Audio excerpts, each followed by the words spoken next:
Hello, Natalie. Hello, Charles. You're good? Yeah, and you? I'm well. First it was the World Bank, and now the IMF is reducing our growth target for the year. Yes, to 4% against government's target of 4.4 because they're saying that current global conditions are going to make it difficult for us to invest. Yes. All right, take it away.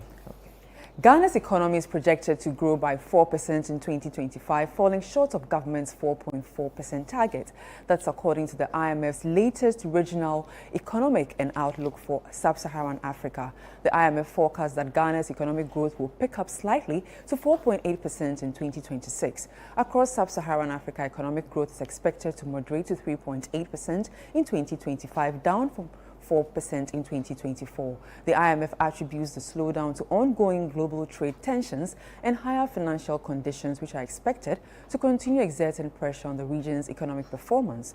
Growth is projected to ease further to 4.2% in 2026. The report notes that weaker external demand, softer commodity prices, and reduced access to financing, particularly for commodity exporters and countries heavily reliant on trade with the U.S., are weighing heavily on the region's outlook. In addition, the IMF cautions that heightened global uncertainty, including the risk of further trade disruptions or additional monetary tightening in advanced economies, could further erode investor confidence and push up borrowing costs across the region. The IMF's latest projections present a challenging backdrop for Ghana as authorities work to sustain macroeconomic stability and growth momentum following years of external shocks and domestic fiscal pressures.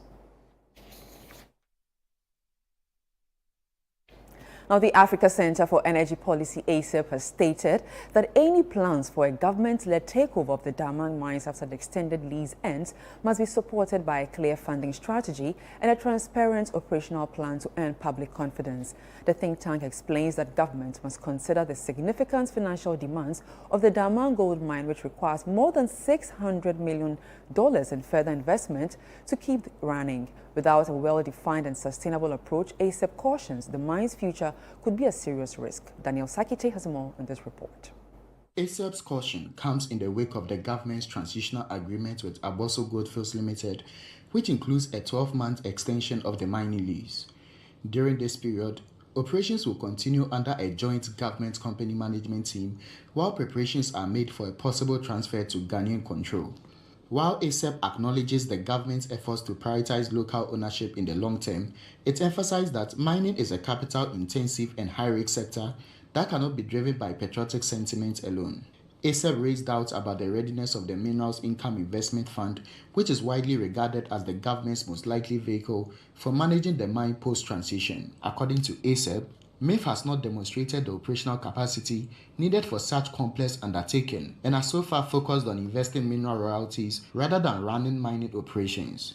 ACEP has urged the government to present a credible financing strategy and operational plan if it's serious about assuming direct control. As an alternative, it suggests a phased equity acquisition strategy in partnership with an experienced investor to spread risks and enhance efficiency. The organization in a statement indicated that the government must avoid repeating historical mistakes from past naturalization efforts and called for broader stakeholder consultations to ensure a sustainable model for the Daman mine that benefits the Ghanaian people in the long term. Although ACEP has welcomed the government's decision to extend the mining lease for Aboso Goldfields Limited, it believes that outstanding issues should be addressed before the government fully takes control of the Daman mine. For Channel One Business, I am Daniel Sakite. Now, CEO of Quick Angels and board chairman of Bills Microcredit, Richard Ni Amakwe, is expected to step down from the executive role as he prepares to retire. Channel One Business understands that the announcement is expected to be made public at an event on Monday, April 28.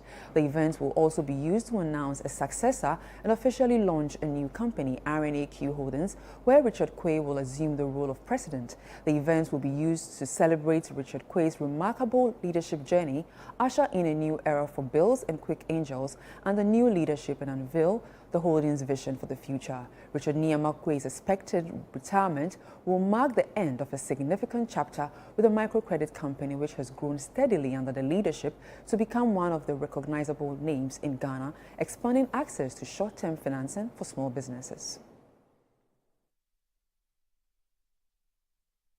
And that's it for Channel One Business. I am Netele Nete Ajaho. Over to you, Charles. Thank you very much, Natele.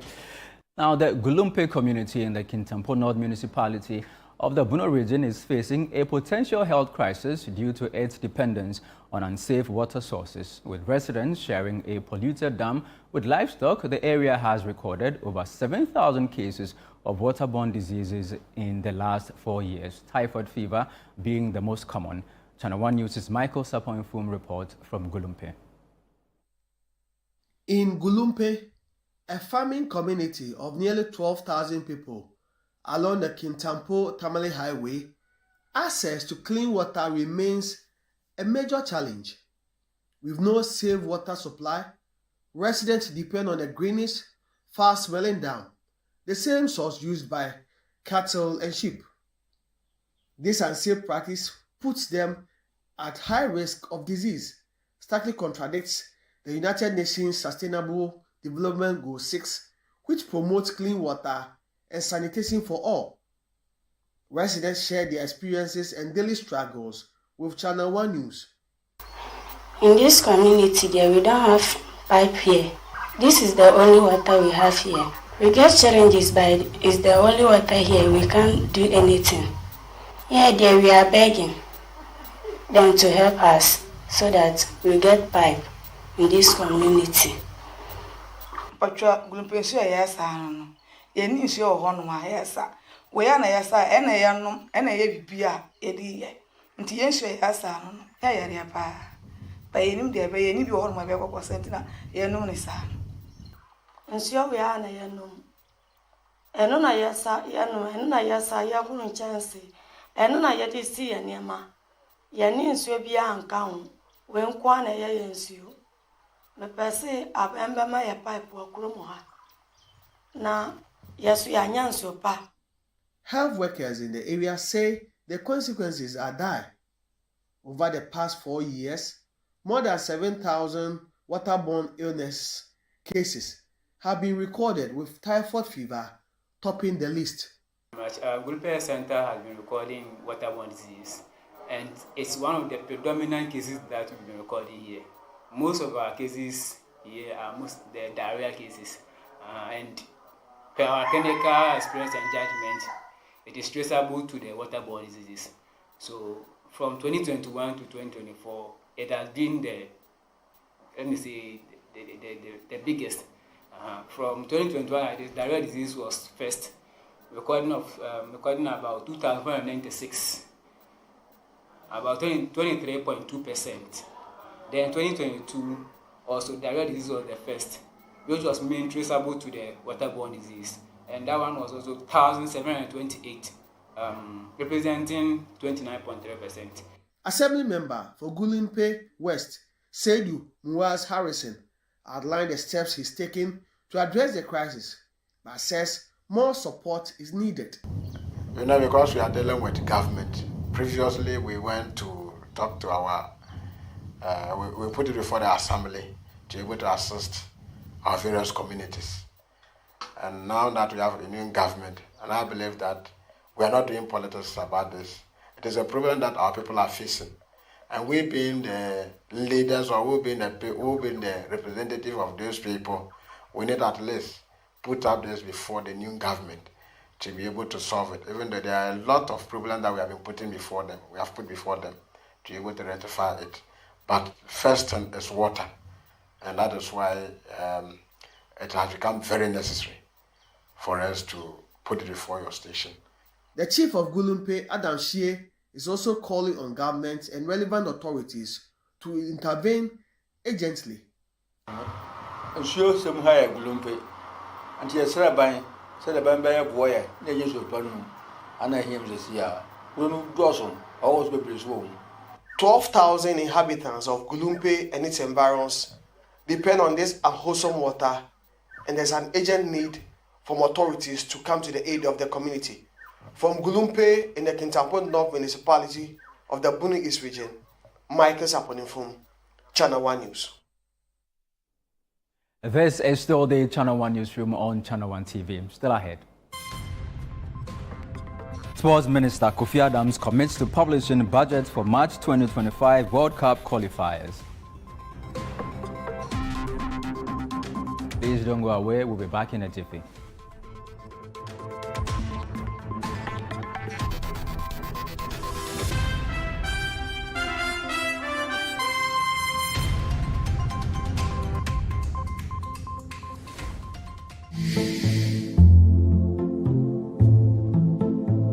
While you're done for the day, someone is planning to start theirs. At every given second in the dead of night, an uninvited guest could turn all your hard work into a nightmare.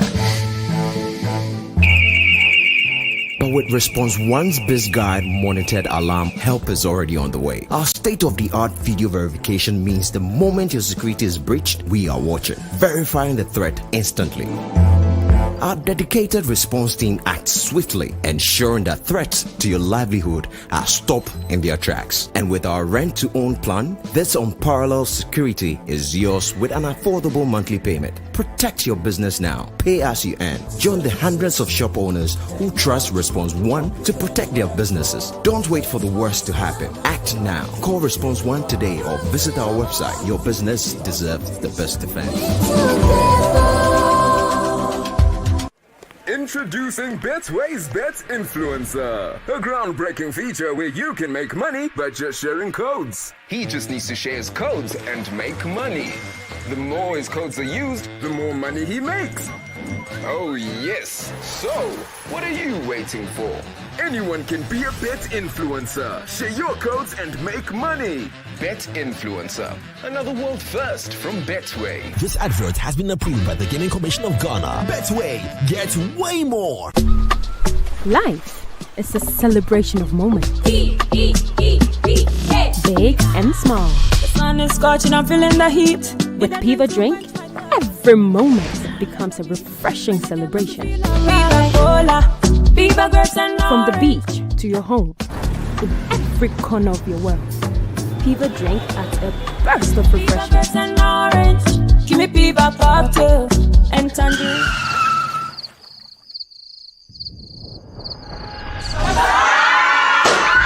Celebrate every moment with Piva Drink. Refreshment for every occasion.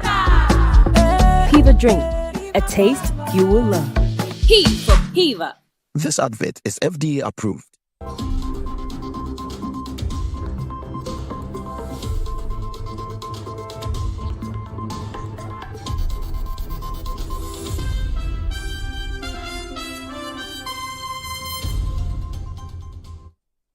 Welcome back. Up next on the Channel One Newsroom is Channel One Sports with Bernard Abekuachre.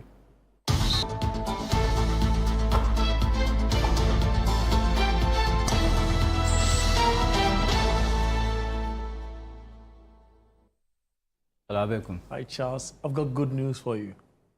Give us the latest in the world of sports. Great, let's get into it now. Minister for Sports and Recreation, Kofi Adams, has confirmed that the budget for Ghana's March 2025 World Cup qualifiers will be released to the public.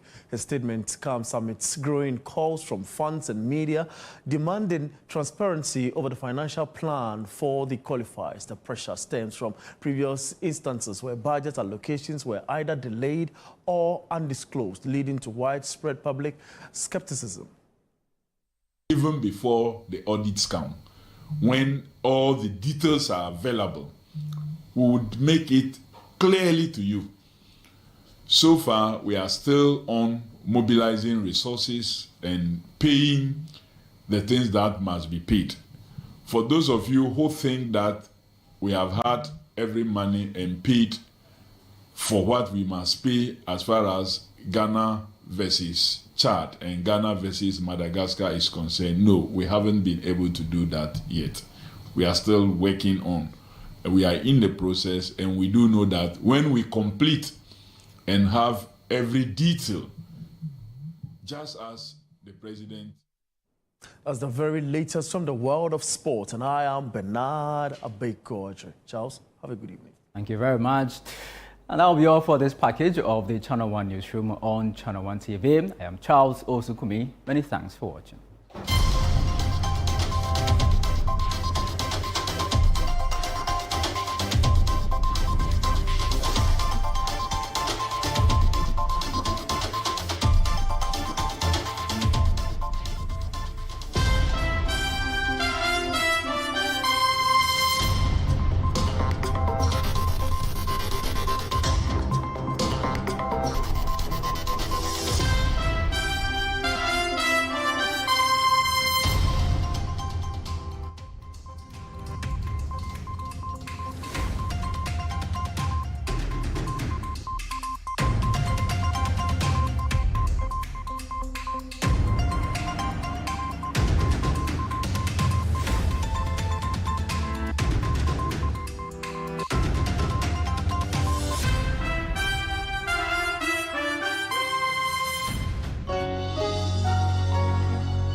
welcome to your favorite Saturday morning TV show. We call this Breakfast Daily Weekend right here on Channel 1 TV. Myself, Jude Duncan, and of course, Inu Safo.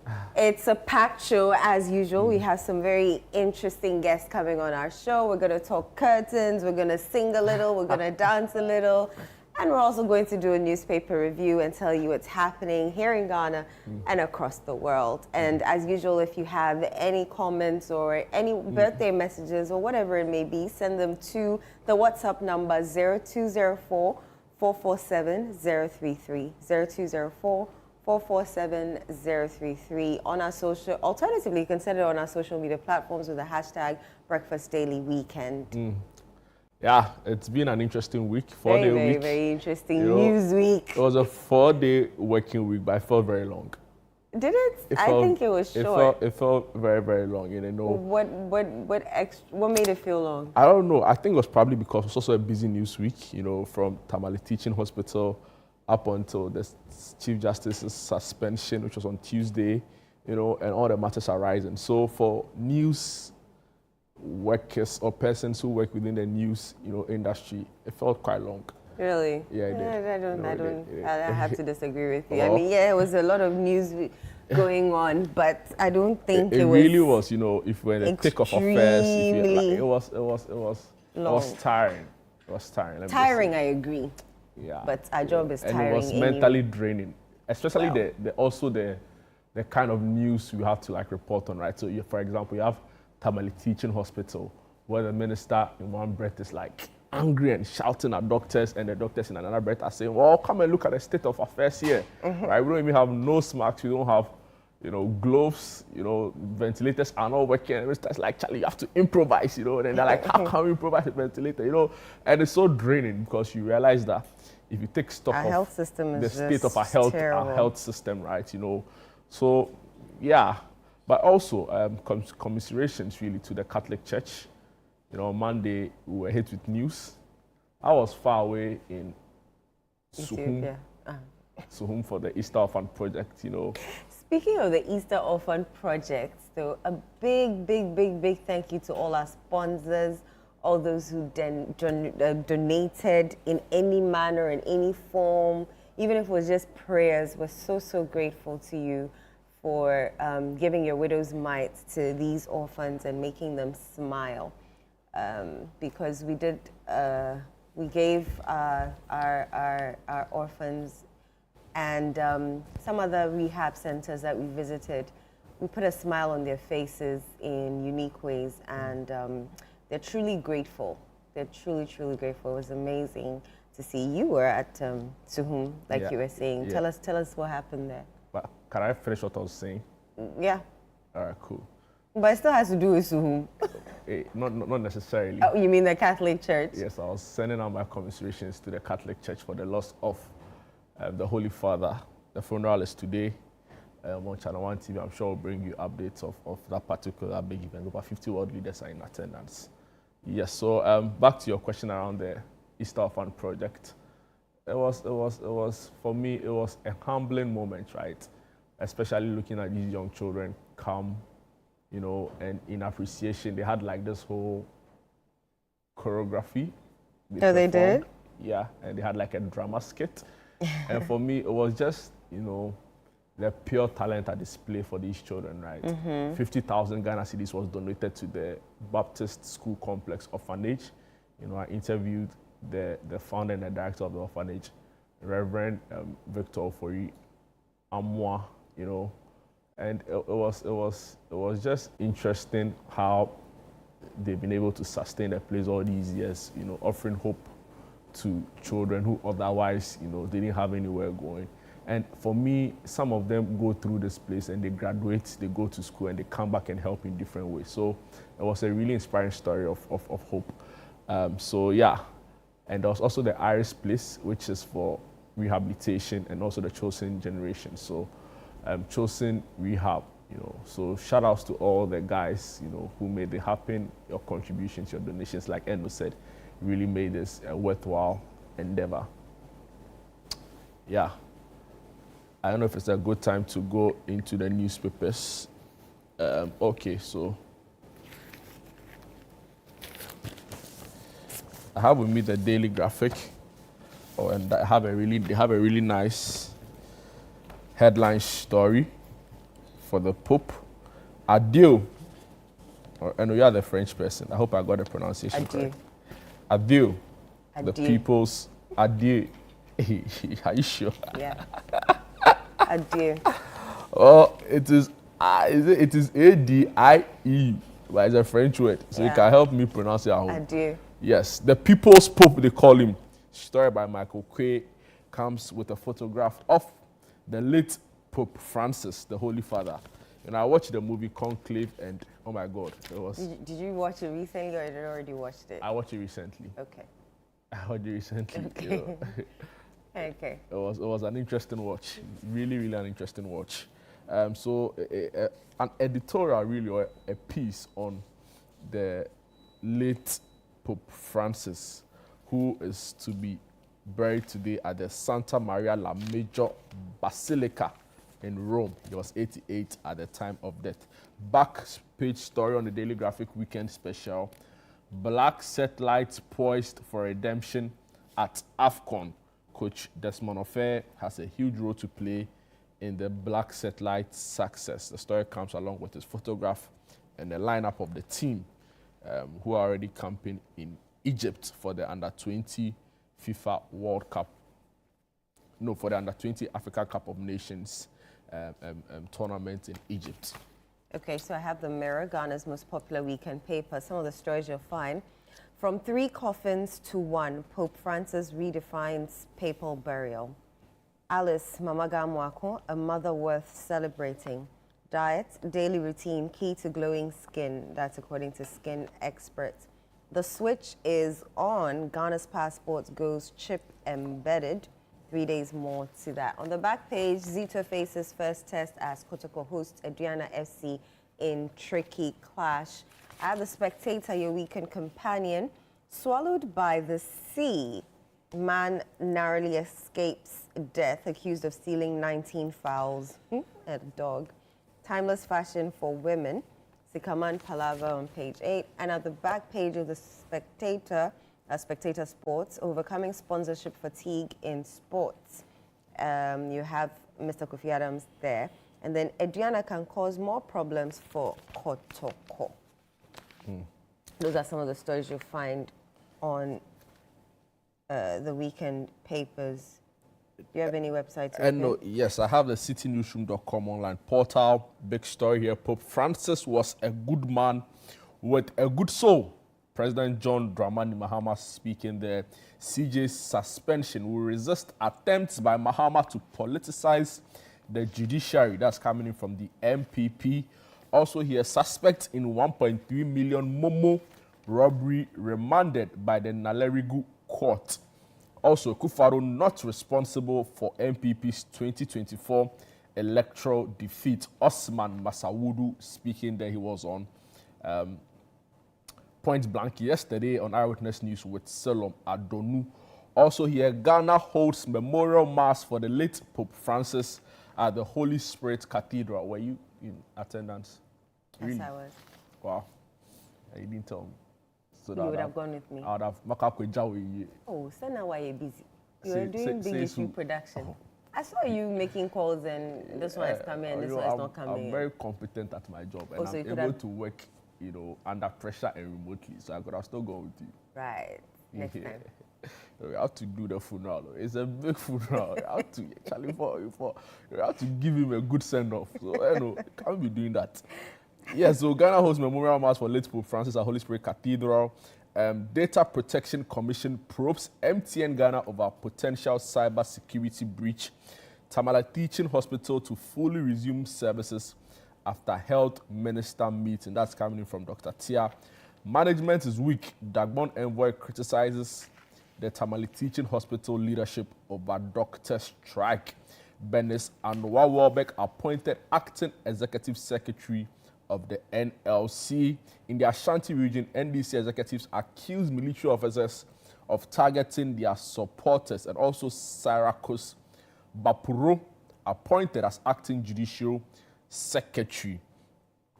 Some other stories. I'll not renew Zoom Lion contract in its current state. YEA boss Malik Basentali. And also GRA targets digital economy to boost tax revenue. And that's also a big story on the City Newsroom online portal. I'm on channel1news.com, channel 1, the digit 1. Some of the stories you'll find there. After Chief Justice, EC Chair is next, NPP warns. Will not rest until CJ's unlawful suspension is withdrawn, Krobi Asante says so. NPP inherited crippling debts from Mahama's incompetent government, Osman Masawudu says so. Petitions against CJ's removal baseless, hollow, that's according to Nana B of the NPP. Minority demands immediate reinstatement of suspended Chief Justice. Other trending stories on channel1news.com. Takoradi residents call on government to fix Nkrumah Sino Hydro interchange. MOH launches mobile app for sale of health training admission forms. Vladimir stop Trump on deadly Russian strikes on Kiev. Atlantic Lithium appeals to government to help save Ghana's first lithium mine. Etibrukusu commends government for Galamsey fight, calls on chiefs to support. USAID shutdown, government counts on zipline for supply chain resilience. Dismissal of Tamale Teaching Hospital CEO, lawful and justified, that's according to Austin Game.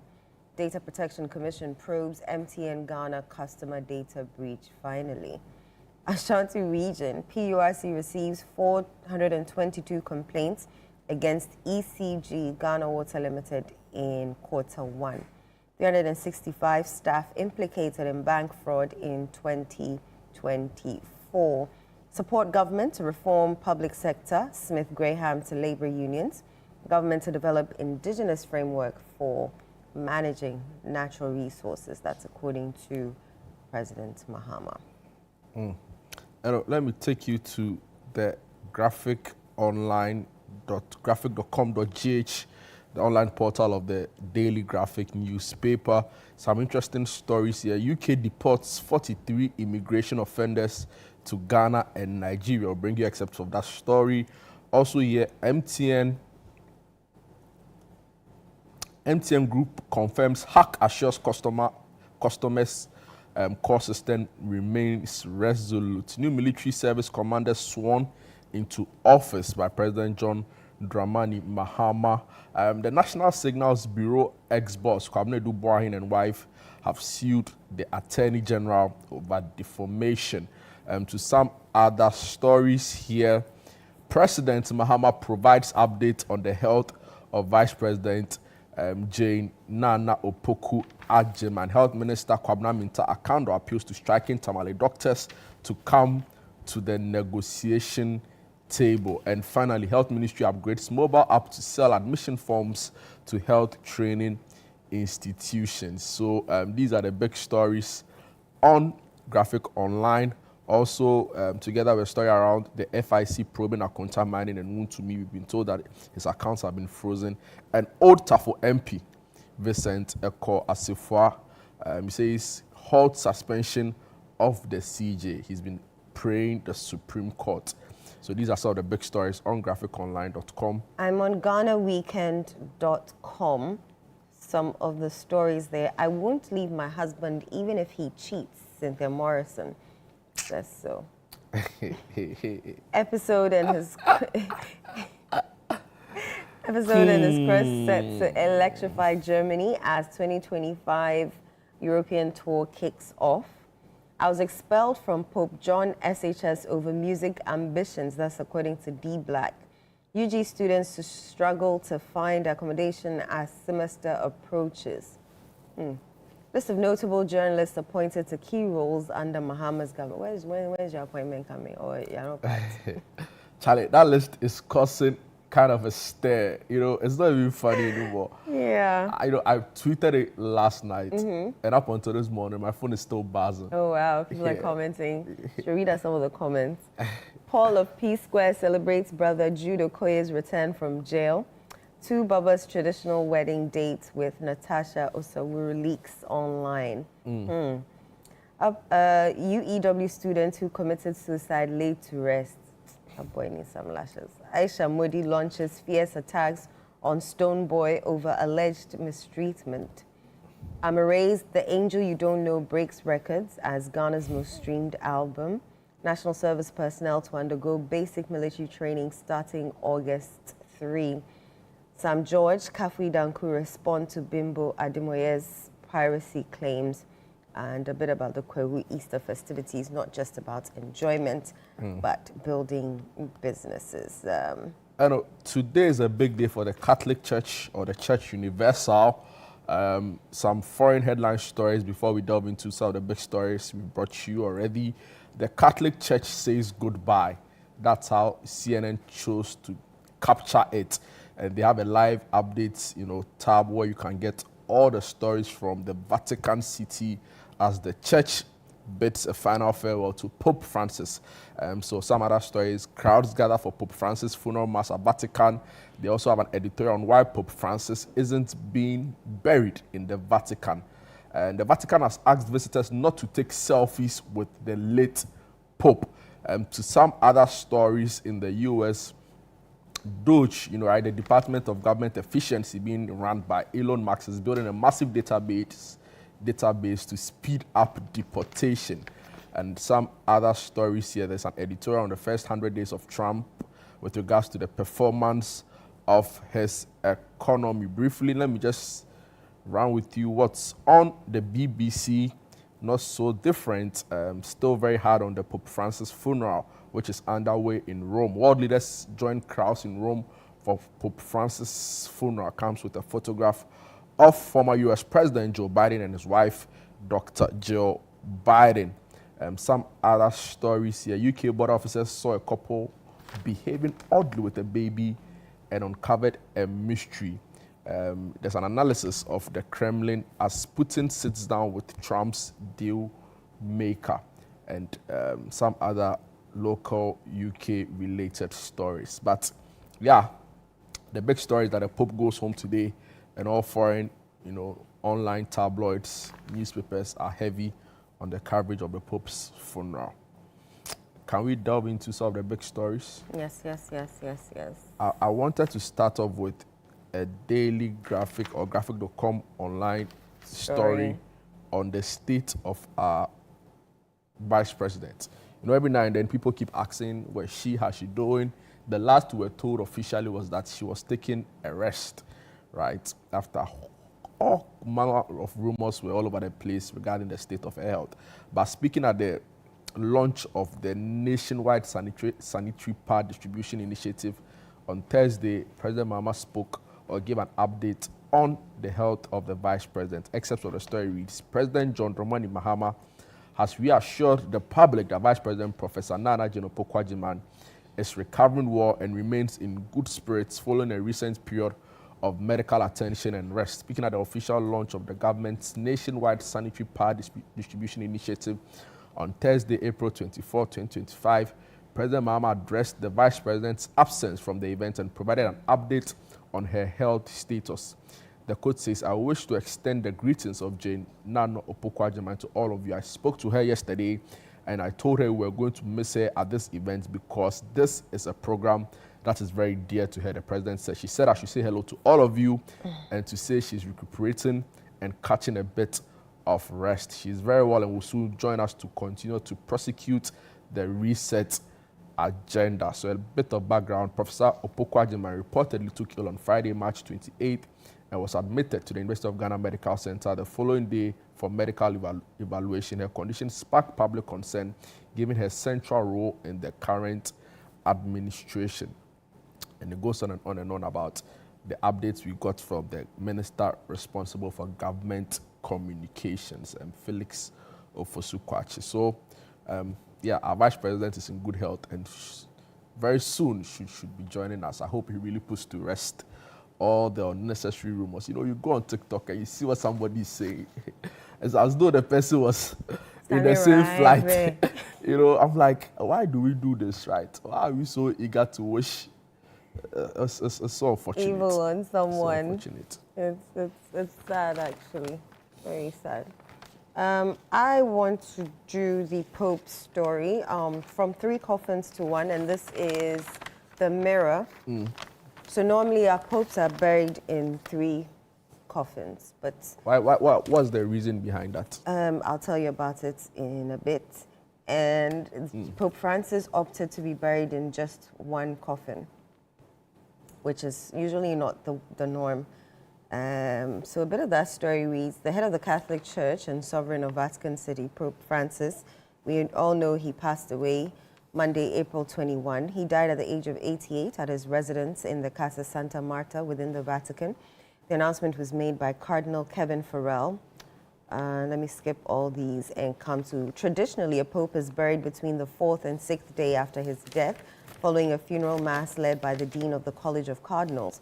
The burial ritual is rich in symbolism, particularly the use of the ritual of 3 coffins. The Pope's body is placed first in a cypress wood coffin, then a lead coffin, and finally an outer coffin made of elm.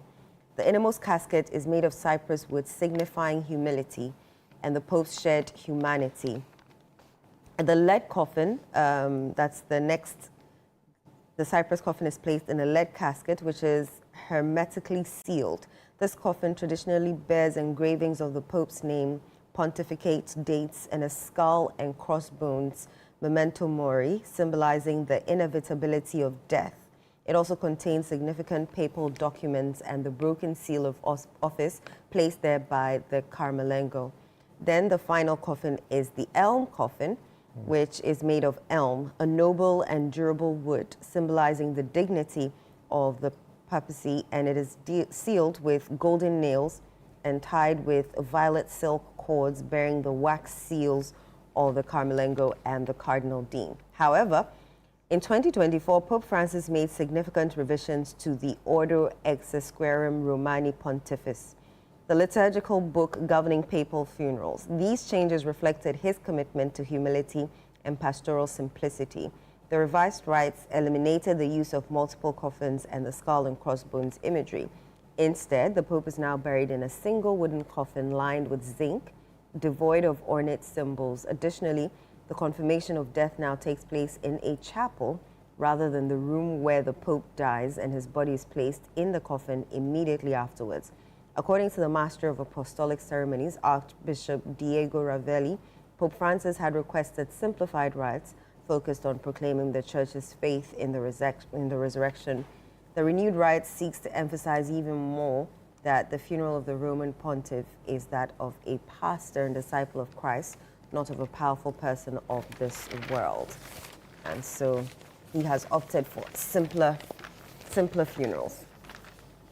I read elsewhere that he took a vow of poverty, right? Yes. The poverty vow. So which means that, in essence, he really can't, accumulate wealth. And the job he had as the head of the Catholic Church, with an estimated value in assets of 10 to 15 billion, penciled to have a annual salary of about 300,000 euros yearly.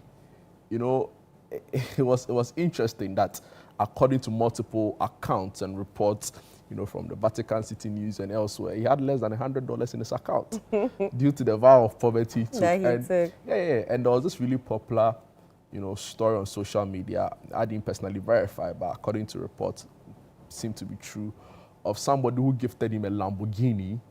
He blessed it and he sold it and he gave the money out. That speaks to the kind of man, right? That he was, yeah. And we read that. But sometimes, really, what would he have used the money for? Everything is provided for him. So what exactly would he have used that money for?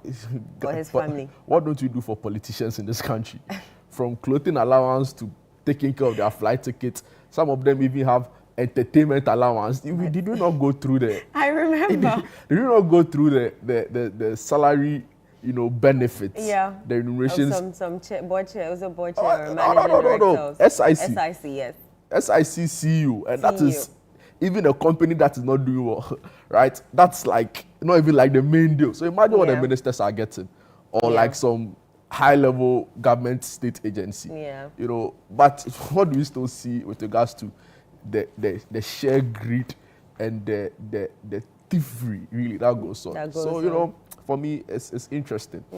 It made me read a little bit more about the vow of poverty.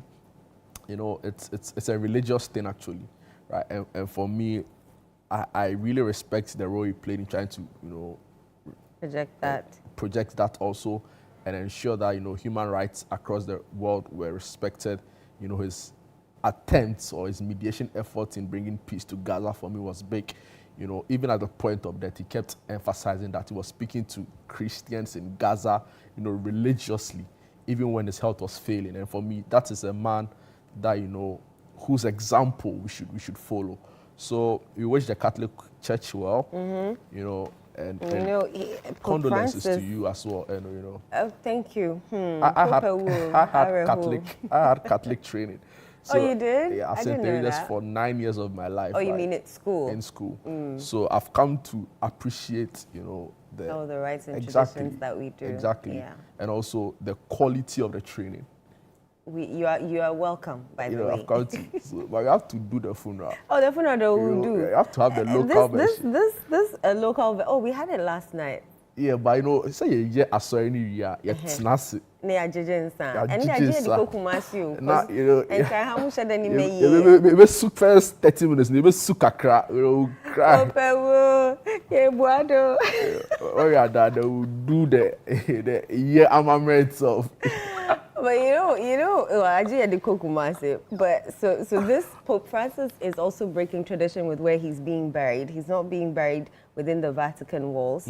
He's opted to go to Santa Maria, where he'll be buried. And then another interesting thing is that our very own Cardinal Turkson is in the race for, you know, to hopefully be the one of the...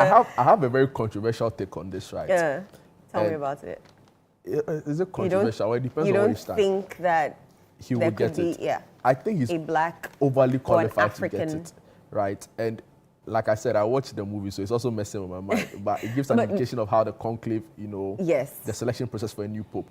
My point is that for a black man to reach such heights, right, with regards to leadership positions in the church, becoming a cardinal, you sometimes need to work, not even sometimes, more often than not, you need to be 10 times better than everybody around you if you are black or marginalized to get to that level, right? So what Cardinal Turkson would have had to do to get there, the ordinary white priest would have had a rather smooth run to the place, right? Yeah. So in my view, it makes him 10 times qualified to become pope, right? But with all that we know around the politics of the selection process, right? You know, camps emerging, you know, regional blocks emerging. Now we are being told all of a sudden that for 40 years there's not been an Italian pope, right? And the Vatican, like, how is this happening? There are a lot of cardinals from Italy, by the way. Exactly. Yeah. You know, so with all that seems to be happening, right?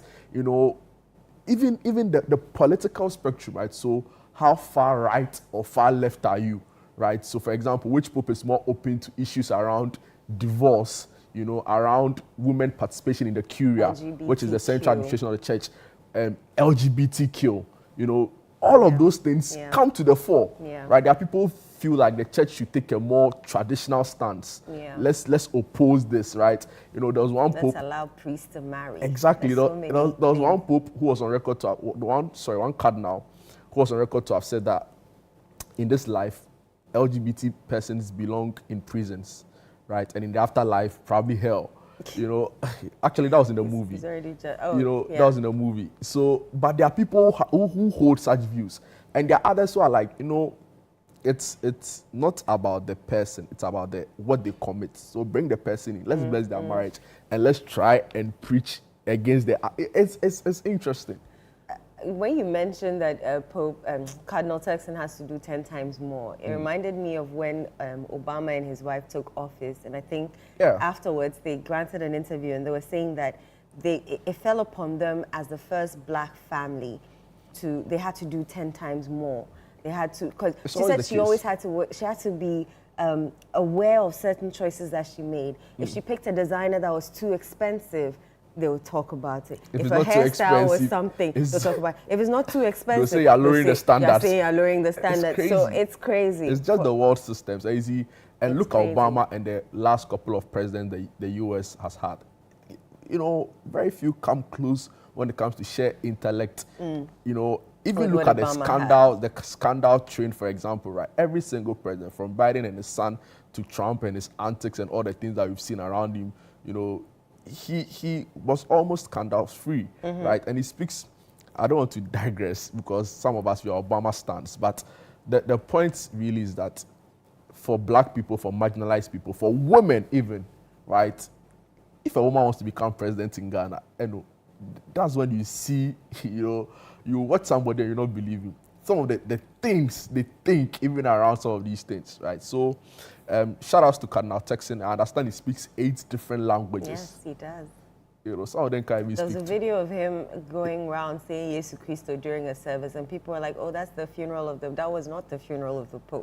But I've maybe seen it. I think it was a few years ago when he held mass. By himself, he came under fire for his views around LGBTQ. You know, he came back to clarify his position, right? But that also speaks to, you know, for me, how also very political the church has become. The church has become. Right. So the conclave is very political. So until we see white smoke in the coming days, is it white or black? Praying. White is when a new pope has been chosen. Black is when the conclave has not come to an agreement. But yes, so. But who would you like to see as new pope? They said there's some Tagal guy from the Philippines. There's also an Argentinian. But he went to Argentina already. You know, the late was from Argentina. Yeah, I don't see it going back again. You don't think so? Anything is possible. Anything is possible. And there's also Cardinal Serra. There's Matteo Zuppi, also another cardinal. He's Italian, I want to believe. Yeah. Yeah. They say Cardinal Serra is very, very anti-LGBTQ, and you know, it excites the traditional base.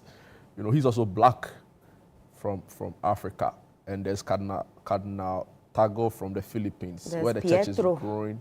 Pietro Parolin, he's the Vatican secretary, if my mind. The Secretary of State for the Vatican secretary. Vatican secretary. Yeah. So there are a lot of people in the running, and we wish them all well. We'll be here watching for the white smoke. Is it too late for someone like me to become a pope? Please, please, please. We'll be right back with what's happening in town. Don't go away.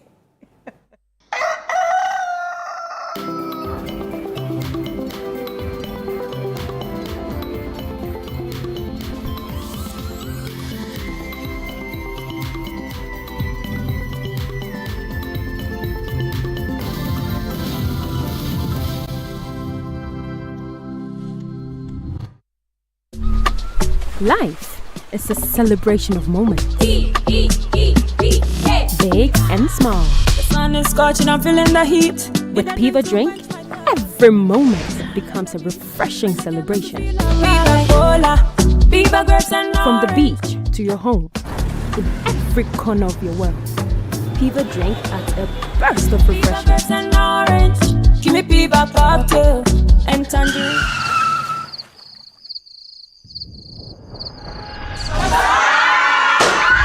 Celebrate every moment with Piva Drink. Refreshment for every occasion. Piva Drink, a taste you will love. P for Piva. This advert is FDA approved. Emma, what are you watching? Only the best thing ever. Because these holidays, the joy never stops. Picture this. The home is filled with low moments and intense drama from the local shows. With Serie A, Premier League, and even WWE. The kids are hooked up with adventures and fun learning. Yes! I love pie. I love you and pie.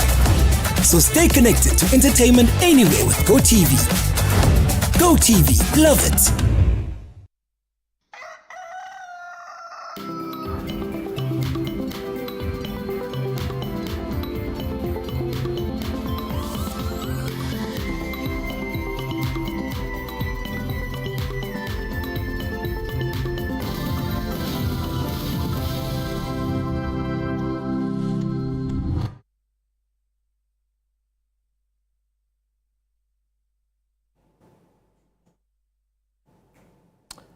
Welcome back. This is Breakfast Daily Weekend right here on Channel 1 TV. Just going by the news review segment where we were looking at the big stories over the weekend, particularly on the Pope's burial and other stories that have come about. For now, we'll shift focus and go straight into the What's Happening segment. Basically here we tell you what's happening in a place close by, right? From events to programs to movie showings to album releases, just name it. The whole idea is that, you get out of your home and do something fun. Exactly. So what's happening is up next right here on Breakfast Daily Weekend. So we here at Channel 1 TV and City FM, we're inviting all our families to the family consecration on the 1st of May 2025. It's something that we do every 1st May 2025 to usher in our people to, we have christened the month of May as Family Month. And so we begin with a family consecration service where we pray together as a family and dedicate the next part of the year into God's hands. So come with your family, come with your wife. There'll also be renewal of vows and our amazing pastors who are there, Reverend Stephen Wingham, Reverend Mauli Chikata, Reverend Mauli Benson, Reverend Michael Nwagbenu, Reverend Nelson Awintia, Reverend Fred McDavis. They'll all be there at the Oil Dome, Royal House Chapel in Accra, 6 a.m. to 12 noon. 6 a.m. to 12 noon. Come and pray with us as a family. And let's thank God. Let's bless him. And you've been? Yeah, I've been to a couple of family consecration services. For me, the highlight is when families, are brought forward and there's the vow renewal. That thing always makes me laugh.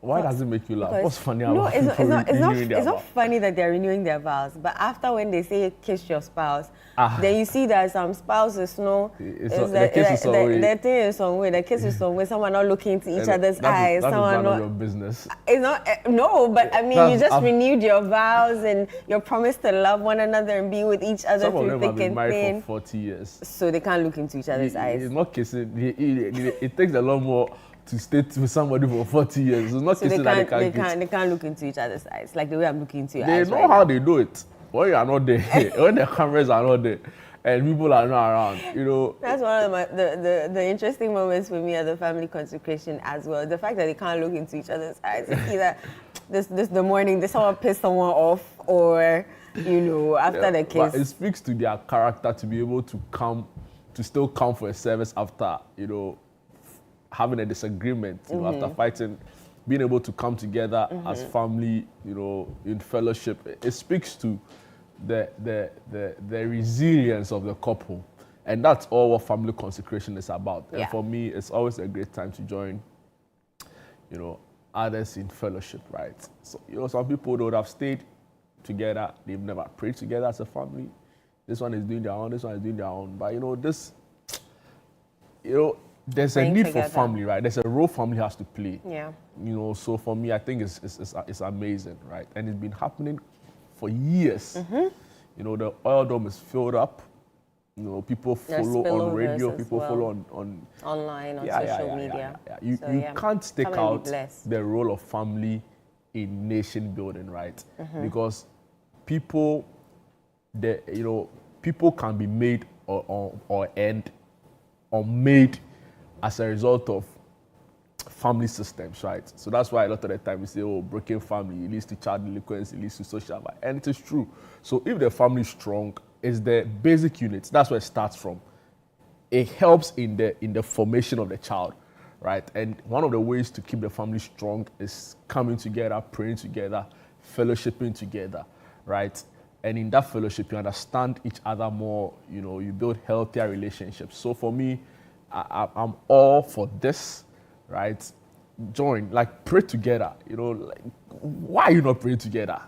Why are you not? Why? Really, Charlie, You come together, Come pray. blessed. Lots of testimonies. Seek the face of God. You'll be fine. I think a woman, I mentioned this last week, a woman said she was praying for a child and then she came back the following year with a baby on her back, yes. And funny enough, Caleb happened to bump into her again at the same event. So come and be blessed. Thursday, 1st May 2025, 6 a.m. to 12 noon, the Oil Dome at the Royal House Chapel here in Accra. And people come from far and near, so... 5 a.m., you see people there. Yeah. 5 a.m. So come early. Oh, God. Don't come and say we didn't tell you, because the place will be packed. Anyway. Moving on, we have Neptune Frost. And it is an Africa Film Society, and they're screening Neptune Frost. Oh, that's interesting. That's an interesting title for a movie, Neptune Frost. Neptune is a planet. Hey, I know. Oh, why? You don't remember your, this one was what? Is it social studies? I sure teacher will be happy with you. Oh, we're learning all the planets with that, the acronyms. Oh, Lord. So Neptune Frost is being shown on April 26th. The doors open at 6 p.m. But the film will start showing at 7 p.m. It's not Ghana Man 7 p.m. Please. African Film Society Theatre at East Legon, 15 Mbabane Avenue, East Legon, Accra. East Legon and only their street names. Pawpaw Street, Watermelon Avenue. The famous Mbabane. The famous has got to be Lagos Avenue, right? Yeah. Because there's everything. Everything on that avenue, Lagos Avenue. It is problematic sometimes. Is it? Oh yes. Have you been there around 11 p.m. before? Now it's 5:30. 5:30. I promise you. 5:30. At 6 o'clock, the other day. I promise you, Lagos Avenue. Let's be clear. What do you think I'm talking about? I don't know what you're talking about. So how are you able to tell me that? Because I can mind link what. I don't say it with your chest. Say it with your chest. What do you find out? You will not put me into this water. I refuse it. I touched the water with the tip of my toe. It's fine. I have said is it 5:30? As 5:30, go and go. You find some. Yeah, they're there. Which side? Yeah, I have to go and see for myself. You know, oh God. Oh my word. That's serious. Do it here. So yes, if you're a fan of theatre, Neptune Frost is the place for you to be. Doors open at 6. Movie starts at 7 p.m.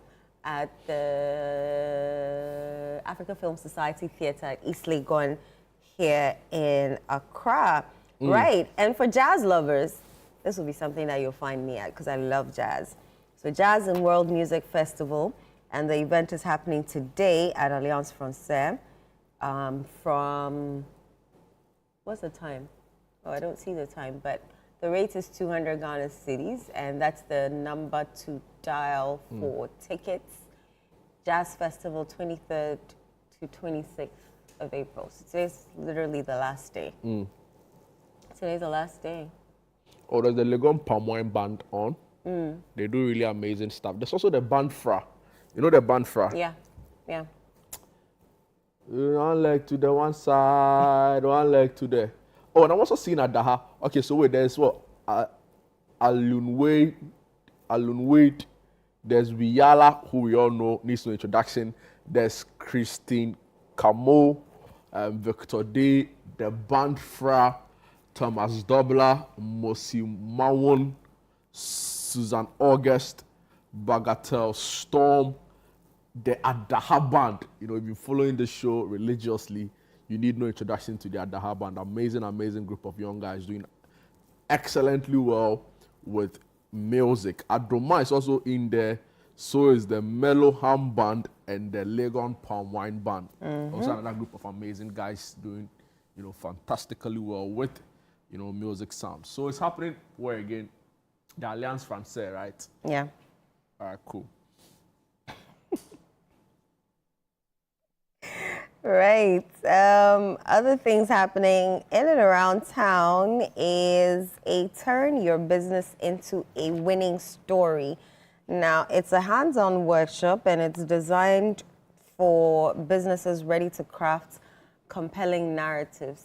That sounds interesting. So you're going to understand the importance of storytelling, step-by-step methods to build a memorable brand story, meet and connect with other business owners. If for some reason, when we were in school and you were told to write about your day or write about something, just like, and then we are doing all sorts of things. When they say write about your day, I can't relate. You can't relate. You never wrote about your day or about something interesting that happened, like in English class. Calm down. I'm shocked. I'm surprised. Even in French class, sometimes they'll try and force us to write about our day in French. I don't remember my day, but I remember other, composition essays we were forced to write. Yeah. Yeah. But what were your composition essays about? Do you remember? My best friend, my family. Yes, but those were all included. Sometimes they'll ask you to write about your day, or your favorite game. Exactly. I don't remember my day's essay. Hey, write about your day. So they want to test. You come back from Christmas or... Yeah. Write about your holiday. That's far-fetched, but... That's far-fetched? Yeah. Hey. I'm just trying to say that's where our creative writing processes, began. Well, I feel you.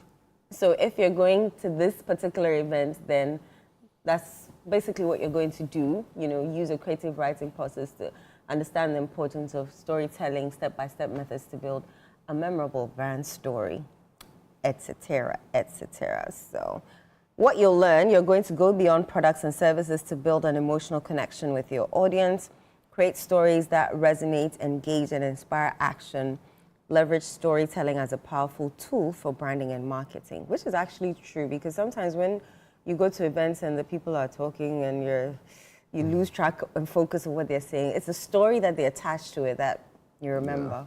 Yeah. It's actually a skill in public speaking, right? So sometimes you open your address with a story to keep them grounded, right? Sometimes you just give them a quote, right? And it's something the politicians use a lot. They try to emotionally connect their audience to a particular story. Even pastors do that. Muhammad does very well with that. Really? Yeah. So when at the pad thing, funny enough, we're sitting in the newsroom, we're like, oh, if Nana Jane was around, she'd be there. And then in the next minute, he mentions Nana Jane would have loved to be here, but, etc., etc. So Muhammad does well with that. Yeah. Muhammad does very well. Politicians in general, know how to play on their emotions, right? Yeah. They use stories. So, for example, even Barack Obama, I remember during his campaign, he's like the boy with a funny little name, right? And he's like, he knew how to play on, growing up in a single home or growing up with a single mom, mother, yeah. All of those things, how it gave him, how he's from different parts, so he's Kenyan, he's American, he's this, how all of that played into his world perspective and makes him the fittest person for the job. People do that a lot, right? I think I remember another story he told a woman at the back who shouted, "Yes, we can," and then that became his tagline. Exactly. Yeah. All of that. Yeah. Leonardo too does that well. Yeah. He's a politician, so he knows. I'll agree with you at this point. Everything you say, yeah. He uses stories to, I think the priests also do well in that. So you go and learn how to use a story to define your business beyond your product. Today you're on a roll.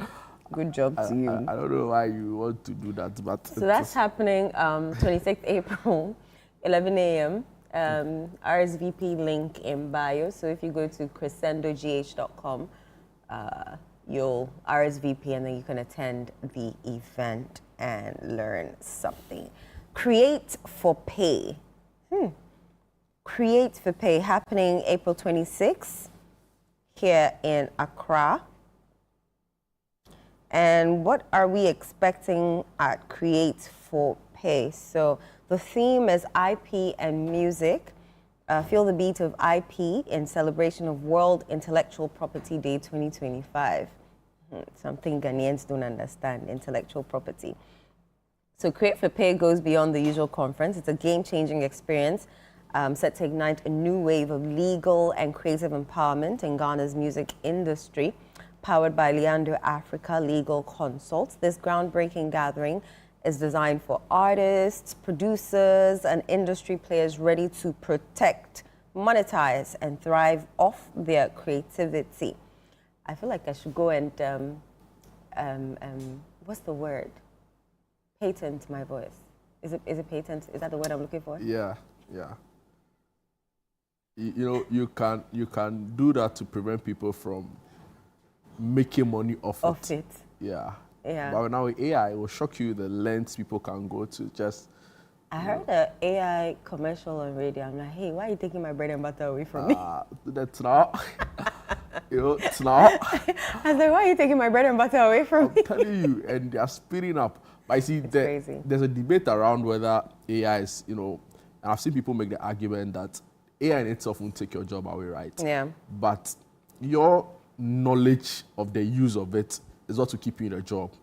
So it's an interesting argument. Of course, there are certain jobs that I don't want AI to do the voiceovers. Yeah, but I mean, you can give me the idea, which so now it will be how you understand the use of AI to do voiceovers that will make you still have a job, rather than to say that AI is taking away my job, right? So what I mean is that me, whose voice is very terrible, and I admit that I don't have a problem with that, is what God gave me, will be able to now use whatever voice to do a voiceover and make money, even though my voice was terrible. So it's the greater burden is on you, who has a good voice, to still be in the mix, right?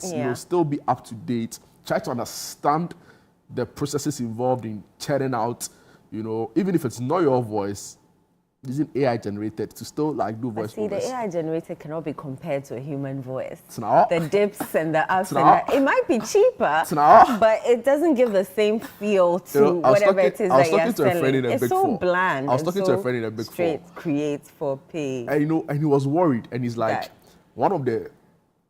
a large part of his work, which involved Excel, which he would take usually sometimes even up to a day to finish. There's this AI generated Excel software.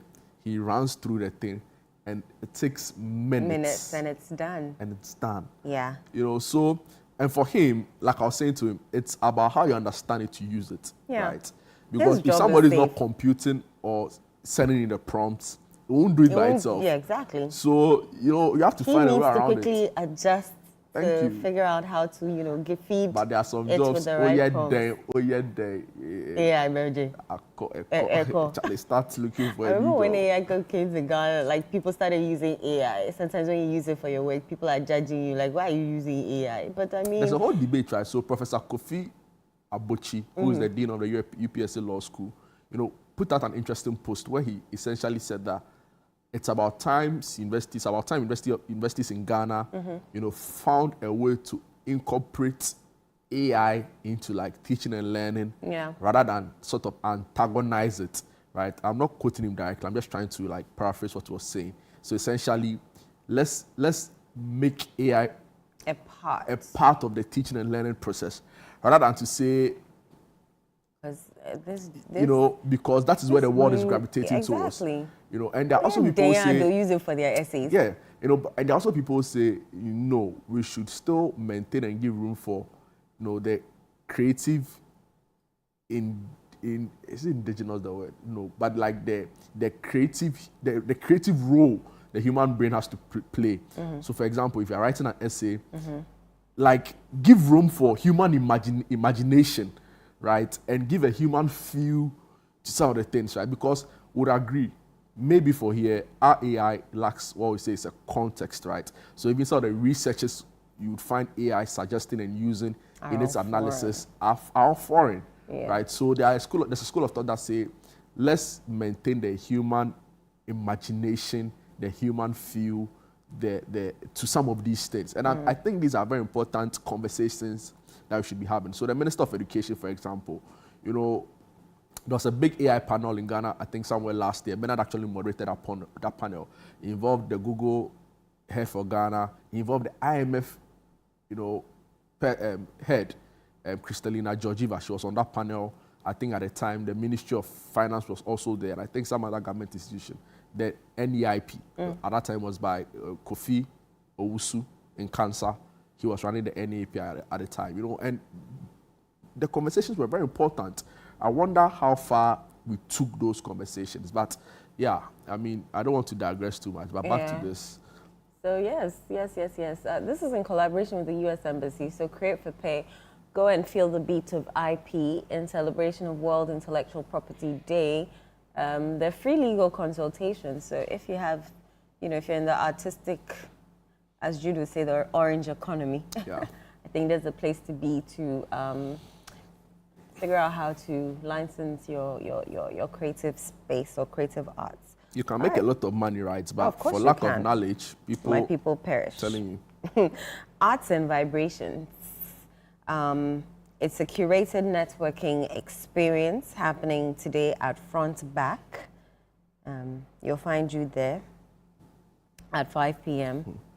It's a curated networking experience designed to bring entrepreneurs and professionals together in a vibe, i.e. a space to build economic gain for our communities through art as an asset.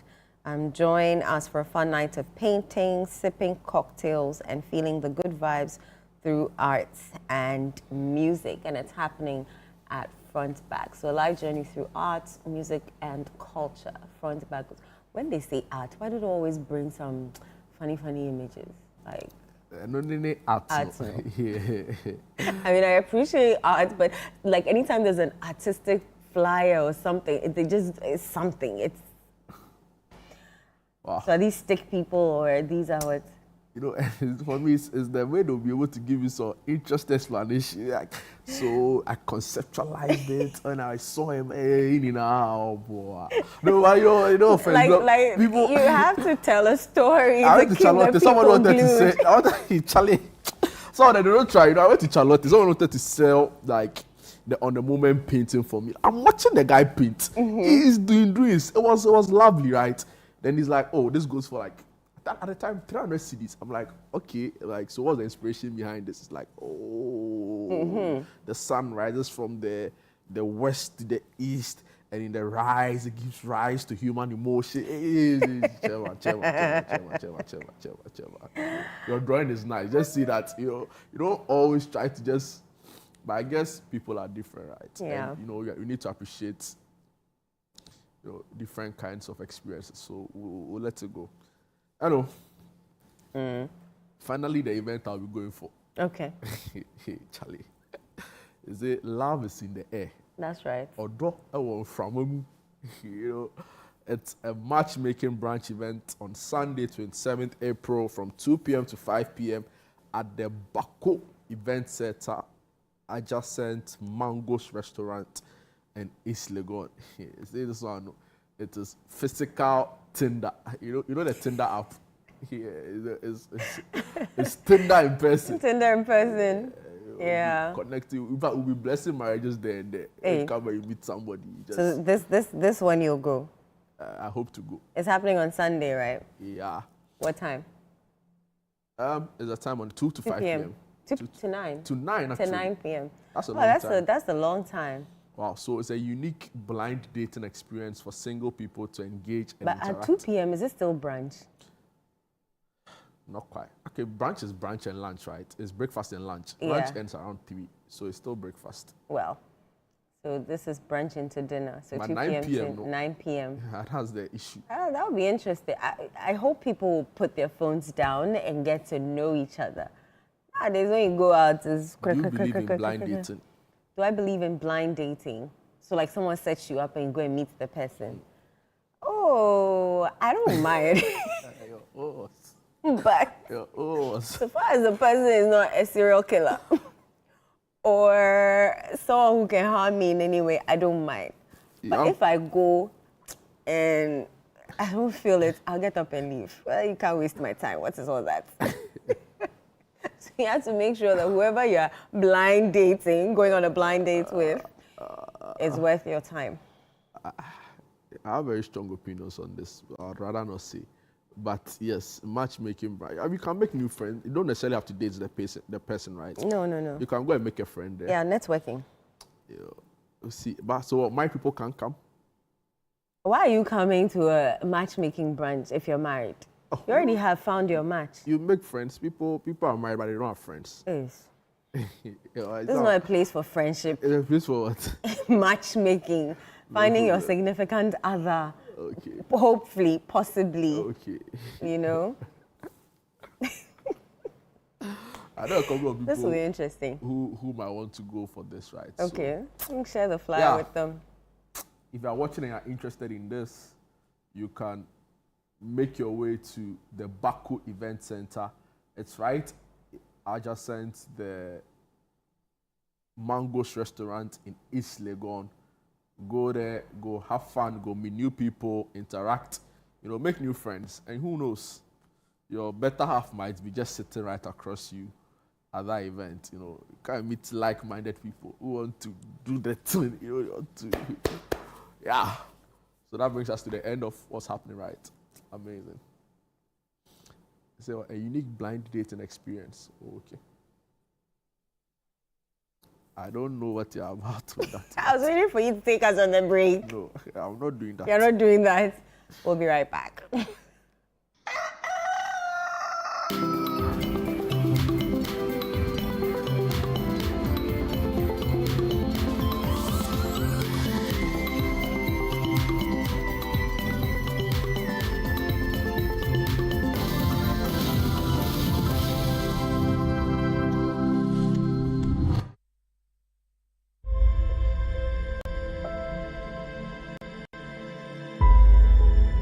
Your health is in your hands, but at some point, it passes on to us.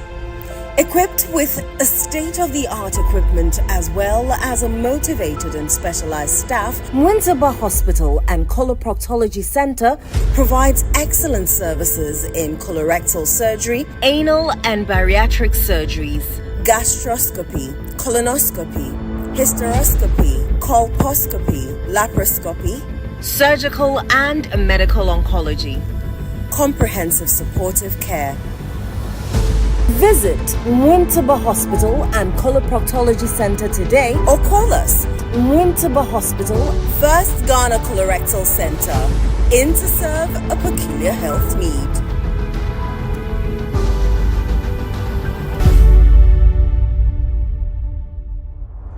Hi, friend. Where are we going today? I'm going to take you there on one condition. What's that? For all the lonely hearts. Explore your hometown streets from new angles with GoTV's local shows. Yeah, no names though. So much love in the air. On the device of your choice. Dangerous look. My God. Stick with us and let's go together. GoTV. Love it.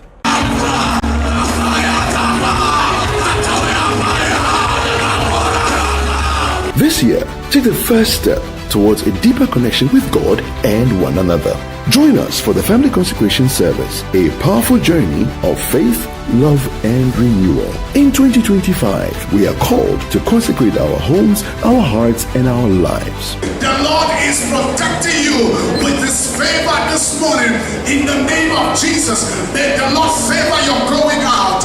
May the Lord favor your coming in. To dedicate ourselves and our families to the path of faith, grace, and unity. Through prayer and reflection and a shared devotion, the Family Consecration Service 2025 brings families closer together, strengthens bonds, and invites God's presence into every corner of our homes. It's on Thursday, 1st of May 2025 from 6 a.m. to 12 noon. The venue is the Oil Dome, Royal House Chapel International, Accra. There will be renewal of vows for married couples. On this occasion, I'm asking you to forgive me for all the hits and pain I have caused.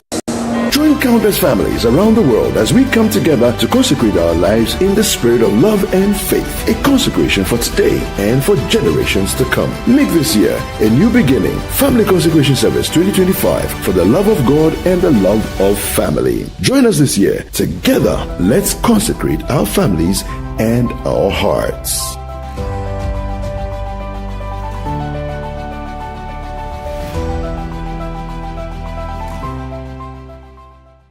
Welcome. It's Play to Aid. Get ready for the game show where every play has a purpose. Welcome to Play to Aid, the only game show where your knowledge and skill don't just win you prizes, they help change lives. What sport is considered the most popular in the world? Come on. Football. Every point you earn goes toward real-world support, from school supplies to health kits, clean water to emergency relief. Play smart, play big, play to aid. Catch all the action, the drama, and the heat. Most commonly spoken language in Brazil. Portuguese. Play to aid every Sunday at 3:30 p.m. only on Channel 1 TV.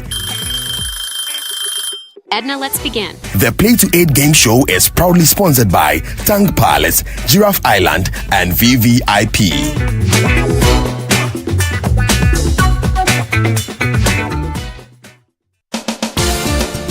Where politics meets power, where the tough questions are asked, welcome to Face to Face.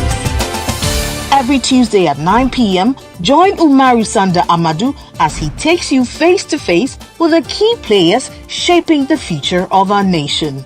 I lost over $10 million at the trade fair. You had a fight with the management of trade fair? I don't have a fight with them. I just deplore the way they went about what they did. Let's talk about the chief prosecutor of the state at the time that you were being prosecuted, Godfrey Yeboah-Dame, the Attorney General. Yes. I think he was directed to jail us. By who? By the system. Boko has been a failure for your government, though. Can't be a failure. You have not solved it. No, you are not praising them, the previous government for solving Yende, which was even a more difficult case. It's quite obvious that from these votes, the people felt that let's just let you go. So they were disappointed in us. You are essentially the worst government in the Fourth Republic. I don't know how you are doing that. It's based on the indicators. Yes, based on the number of people who refuse to come and vote for you. If that is your analysis, then why not? No filter, no boundaries, just the truth behind the headlines. Deep, bold, and unflinching. Face to Face with Umaru Sanda Amadou airs on Tuesdays at 9 p.m. only on Channel 1 TV, where politics gets real.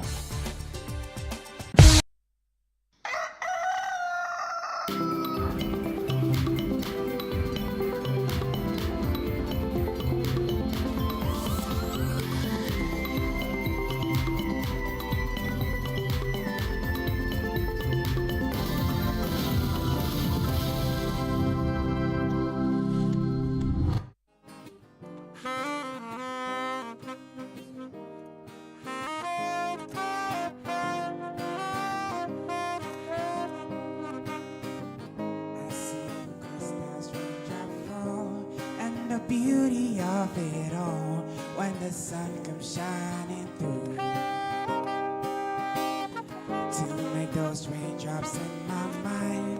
When I think of you sometimes, I want to spend some time with you, just the two of us. We can make it if we try, just the two of us, just the two of us. Building castles in the sky, just the two of us, just the two of us. We can make it if we try, just the two of us, just the two of us. Building castles in the sky, just the two of us.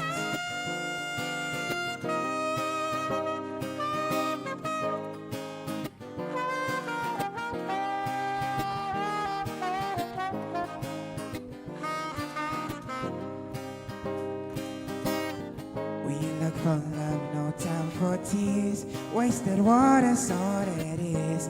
It don't make no flowers grow.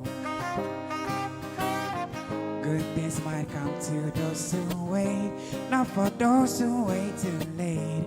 We gotta go for all we know. Just the two of us. We can make it if we try. Just the two of us. Just the two of us, building castles in the sky. Just the two of us, just the two of us. We can make it if we try. Just the two of us.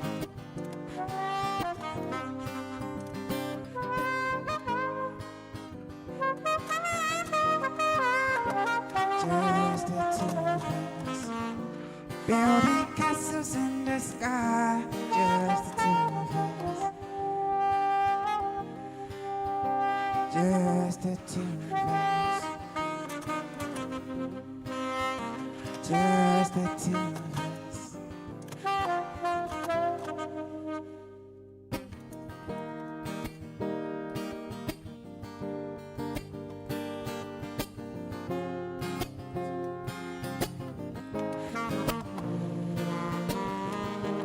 Walked across an empty land. I knew the pathway like the back of my hand. I felt the earth beneath my feet. Sat by the river and it made me complete. Oh, simple things, where have you gone? I'm getting old and I need something to rely on. So tell me when you're gonna let me in. I'm getting tired and need somewhere to begin. I came across a fallen tree. I felt the branches of it looking at me. Is this the place we used to love?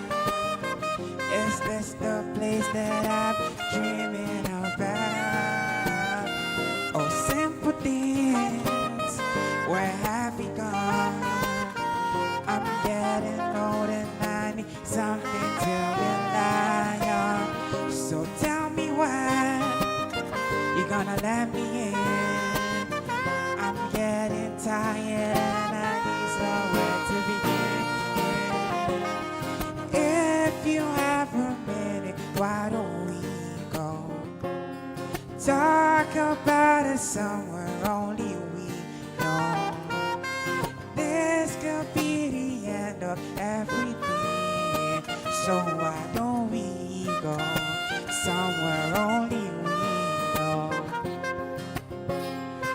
Somewhere only we. Oh, simple things, where have you gone? I'm getting old and I need something to rely on. So tell me when you're gonna let me in. I'm getting old and I need something to rely on.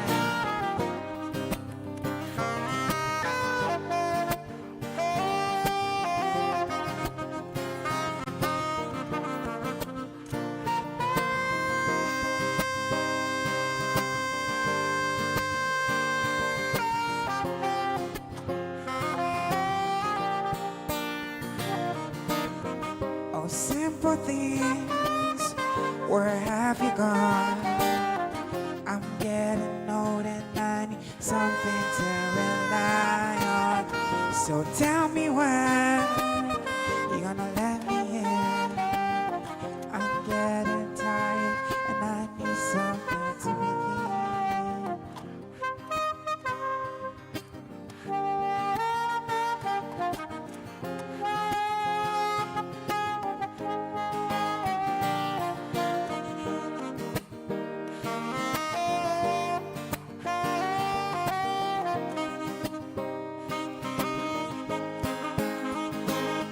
You send me your location, let's focus on the vibrations, cause I just need a time and place to come through. Oh, won't you send me your location, let's focus on the vibrations, cause I just need a time and place to come through. At times I wonder why I fall with you. This is new to me, this is new to you. Initially, I didn't wanna fall for you. Got in my intention, it was all for you. So don't take advantage, don't leave my heart in damage. To understand that things go a little bit better when you plan it. Oh, won't you send me your location, let's focus on the vibrations, cause I just need a time and place to come through. Oh, won't you send me your location, let's focus on the vibrations, cause I just need a time and place to come through. So you still thinking of me, just like I know you should. I cannot give you everything, you know I wish I could. I'm so high at the moment, we're so caught up in this. Yeah, we're just young, dumb, and broke, but we still got love to give. While we young, dumb, and broke. Young, dumb, and broke. Young, dumb, and broke. Young, dumb, broke high school kids. While we young, dumb, and broke. Young, dumb, and broke. Young, dumb, and broke. Young, dumb, broke. I want you send me your location, let's focus on the vibrations, cause I just need a time and place to come through. I want you send me your location, let's focus on communicating, cause I just need a time and place to come through. At times I wanna walk and fall with you. This is new to me, this is new to you. Initially, I didn't wanna fall for you. Got on my attention, know what's up for you. So don't take advantage, don't leave my heart in damage. To understand that things go a little bit better when you planned it. I want you send me your location, let's focus on the vibrations, yes. The vibrations, yes.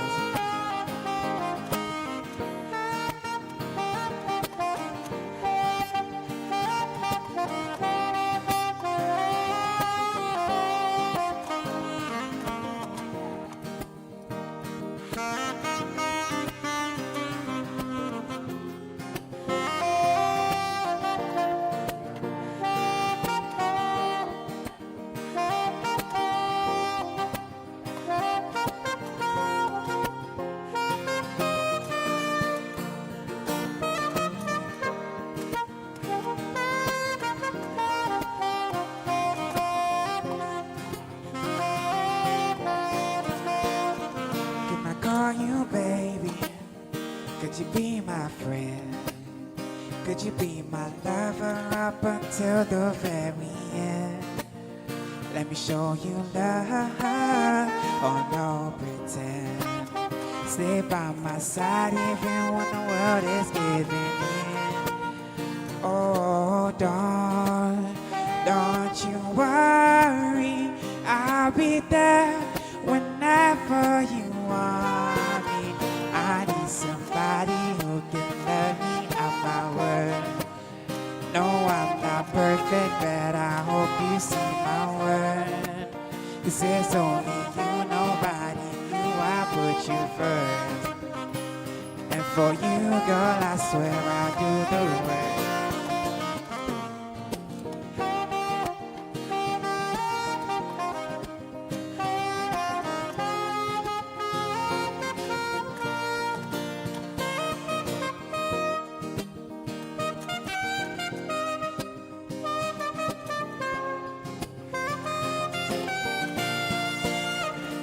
Stay forever, let me hold your hands. I can feel those places in your heart no one else can. Let me show you love, oh no pretend. Stay by my side even when the world is giving in. Oh, don't you worry, I'll be there whenever you want me. I need somebody who can love me on my word. No, I'm not perfect, but I hope you see my word. 'Cause it's only you, nobody you, I put you. And for you, girl, I swear I do the work.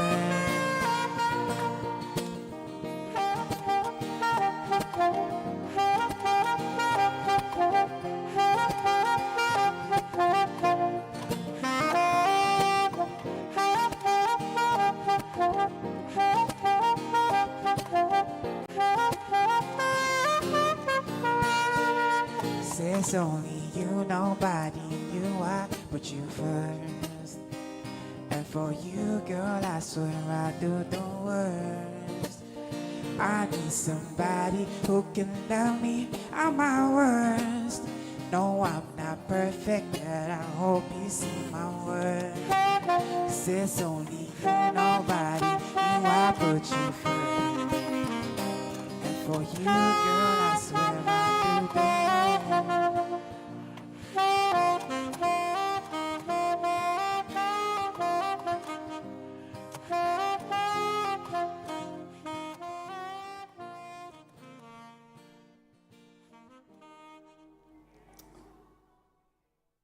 Welcome back. This is Breakfast Daily Weekend.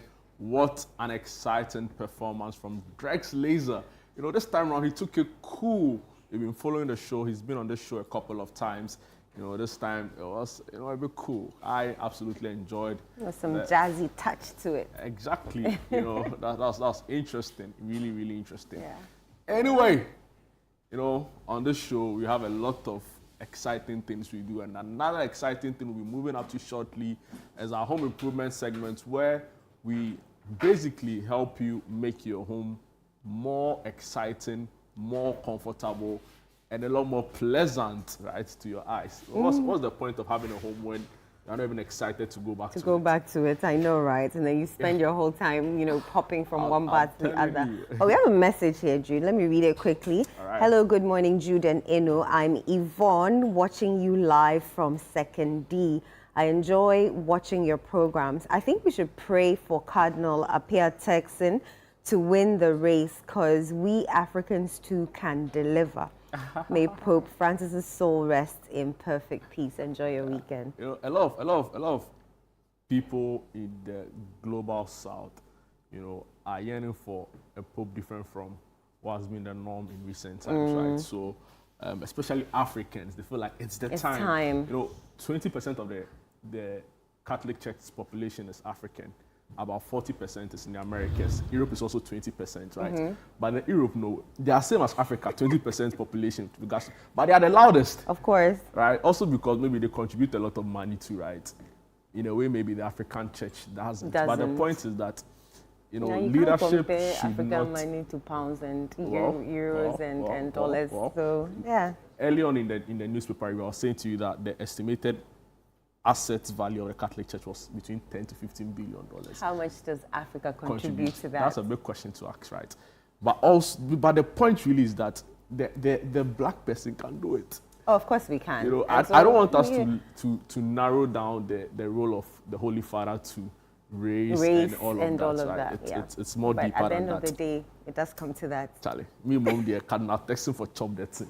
Cardinal Texan for the win. For chop the thing. Cardinal Texan for the win. All right. So you were talking about our home improvement segment. Yeah. There's some things, hanging around us. But we're not the ones who are going to be doing the explanation. We will rather be doing the questioning. It's kaftan material. I'm asking. It will look good on the kaftan. Selam will tell us more when she joins us. Selam, the Dream Maker, is an interior designer and project manager and founder of Acento Project. Hi, Selam. Hi. How are you? Morning. I'm fine. How are you? She's coming on sets with kaftan material. A kaftan material. Well, to be fair, it doesn't look good in like this corduroy, right? Yes, corduroy velvet. Yes. I'm getting it. Small. So you use it for what? Corduroy pants, shorts, some beach, wear, you know what I'm talking about. Everybody in the studio actually agrees with you, but then I don't mind. Or really? some like weather jackets if I travel.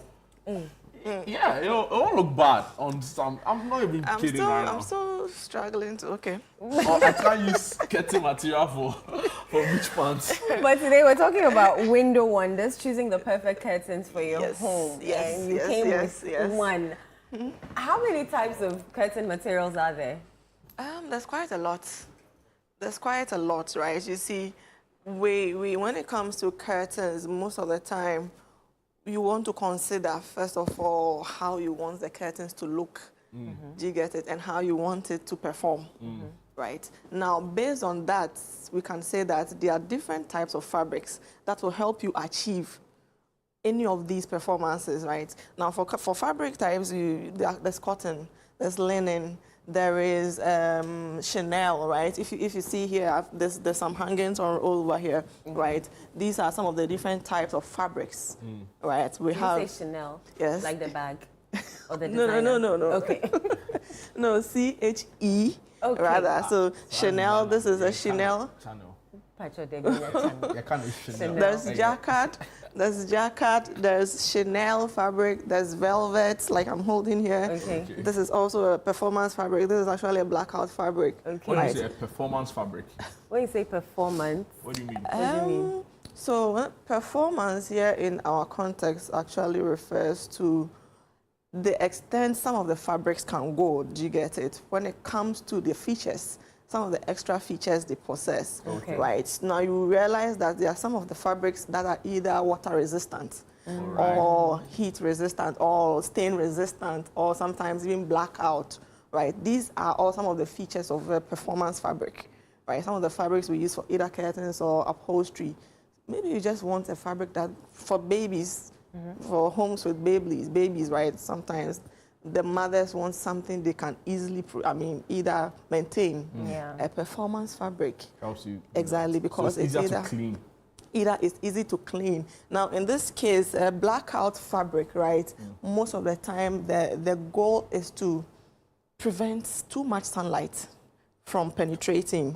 You know, there are some people when they sleep, especially in the bedroom or even in the living room, there are some people who do not want so much light in there, especially early in the morning.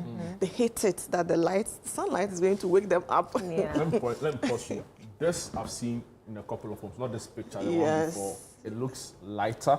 Yeah. What's that material? That one is a voile. A voile? Yes, a voile. Voiles are mainly very light and sometimes a little transparent fabrics that are usually, apart from, so more like an opposite of the blackout. The voile is giving you some amount of privacy. However, it is allowing you that amount of light you want. Do you get it? Some people want a lot of light in the room. Do you get it? Although it is giving you that privacy so you can't really see through. Interesting. So would that be so you know they'll use this and then there'll be like a whitish thing. Would that be the voile? So the voile, yes, is the white you see behind. Okay. Yes, so mostly, so let's do a little bit of experiment here so you see what I mean by a blackout fabric. You can bring that one out here. Let's do a little. You have your phone here, right? I do. Okay, let's put on your touch light. Or iPhone, say flashlight. Flashlight, sorry. Android. So you want to see the extent to which, now you see, you can point your phone to another direction. Let's see the extent to which the light will penetrate. Yes. Okay. This is purely about 90% blackout, right? You can't really see. It's faint. It's faint. Yeah, you can't really see the light penetrating. I can see small. You can see a little. That's why I was saying it's not so much of 100% blackout. Now, let's try another fabric here. Let's look at this one too. Sorry. Let's look at this. Let's look at this fabric too, with the same experiment. Also allows a little bit of light. Yes. Yeah. And then let's look at this. Oh wow. Zero light. Exactly. Zero light. Absolutely zero. Okay, I think now I know the trick to buying a blackout curtain now. If you go and say it's a blackout, just turn on your light, put it behind. Exactly. And then so maybe in simple terms, there are grades. There are some that allows a lot of light to pass through. We can try it on another fabric and then see how it goes like, right? So which ones are these? Are like this is velvet. Velvet. Yes. Okay. Wow. This is velvet. Okay, so this allows. This also allows light. This also allows some light to pass through. Okay. Right, as compared to this. So most of the time, the 100% blackout fabrics are mostly a little bit hard and quite stiff. As compared to, so if you look at this is a very flexible material. You can hold it and see, you can feel it. Yeah. This is a very flexible and soft fabric that easily flows. Yeah. So again, if you're choosing the fabric, look at how you want it to look and then how you want the fabric or the curtain to perform. Are you looking at something that is going to help you prevent so much light? You get it? Most of the time, the 100% blackout, again, also help reduce noise, right? So if that is what you want to achieve, you consider all these things when you are going to the market to buy your fabric. You get it? Are you looking at a very flexible curtain that drapes all over the floor? That is, I mean, you should look at fabrics that are very soft and flexible as compared to this. Unfortunately, I couldn't get a bigger one. This is very stiff. This won't give you the same feel as you are seeing here. Exactly. Wow. This kind of looks like jeans. That's true. So in this case, this kind of fabrics, like you are seeing in the picture, the previous picture, right?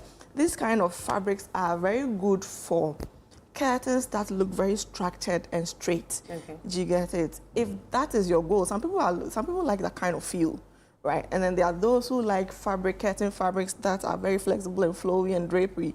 Yes, and then there are those who prefer something that looks very structured and stiff, and then maybe just a little kiss on the floor. For a lot of people, I think the difficulty in maintaining curtains is how to clean them. What are the cleaning methods available, right? Yeah. Especially if you don't have laundry money. Because the laundry prices right now. Again, you see, take a look at the type of fabric you are choosing. Okay. There are different types of fabrics, and then each of them has its own benefits, right? For instance, when you are looking at velvet, velvet fabrics are mostly not blackout.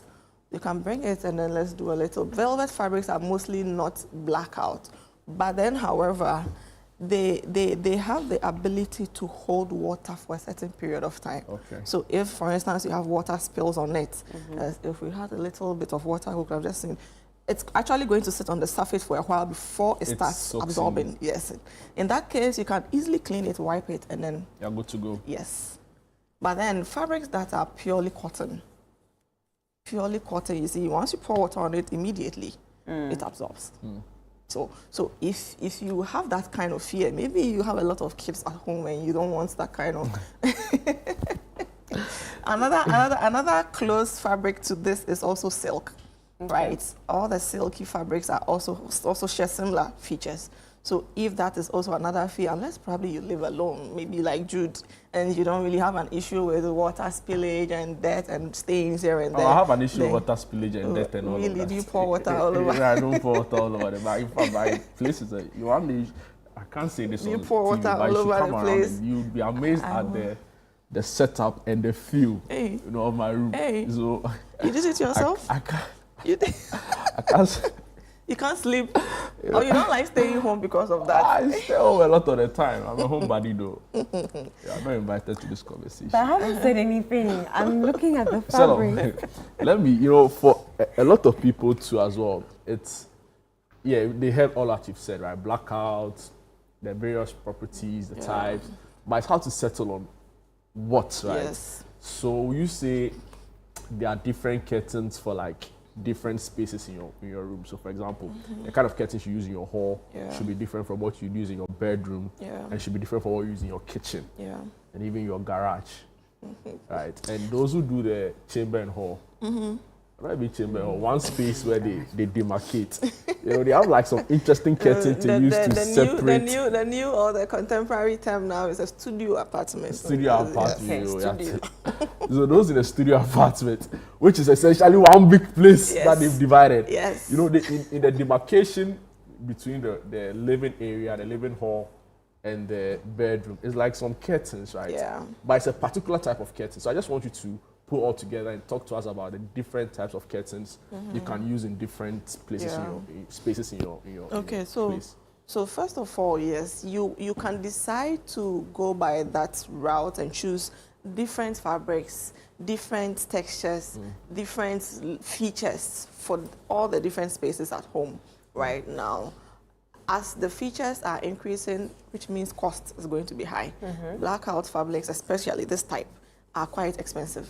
Do you get it? Blackout fabrics are quite expensive, right? Same as the performance fabrics, all those fabrics with all these extra special features are quite expensive. So you should be able to determine what are you looking for.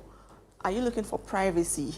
Maybe, for instance, in your bedroom, like I mean, Eno was saying earlier, she doesn't really like the sunlight. I mean, waking her up early in the morning. I know there are other people who are totally the opposite. Yeah. Do you get it? I have clients who say, you know what, I want a voile for my bedroom because I need the sunlight to wake me up. Oh, Lord. One of those who turn off the alarm. Exactly. I need the sunlight to wake me up because, yes, I have to get up early.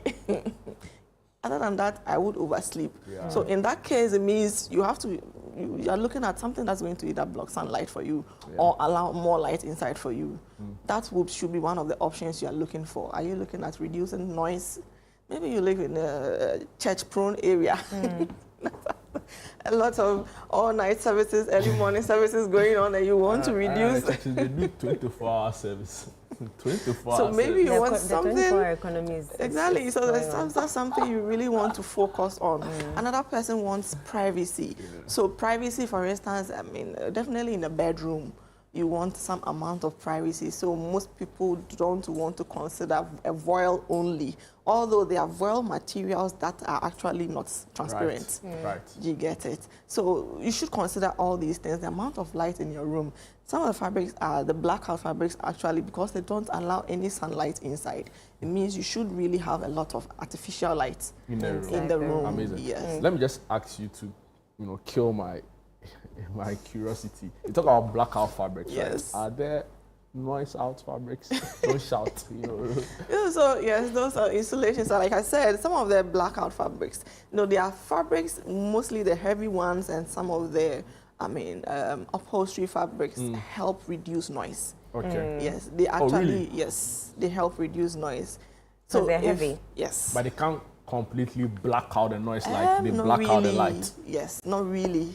Not really, but there are some, even this types, right, mostly, and then sometimes to the number of layers, you see the way, these days you have that it's become very common, like you see in some of the pictures, right, you have one main fabric layer in front, another fabric layer behind it. Sometimes now there are even 3 layers.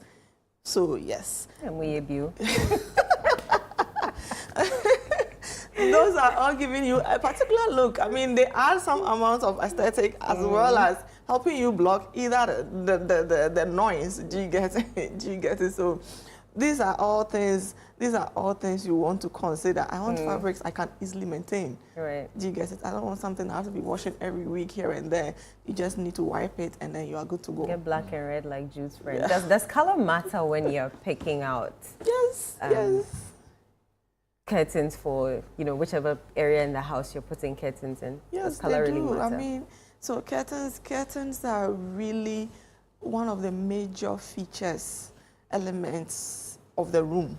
Do you get it? So when you are choosing them, that's why you have to be very careful. After the flooring, it's probably, and the walls, probably the curtain is the next major element that is going to highlight the entire space. So, I mean, that's why mostly we advise that maybe if you want to really do a makeover in home without spending so much, just change your curtains. Do you get it? Yes, just change your curtains. So the color you are choosing, unless probably the window is just one small window hiding somewhere. It can change like the whole setup and feel of the space. Space. So you have to be very careful because imagine if you have about 3, 4, 5 windows surrounding the living area. It means that color is going to be all over the room. So you can't go for like... So you have to choose. You know what? Orange curtains for a white space. I judge you. That's if you can take a lot of orange. That's up to you. Why are you judging me? What did I do wrong? Not you. I'm saying that I judge anyone really who has like black and red curtains in their room. Oh. Like if I walk in your space and all I see is black and red curtains, like I judge you. Yeah, like are you in a cult? Like are you that is your favorite are you a ritualist? Like what's going on? Color? Or you're a fetish priest? Please, like if I walk in your room, it's because of where you come from. There was actually some work done by some people, right? And they said that more often than not, right, in corporate settings, people who often wear white shirts were more likely to be taken serious. Yeah. Right? Yeah. Because white is whatever is purity, means you're responsible, blah, blah, blah. It's clean, because you can't really wear a dirty white shirt around the office space. Right? And I'm looking at it and I'm like, in the same vein, if I come to your space and all I see is black curtains and red. You're dirty. I'll judge you. No. Whatever respect I have for you, yes, it has its own connotation. Fine. I mean, from our perspective or wherever we are coming from. Yeah. Again, are you a ritualist again, or if you're going by, if you're going by color psychology, black has its own feel. Black has it, especially when it's used to decorate. Yeah. Do you get it? Black also has its own aesthetic. Do you get it? It means a lot apart from all the negatives. It means that black is actually a lovely color. Exactly. Black maybe I might passable, but black and red, it means three things. You're a cult, you're a ritualist, or you're a butcher boy. All of those are red flags. So if you come to my room and you see blue and yellow.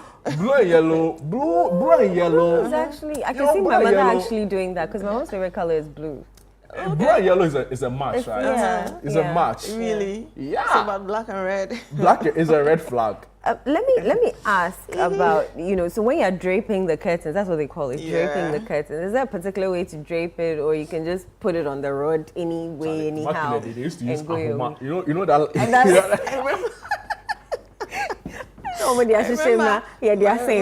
my mother likes curtains a lot. I mean, back in the days, she's always buying curtain fabrics everywhere she goes. If you come home right now, she has bags of curtains. Yes, almost every month she's changing curtains. Every month.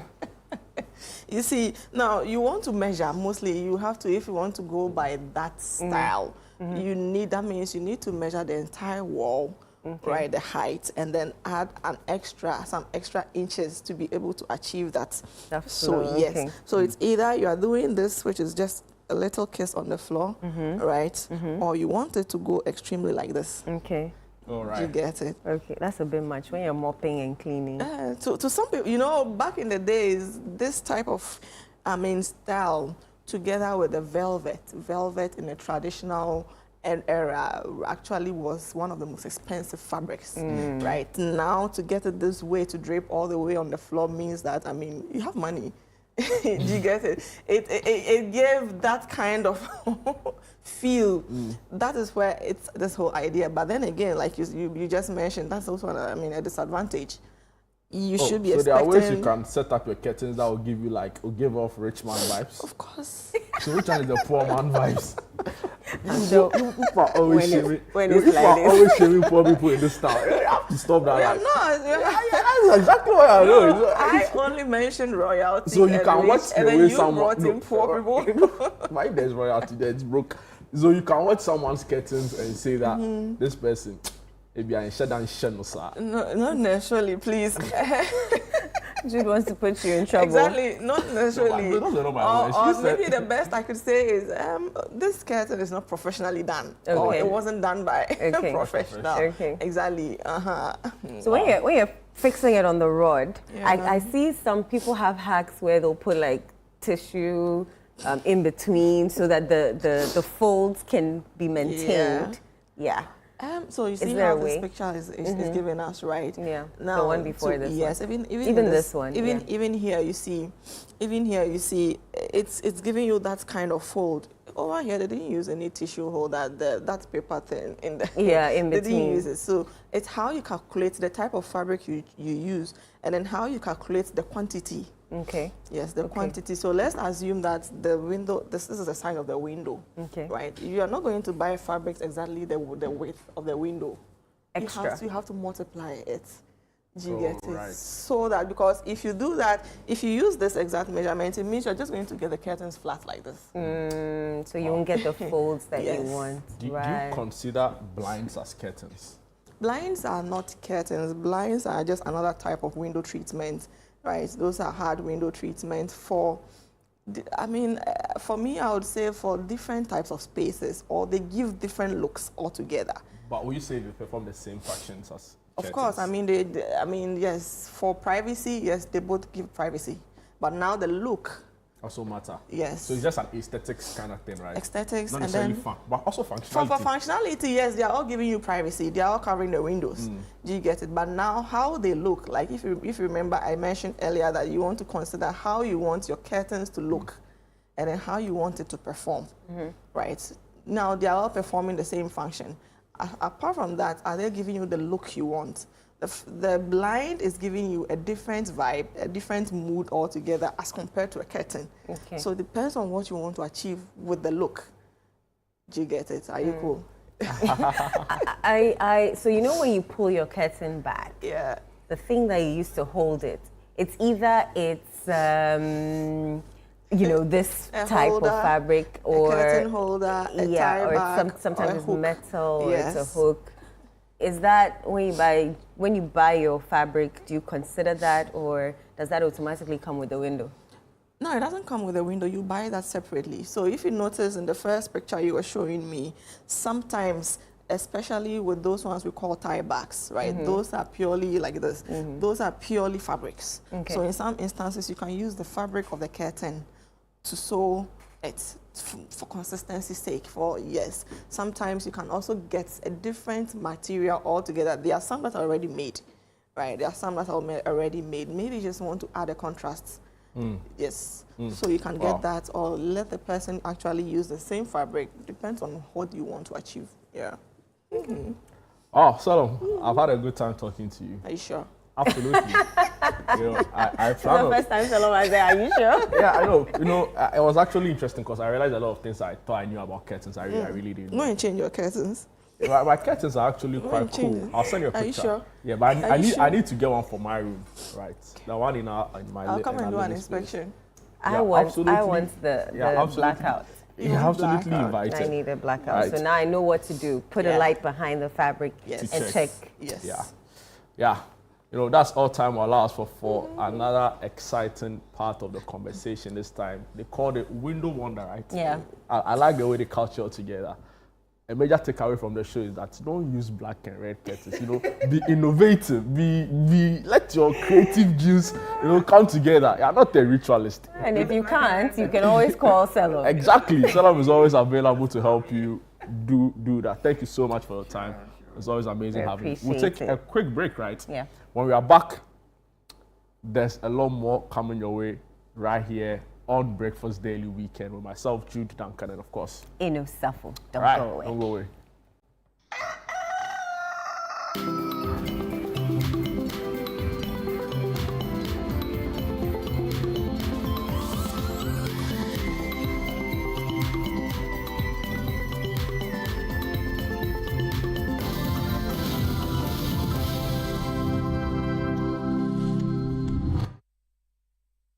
Welcome. It's Play to 8. Get ready for the game show where every play has a purpose. Welcome to Play to 8, the only game show where your knowledge and skill don't just win you prizes, they help change lives. What sport is considered the most popular in the world? Football. Every point you earn goes toward real-world support, from school supplies to health kits, clean water to emergency relief. Play smart, play big, Play to 8. Catch all the action, the drama, and the heat. Most commonly spoken language in Brazil. Portuguese. Play to 8 every Sunday at 3:30 p.m. only on Channel 1 TV. Edna, let's begin. The Play to 8 game show is proudly sponsored by Tank Palace, Giraffe Island, and VVIP.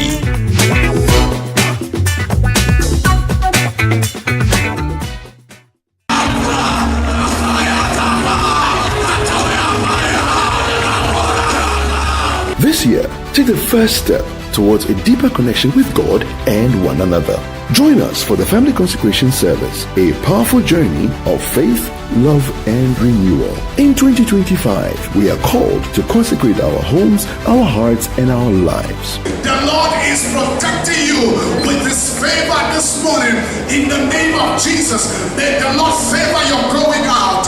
May the Lord favor your coming in. To dedicate ourselves and our families to the path of faith, grace, and unity. Through prayer and reflection and a shared devotion, the Family Consecration Service 2025 brings families closer together, strengthens bonds, and invites God's presence into every corner of our homes. It's on Thursday, 1st of May 2025 from 6 a.m. to 12 noon. The venue is the Oil Dome, Royal House Chapel International, Accra. There will be renewal of vows for married couples. On this occasion, I'm asking you to forgive me for all the hits and pain I have caused you. Join countless families around the world as we come together to consecrate our lives in the spirit of love and faith. A consecration for today and for generations to come. Make this year a new beginning. Family Consecration Service 2025 for the love of God and the love of family. Join us this year. Together, let's consecrate our families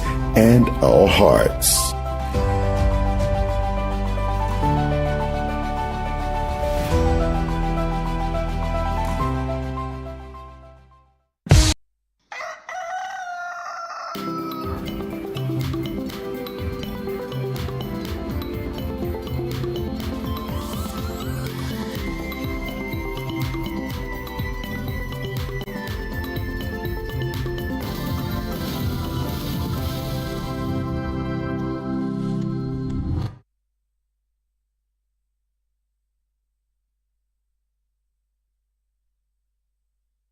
You're welcome back to Breakfast Daily Weekend right here on Channel 1 TV. We're about to do some sports. We're going to tell you PL fixtures that are happening this weekend. So there you have it on your screen. Chelsea's taking on Everton at Stamford Bridge at the Amex Stadium. Brighton will be taking on West Ham. Kudus Mohamed will be in action at the St. James Park. Newcastle welcome Ipswich. And also Southampton, which are already relegated, will be taking on Fulham Football Club. Wolves will welcome at the Millinox Leicester City. Also, another club that has been relegated, right? Unfortunately. On Sunday... I'm only interested in, Sunday. All we need on Sunday, is a draw. On Sunday, Bournemouth will welcome struggling Manchester United. And on Sunday, at the Anfield Stadium, Liverpool could be crowned champions. If they just have to avoid defeat. Draw. Avoid defeat. So a draw or win will crown Liverpool champions for England for the 20th time. They play Tottenham Hotspur. Hopefully, that won't happen. In Jesus' name, Master. I pray. Amen. Drex. Behave yourself.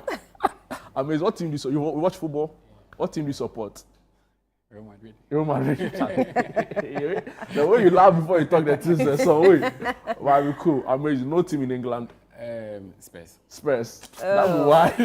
That's why you laugh. You went to Real Madrid first before you came. Since the last time you were here, how has your craft improved? How have you been noticed? How has it been? And it's been okay. I've been getting a couple of gigs and stuff. I've been trying to. Is it Shamu? So where's that cut of the gigs now? Is it? Yeah, so it's been good. I've been able to put a small team together. We play like the saxophonist and then Cleos as well. So we try to add a little bit of versatility to what we are doing. Because I'm into pop R&B, Cleos is into R&B, and then now the saxophonist adds a little flavor to it as well. So we're trying to have like something mellow, but still be able to. Yeah, in a field that's quite different from what a lot of people are doing, right? Yeah. Must be difficult. Just briefly talk to us about that experience. Here in Ghana, people don't really patronize like R&B and stuff, but you tend to listen to people like who actually listen to R&B. People want the vibe, but I feel like we don't have the spaces that actually promote that kind of thing. So I'm trying to put that out there, trying to put people together and then organize events that would put those people out there. Because if we have like an open mic and there's a lot of people coming to play guitar and they are singing, everybody wants a cozy vibe, but there are no locations or specific locations where you can come and sit down and then just chill and then ease your mind. Amazing. That's a business idea right there. I like that we are also giving you the space to also put this together. There'll be a lot more times we'll have you on to talk about what you're doing, and also the music you're putting out there. When should people expect new music from you? June. Amazing. And where can we listen? On all like streaming platforms, it should be Drex Laser. Amazing. All right, thank you so much. And that's our show for you. Thank you for joining us. Don't forget to join us tomorrow bright and early, 7 a.m. We'll be back here with you. Bye-bye.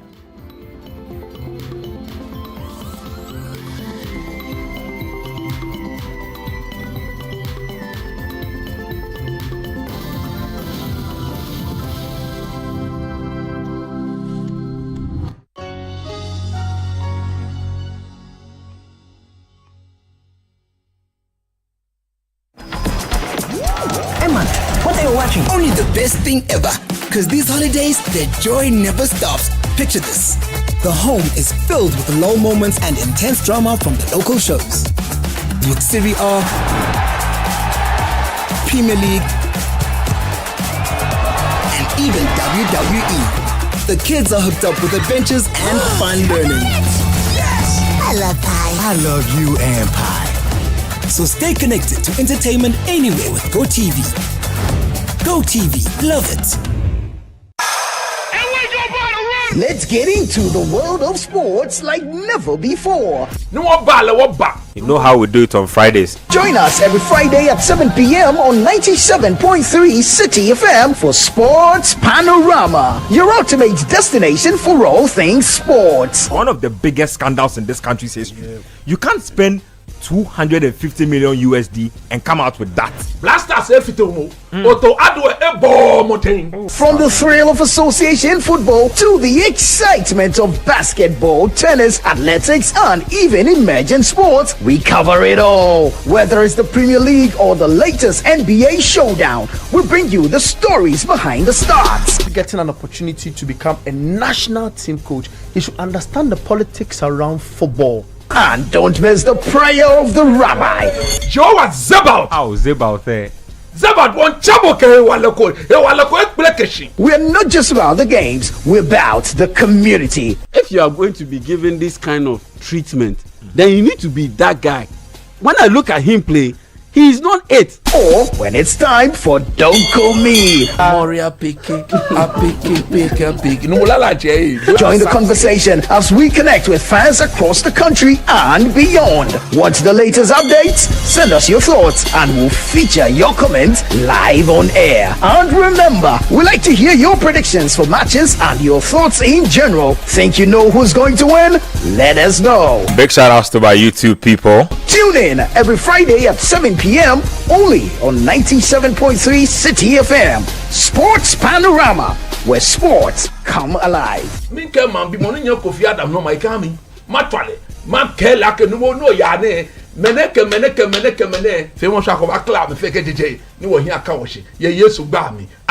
Sports Panorama, your weekly sports fix. Don't miss out on the action. Sports Panorama, catch the excitement every Friday.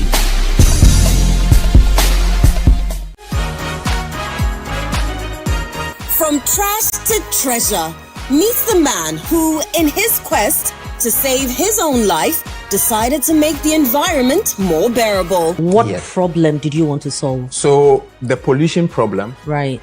The smoke from the burning of the plant is very poisonous. Personally, I was suffering. I could have asthmatic attacks and end up in the hospital. And I was like, if I don't find a solution to the problem, I can die. Has it been all rosy for him? Well, he shared one of his experiences with us. That shelter at Jolu Junction. I mean, it was beautiful to see. I used that stretch, but after a while, it vanished. I couldn't sleep after building that bus. I'll tell you when I started sleeping. Accompanying him is the Vibe 3. They'd be serenading us to some great tunes. Get fire, make any night out. Many girls for me at by you better. Tell me who on you, now me water. Say I go be your Santa. So this Sunday, join Frima Edunyame and Nana Tufo Boateng on the Upside Down Show at 7 p.m. for an uplifting and mind-changing moment. Well, I go there with you. I go there with you.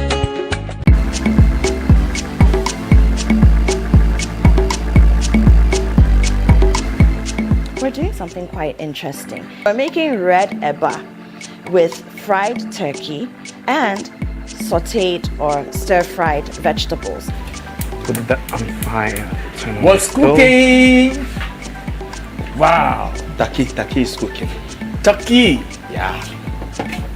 Oh, wow. This will be delicious when cooked. Hello? So this is what you do now? No. I had early signals. Your GPS is not working. No, I had early signals. Which early signal? And to avoid the rain, I have to come here. Which rain? It's about to rain. Ghana met you. Yes. Red eba is just your regular normal eba. But this time around it's stewed. All right, Chef Orel, So I was just letting you do your thing with the stir fry. Yeah. It's fun to watch you cook. It's mesmerizing. Yeah. It's been cooked. It's been cooked. Where is this hat from?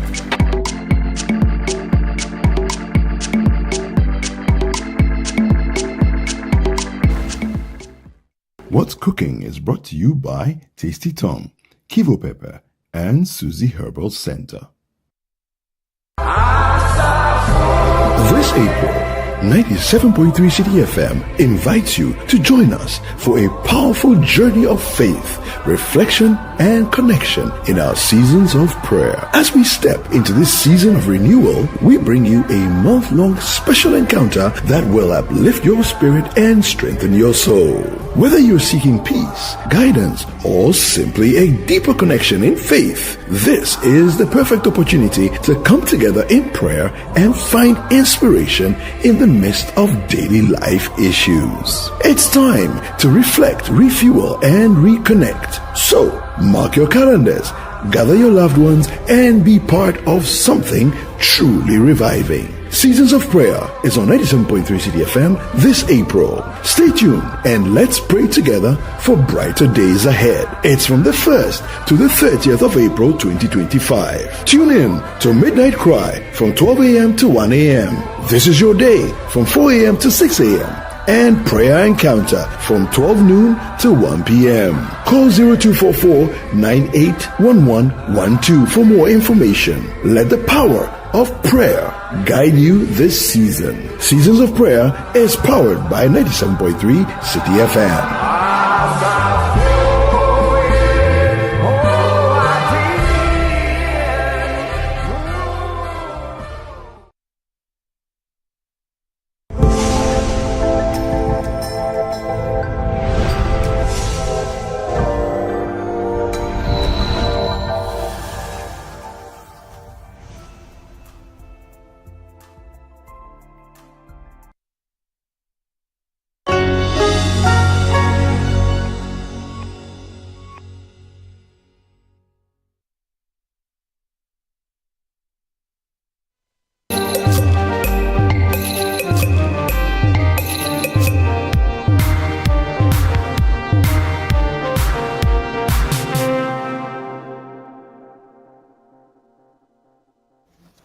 Hello, very good morning to you. You're welcome to The Big Issue, your platform for incisive analysis and riveting conversation. My name is Selom Adunu. The show, as always, is live and interactive, and you can join us via our WhatsApp line on 0420-444-7033, 020-444-7033, or 0549-986-996. I will be happy to share your views with the rest of the world. There are two key issues we are looking at this morning. For the first time in our history, a Chief Justice has been suspended. That happened this week, and it's been in accord or pursuant to constitutional provisions. Article 146 generally deals with how Superior Court judges, including the Chief Justice, could be removed from office. As part of that provision, when a prima facie case is established against a Chief Justice, the President may suspend the Chief Justice, whilst a committee of 5 that will be set up by the President on the advice of the Council of State delve into the matters to see indeed if the Chief Justice is actually at fault. Now that process has been started, and so the Chief Justice is also being suspended.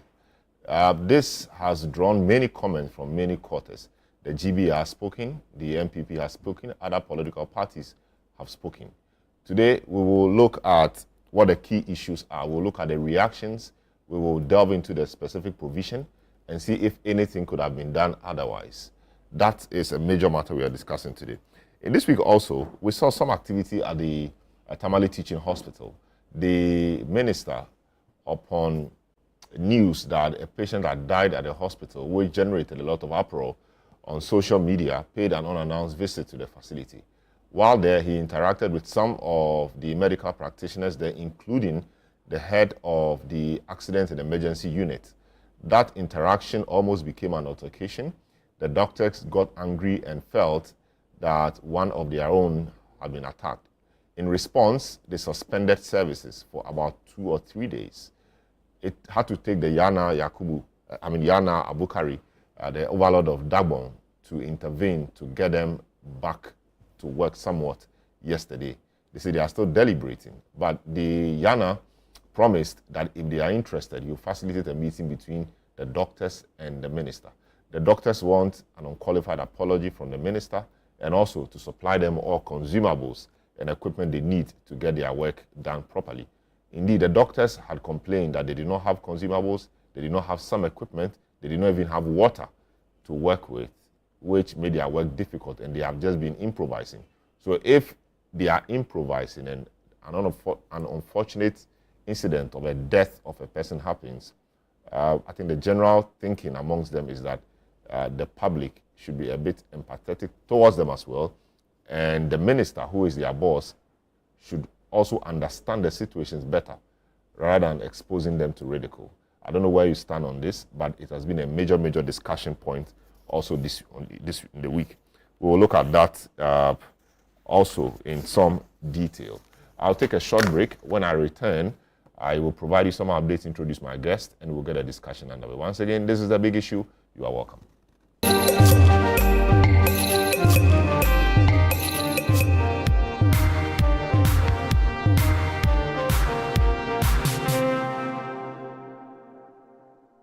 Welcome. It's Play to 8. Get ready for the game show where every play has a purpose. Welcome to Play to 8, the only game show where your knowledge and skill don't just win you prizes, they help change lives. What sport is considered the most popular in the world? Football. Every point you earn goes toward real-world support, from school supplies to health kits, clean water to emergency relief. Play smart, play big, Play to 8. Catch all the action, the drama, and the heat. Most commonly spoken language in Brazil. Portuguese. Play to 8 every Sunday at 3:30 p.m. only on Channel 1 TV. Edna, let's begin. The Play to 8 game show is proudly sponsored by Tank Palace, Giraffe Island, and VVIP.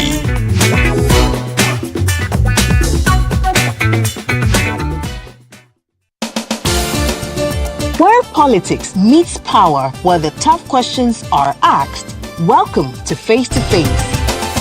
Every Tuesday at 9 p.m., join Umaru Sanda Amadou as he takes you face to face with the key players shaping the future of our nation. I lost over $10 million at the trade fair. You had a fight with the management of trade fair? I don't have a fight with them. I just deplore the way they went about what they did. Let's talk about the chief prosecutor of the state at the time that you were being prosecuted, Godfrey Yeboah-Dame, the Attorney General. Yes. I think he was directed to jail us. By who? By the system. Boko has been a failure for your government, though. Can't be a failure.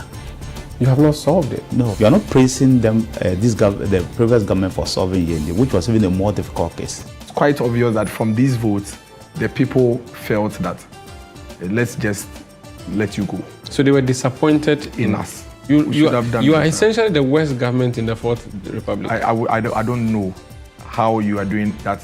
Based on the indicators. Yes, based on the number of people who refuse to come and vote for you. If that is your analysis, then why not? No filter, no boundaries, just the truth behind the headlines.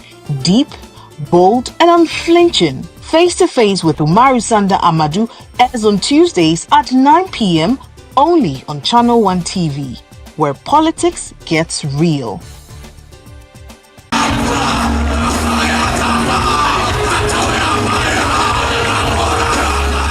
This year, take the first step towards a deeper connection with God and one another. Join us for the Family Consecration Service, a powerful journey of faith, love, and renewal. In 2025, we are called to consecrate our homes, our hearts, and our lives. The Lord is protecting you with His favor this morning in the name of Jesus. May the Lord favor your going out. May the Lord favor your coming in. live. To dedicate ourselves and our families to the path of faith, grace, and unity. Through prayer and reflection and a shared devotion, the Family Consecration Service 2025 brings families closer together, strengthens bonds, and invites God's presence into every corner of our homes. It's on Thursday, 1st of May 2025 from 6 a.m. to 12 noon. The venue is the Oil Dome, Royal House Chapel International, Accra. There will be renewal of vows for married couples. On this occasion, I'm asking you to forgive me for all the hits and pain I have caused you. Join countless families around the world as we come together to consecrate our lives in the spirit of love and faith. A consecration for today and for generations to come. Make this year a new beginning. Family Consecration Service 2025 for the love of God and the love of family. Join us this year. Together, let's consecrate our families and our hearts.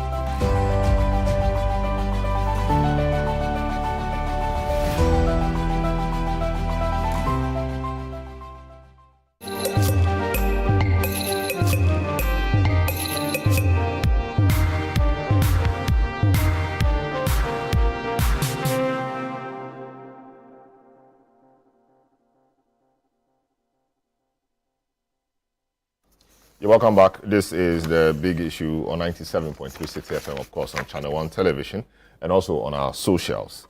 Two key issues we're looking at this week. The Chief Justice of the Republic was suspended, first ever time this has happened under our Fourth Republican Constitution. And we're looking at the suspension and the matters that have arisen therefrom, give you an analysis of the key issues there. Also, the Tamale Teaching Hospital has been in the news. Some death occurred there. People were unhappy. People attributed that to medical negligence, even though it's still under investigation. The minister went to the facility and some interaction degenerated into some altercation. The doctors felt attacked by that, they say, and so they suspended their services for about 2 days. It had to take the Yana to intervene to get them back to work. We're looking at all of that. They've also made some demands. They want an unqualified apology from the minister and all equipment and consumables they need to enable them work supplied by the minister or the ministry. These are the two issues that will be engaging our attention this morning. But just to provide you some update, the President John Dramani Mahama has suspended the Chief Justice Gertrude Tokonu following the establishment of a 5-member committee to investigate 3 separate petitions seeking her removal. Channel 1 News' Hansen Ajiman reports on the sequence of events that led to this significant development. Calls for the removal of Chief Justice Gertrude Tokonu gained momentum after the presidency confirmed receipt of 3 petitions demanding her dismissal. In a statement dated March 25, 2025, the presidency announced that it had initiated consultations with the Council of State to determine whether a prima facie case had been established in accordance with Article 146 of the Constitution, but the process packed legal challenges. 2 individuals, including Member of Parliament Vincent Ekwesafua, questioned the constitutionality of the move, as Afua filed a suit at the Supreme Court contending that the Chief Justice should have been allowed to respond to the allegations before the President commenced consultations with the Council of State. The case remains before the court, with multiple adjournments stalling the ruling on an interlocutory injunction filed by his counsel, former Attorney General Godfrey Yeboah-Dameng. Meanwhile, March 28, 2025, Chief Justice Tokonu wrote to the President requesting copies of the petitions and a specific time frame to respond. The Presidency complied, granting her a 10-day window to present her defense. However, the President raised concerns over the leak of her letter to the media. By April 7, 2025, the Chief Justice had formally responded to all 3 petitions meeting the deadline. Following a review of her submissions and in continued consultation with the Council of State, President Mahama concluded that the prima facie case had been made. On April 22, 2025, Minister of State in charge of government communications confirmed that President Mahama had issued a formal warrant suspending the Chief Justice. Article 146 of the 1992 Constitution, that is 146.10, also stipulates that when this is done, the president has power to suspend the chief justice pending the final determination of the matter. And that is exactly what President Mahama has done. So every step of the way, President Mahama has shown fidelity to the 1992 Constitution. He has gone strictly by the book and done things in the way that the Constitution specifically provides they should be done. A 5-member committee has since been constituted to investigate the petitions.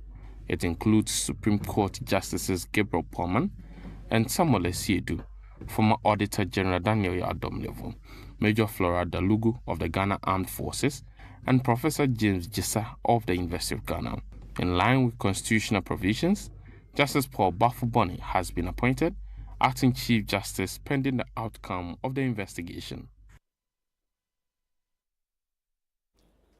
All right, so that was a report put together by my colleague Hansen Ajima, chronicling a sequence of events that led to the significant development of the suspension of the Chief Justice. My guest this morning, the Honorable Andy Appiah-Kubi, private legal practitioner, former member of Parliament for the Asante Akim North constituency.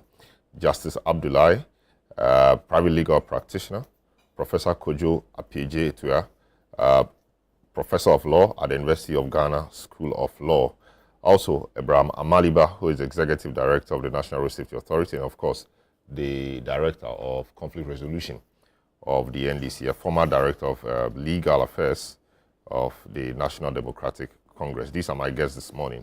But let me start off with you, Dr. Honorable Andy Appiah-Kubi. Good morning. Welcome to the program. Good morning, brother. Yes. I mean, have you been surprised by the suspension of the CJ? Was this something you expected, given the turn of events? Well, I know from the background that the government had such plans to frustrate the CJ. I knew that, and I knew it would happen once it started. You see, sometimes you need to question the propriety of the action taken as different from the constitutionality of the action. I would think that it was improper for the president to have embarked on that tangent, but I wouldn't fault him also for the path he has taken, because what the Constitution says is what he has done, pursuant to the petition. But that again goes to the root of the matter, the Constitution itself. You see, these are some of the constitutional flaws that need to be reviewed, given the opportunity now. So, and again, when I came in, yes, you had given the indication that this is the first time we are having such a constitutional crisis. Chief Justice Akukosa also experienced the same under the First Republic. But it is not a pleasant thing to have. And indeed, I would expect that the judiciary is our last century. So all of us, if we have difficulties, problems with governance or with politics or anything, it is the judiciary that speaks to show us the direction. So if we extend the hand of politics into the judiciary also, then it means we don't have a place to run to in times of difficulty, when constitutional or even human rights are impeached. You cannot have a sanctuary to run to. So it's a very dangerous, situation we have now. And I would have hoped that, the Council of State would have prevailed upon President to probably. You see, more so when you see the substance of the petition not as strong as one would expect. So I was very disappointed that the Council of State returned a verdict of a prima facie case. Looking at the petition, I don't think so. And in any case, if they are complaining about judgment of the Supreme Court, you see, in recent times, I went to the Supreme Court with a prayer. it was declined. And I was so disappointed it was declined. Subsequently, some very senior members of the bar called me and said that yes, the line of argument was correct. The invocation of the appropriate laws were also correct, except that on the principle of directive principles of state policy, the state must survive.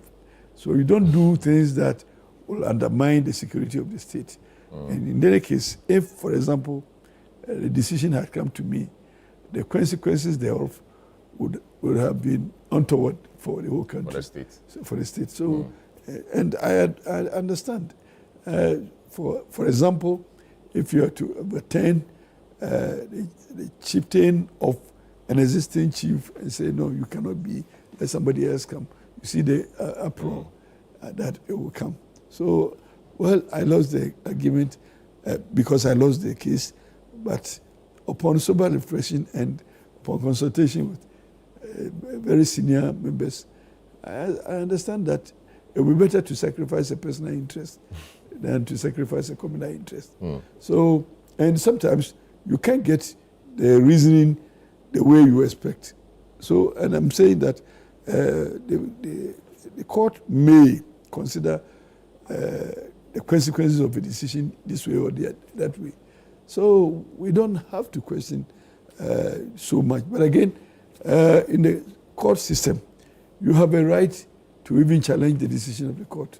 So the best way to do, not to write a petition for the removal of the Chief Justice, but rather you could go for a review if you are not happy with the decision of the court. Again, if we are saying that the decision is wrong, and for which reason somebody must lose his or her position, Chief Justice didn't give the decision all by herself. It was a panel of at least 5 Supreme Court judges. So if the decision is bad, for which reason somebody must be removed, then of course we should be canvassing the argument that all such persons who contributed to the decision must be removed. And is this the way we want to go, that anytime a decision comes and it doesn't favor one person, that person will have to write a petition to the president that because the decision didn't come my way, just remove the Chief Justice or remove the whole panel? How can we develop our judiciary if we begin to behave this way? So personally, it's a very sad situation, a very sad event unfolding. And I would have thought that the Council of State, members of the Council of State could have... But that should tell you that perhaps they took the issues particularly very seriously, because the Council of State, a very important organ of our system, yes, but very eminent persons. Many of that them is have why been I'm so surprised. Judges and have the benefit of adjudicating on matters. That is why I'm so surprised. You see, this is a semblance of other jurisdictions where we have a second chamber. So they're supposed to act as the second chamber for us. So if something happens and we need to invoke their jurisdiction, we expect that they should complement that which the lower chamber would have done. But unfortunately, if we are all following the same... But what would the lower chamber have done? I mean, no, the lower chamber, what would this lower chamber have done? If it had gone to the lower chamber, and the lower chamber had even voted that there's a prima facie, there's a second opportunity for the upper chamber to also decide and say, looking at circumstances. And again, we are setting a very bad precedent in Ghana and in West Africa. You see, it affects investor confidence also. So we have to look at the totality of the outcomes before we come to a decision like this. So my disappointment is in the way that the decision came, and looking at the issues raised in the petition. I would have thought that this was not grievous enough to warrant the removal of the Chief Justice. I see. Let me speak to Professor Kojo Epejito, Professor of Law, University of Ghana School of Law. Hello, Prof. Good morning. Welcome to the big issue. I mean, your colleague. No, it's not my colleague. I mean, your professor. I mean, your student. Yes. Your former student yes. Says he is surprised or he is shocked yes. at the decision of... The excitement of meeting him is one of the reasons that I came this Oh, I see. The Prof, that's a good one there. Thanks so much. Said he's surprised or shocked at the outcome or the verdict of the Council of State's consultation with the president. He felt perhaps it could have been different. Were you surprised that the president came up with this particular decision, establishing a prima facie case and subsequently suspending the CJ? Hello, Prof. You may want to unmute. You may want to unmute, Prof. I've unmuted. Hello, Professor Kojo Apejetua. I am unmuted. Okay, great. Now we can hear you. We can hear you now. Good, good, good. Okay, great. Thank you so much. Did you hear my question? No. Yes, I Okay, heard. very good. Very good morning to you, Prof. Your student extends his greetings to you. And good morning to you, Honorable. Thank you, Prof. It's been a long while. Yes. Yes. All right. Thank you. My answer to the question is that I'm not too surprised about the decision by the president or the turn of events, because the president is acting based on the dictates and tenets of the Constitution. And as was rightly said by Mr. Andy Apiakubi, the Constitution is loose. It has some loopholes, which therefore makes it very easy and possible for the process to move as to where it has gone to so far. And so, looking at the fact that it's also mandatory on the president, he's sort of bound to take those steps after one issue has been cleared, then the likelihood was strong that this is where things were going to turn up to. And so I'm not too surprised about where things have gone to. Many people think that there is the hand of politics in this, and indeed, Andy Apiakubi alluded to that. Do you also share the view that the hand of politics might have extended itself into this matter, even though the Constitution is quite clear on what steps the president is to take? Well, first of all, I think we need to understand that politics is present in almost everything we do. Even in our own homes, politics has a role to play there. And so we cannot completely divorce politics from the decision taking. But the question is, to what degree is the decision influenced by the particular party in government to achieve a political end? Or is it for the sake of ensuring that there are some stumbling blocks to the quality of delivery of justice, and so the steps taken are to remove those barriers and ensure that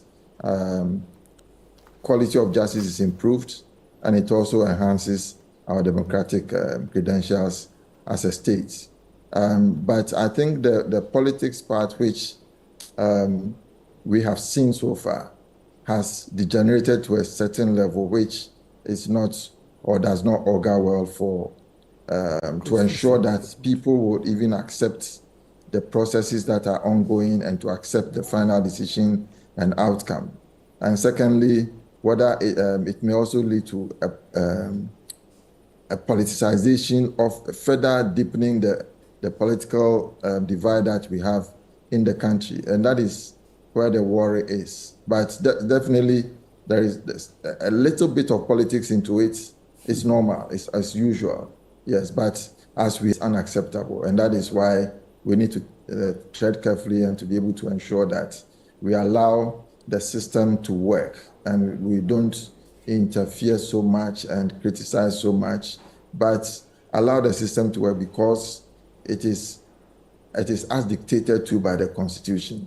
You cannot fault what the Constitution has said.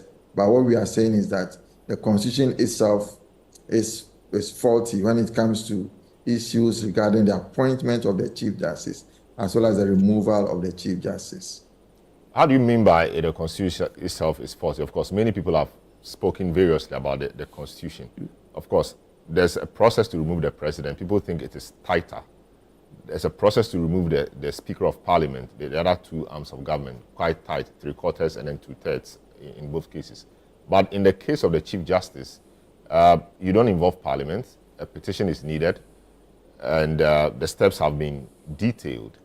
How weak is that? I mean, you think that the matter should have been, or Parliament should have had a say in this?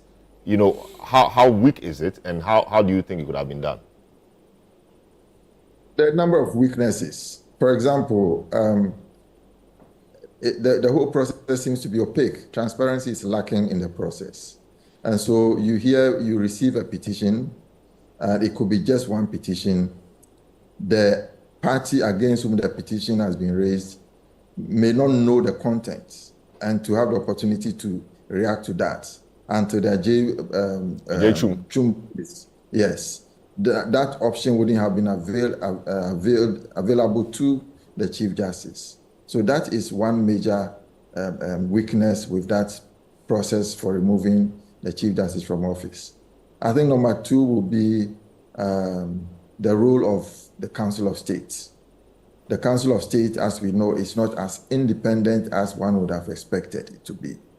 And added to that is that other layer of the fact that is the consultation done by the president is the advice that the end comes out of the consultation is not binding on the president. So it is a mere formality, a mere procedure that needs to be followed, and that's it. So here, one would have expected that if you look at the process for removal of office of other justices of the Supreme Court, the process is tighter because, among others, it involves the Judicial Council. Yes. And we all know that the Judicial Council is more representative. And it's also a council that is as close to the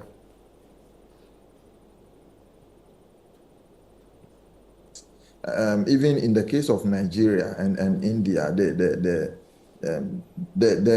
advice given by the Judicial Council is binding, or to a very large extent is binding until the president has given some solid reason to justify why it should not. But here we don't have that with the Council of State coming in. And then the appointment of the committee. We don't doubt the fairness of the president. That is not the point being made here. But the Constitution as a whole gives too much power to the president to appoint this here and that there and so on. This committee is appointed by the president. And so if initially there is some fear of bias from the president, and there's that political bias coming in there, the appointment of the committee by the president will also be tainted with that perception of a bias or the fact that the process has been politicized. I think that the president should not have the power to appoint.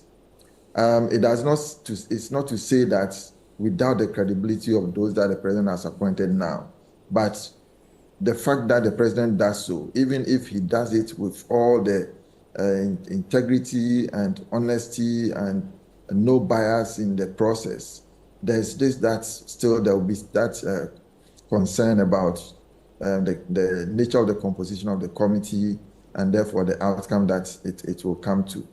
Then we can also talk about the fact that there is no appeal process for, in this case, the Chief Justice. In the case of Kenya, for example, the Chief Justice can appeal the decision by the committee. And even in that committee, the composition is not purely at the discretion of the president.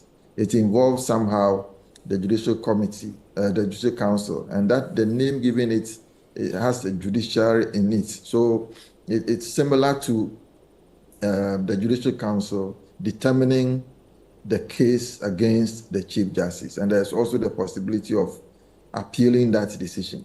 So these are some of the weaknesses which you can say are embedded in the constitutional process for the removal of the Chief Justice. I see. Quite interesting. Just kindly hang in there for me. I know you have to go, but kindly hang in there for me. He's made quite a number of points. You shared the point, the view that, of course, you did also say that the Constitution is weak. He's outlined a number of things: transparency, role of the Council of State, appointment of the committee, appeal process, etc. The issue about transparency lacking in the process, can't we reason with the framers of the Constitution that they meant to protect the office of the Chief Justice? That's why they didn't think that it was useful to put out the allegations. It's rather the case. If they wanted to protect the office, it would have been more stringent. But the way it is very easy for anybody at all to generate the petition. And indeed, we have to understand the weaknesses in the Constitution because of the era that the Constitution and what Ghanaians were looking for at the time. Because at the time, we were fed up with military rule. So anything different from what we had was seen as better, or seen as we getting freedom from militarism. So we did not pay, attention to the drafting of the Constitution because we thought that anything was good. So all these flaws passed through the referendum. But in fact, if we had been diligent enough, we should have realized some of this. And indeed, we should have had opportunity to compare our Constitution with others. As Prof was saying, in Kenya, there must be an appeal system. There is an appeal system. And indeed, how would you take decisions about a Chief Justice without recourse to the Judicial Council? The Judicial Council is the body that, supervises the whole judicial system. And they also monitor the judicial wings. And it is the council that is representative enough of society and people within the law. Is the thinking not that the Council of State is higher? So yeah, but the Council of State could be higher by way of the hierarchy. But in the industry that we are all seeking to affect, the highest body in the industry is the Judicial Council. And how would you take decisions like this, particularly affecting a sitting Chief Justice, and the presiding council will not be involved in the matter? And you see, we play into the hands of politicians to affect even what happens in another wing of government without giving that wing opportunity to, affect the decision. That cannot be right. But again, it is because of the Constitution. I'm happy that Prof is also pointing out some limitations in the Constitution. And like I'm saying, it was because of the time that the Constitution was drafted. At the time, we thought anything different from the military rule was better, and we didn't pay attention. So we're getting all this. And we are happy that now we have the opportunity to affect it. Let it be seen to be a holistic review of the Constitution.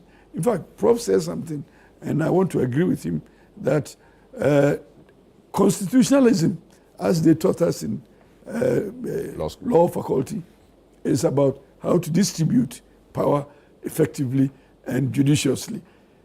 But our Constitution rather seeks to consolidate power in one person's hand, which is totally different from the expectations of that concept of constitutionalism. And you see, when it happens like that, then the president more or less becomes the supervising office of the judiciary. But what happened to the separation of powers then? And like Prof pointed out, even to remove the Speaker of Parliament, look at the steps you have to go through. And the institution, Parliament itself, is given the opportunity to also make an input. But what happened to the judiciary? We play into the hands of a president. We have to be careful with executive presidency, because it is not always the case that you will get a president that will be presidential. There are times that you get a president that will operate outside the realms of even good governance. So I'm still on this issue about transparency and the in-camera nature of the proceedings. The president takes the petition, which shouldn't be made public, together with the Council of State, makes a determination of prima facie. Is it not the case that because of the nature of that office, you want to protect it? So petitions will come. Some may be frivolous. Some may say things which they can not even substantiate. But if those things had gone out, they would have, even though not true, they could, or they would have the potential of tainting or tarnishing the image of the Chief Justice. So the President and the Council of State will deal with it at that level. If there's no merit in it, they dismiss it and nobody hears of anything. Yes. You know, I agree with the in-camera yes. hearing. Mm-hmm. But what I don't agree with is the constitution of the Council of State. And you remember, some of the members are appointed by the same president. And some are voted for. And some are voted for. And some are from institutions. In our normal, some are from institutions. But in our normal scheme of things, you know that once we have a president, he presides over everything, especially in the executive presidency. And that even people who are coming from various institutions, the hand of politics goes in there. So what are you saying? You're saying that once the president nominates some people yes. to So once those people will think in support of the president. Yeah, but now do we know what the president wants? Because the Constitution says if the petition comes, forward it to the Council of State. Before even we had the election, we all knew the situation, the bad blood between the president and the judicial system. There were a lot of complaints about judicial decisions. Even during the campaign, they made mention of possible attacks on the judiciary. They said reset the judiciary because the decisions were not favoring them. And indeed, but indeed, Kandapa, who was National Security Minister, no meaner minister, National Security Minister, had cause to suggest to the judiciary that the so-called unanimous FC was becoming a problem, so if they could balance it a bit. So that reflected the general thinking of the society. And he was coming from a security unfortunately for Honorable Minister Kandapa, he is not legally trained. So yes, he was looking from a pragmatic point of view and from a security point of view. I have discussed possibilities in judicial decision making, and indeed I talk about directive principle of state policy, which may be difficult for Kant to understand and appreciate holistically. And some of the things, when you go to court and the decisions or the arguments are coming, sometimes if you are not trained as a lawyer, you may find it difficult to understand the lines of argument, the cases that they are invoking, and the authorities that they are invoking, the principles of law that come from the cases they are invoking. You see, so it is not easy like that for somebody outside the judicial system to just say that I am unhappy with 7-0. Personally, those cases that brought 7-0 verdicts, I personally saw that you were 7-0 indeed. They expected the 7-0s.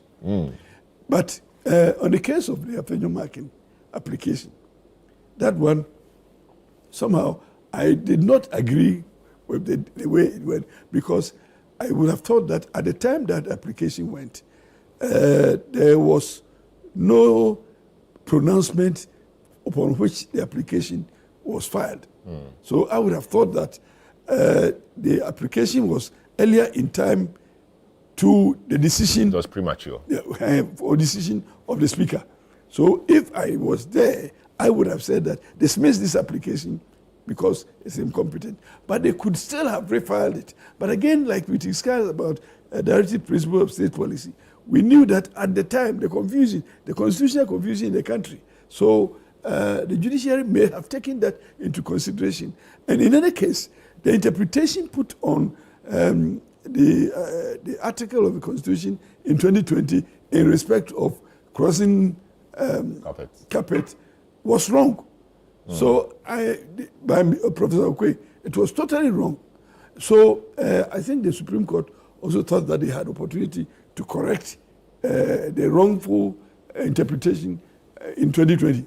So they may have been in a hurry to bring out a new direction, which will also get all of us to conform in a constitutional situation where there was so much uncertainty. And you remember those times Parliament would not even sit because these people thought that they were in majority. Those others said that they were, and the constitutional confusion required that the Supreme Court had to speak.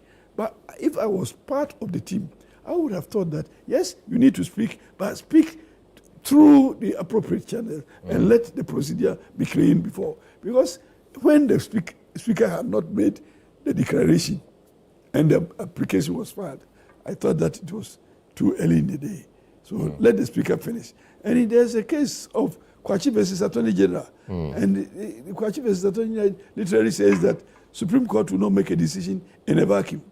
Because there must be an occurrence for which you will invoke the interpretive mandate of the Supreme Court. But if it hadn't happened, and you speculatively file an application, you understand? So those ones, but again, balancing the expectation at the time, the constitutional situation we had, and also the wrongfulness of the previous interpretation, and the mandate of the Supreme Court to show us the way.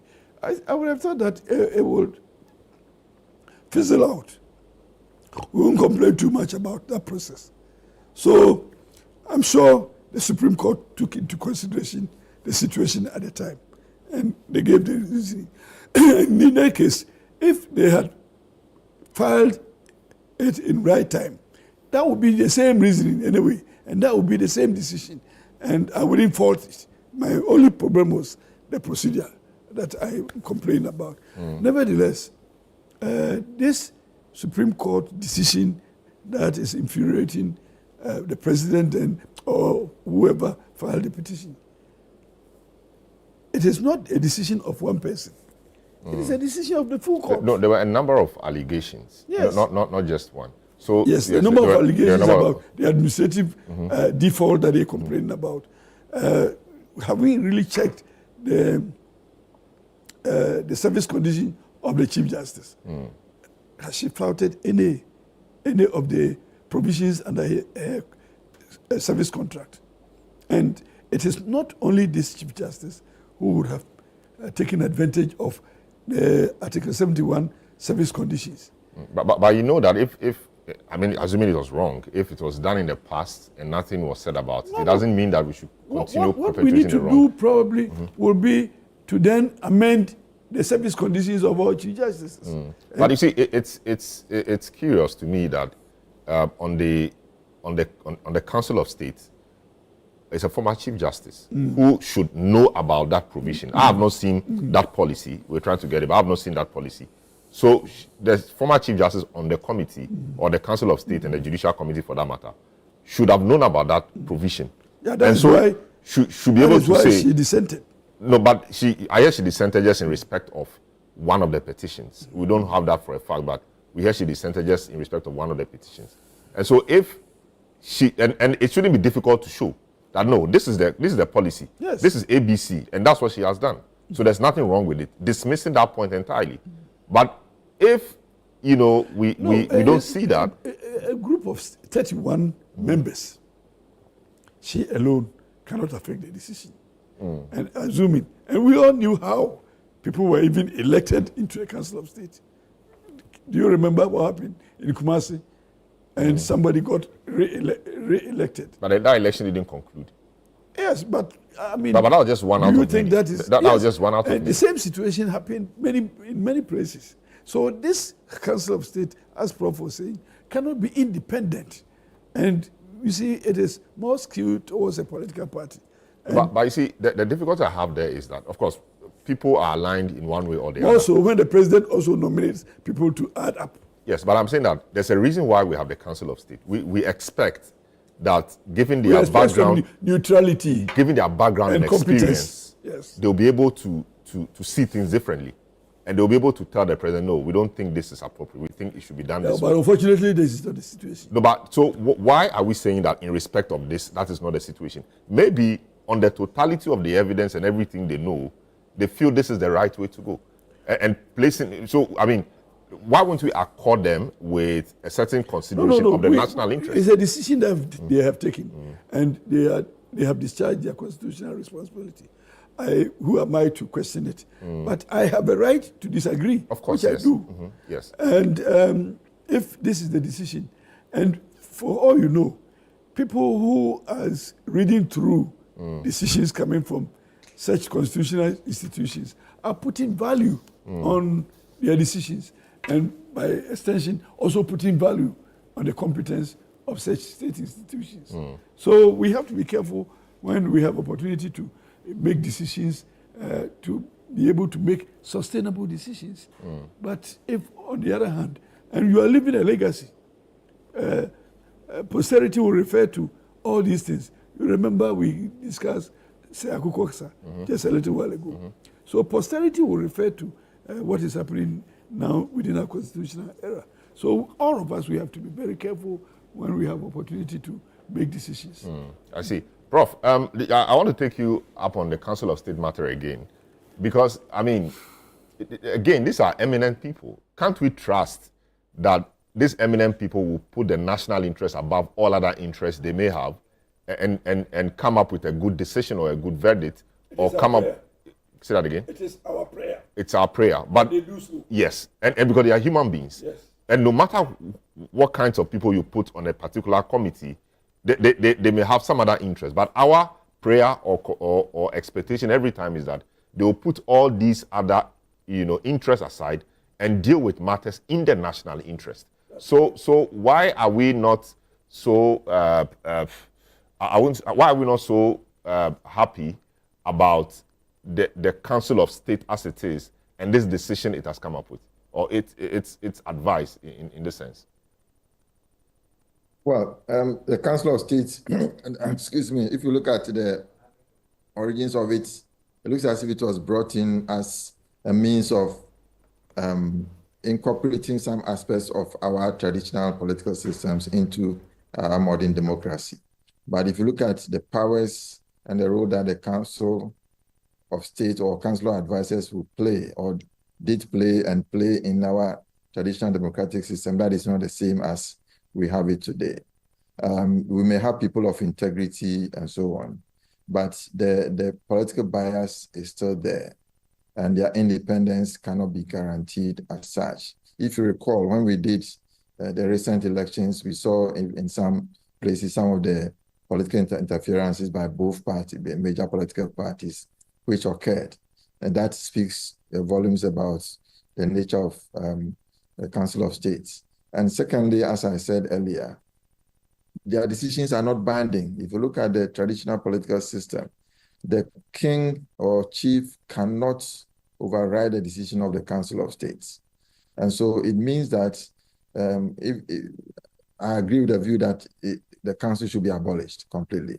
But even if it is not, their powers should be increased and there should be measures put in place to ensure the neutrality of the composition, so that when they give a decision or advice, it should be as binding as possible. Otherwise, what is the importance of it? It's just a charade that needs to be done away with. Seeing the petitions, at least those ones leaked to the media, I can't sit in here confirm whether indeed they were the petitions or not. But granted that they are the petitions, have you seen them? And do you think that the allegations in there are enough to ground a prima facie case? Well, in the first place, I've not taken serious notice of these petitions that have been flying about in the newspapers and on the social media and so on, because I think they violate the rules about how these petitions should be held or should be, the process involved, they should not be made available to the public. And so at this point, you cannot vouch the content of it.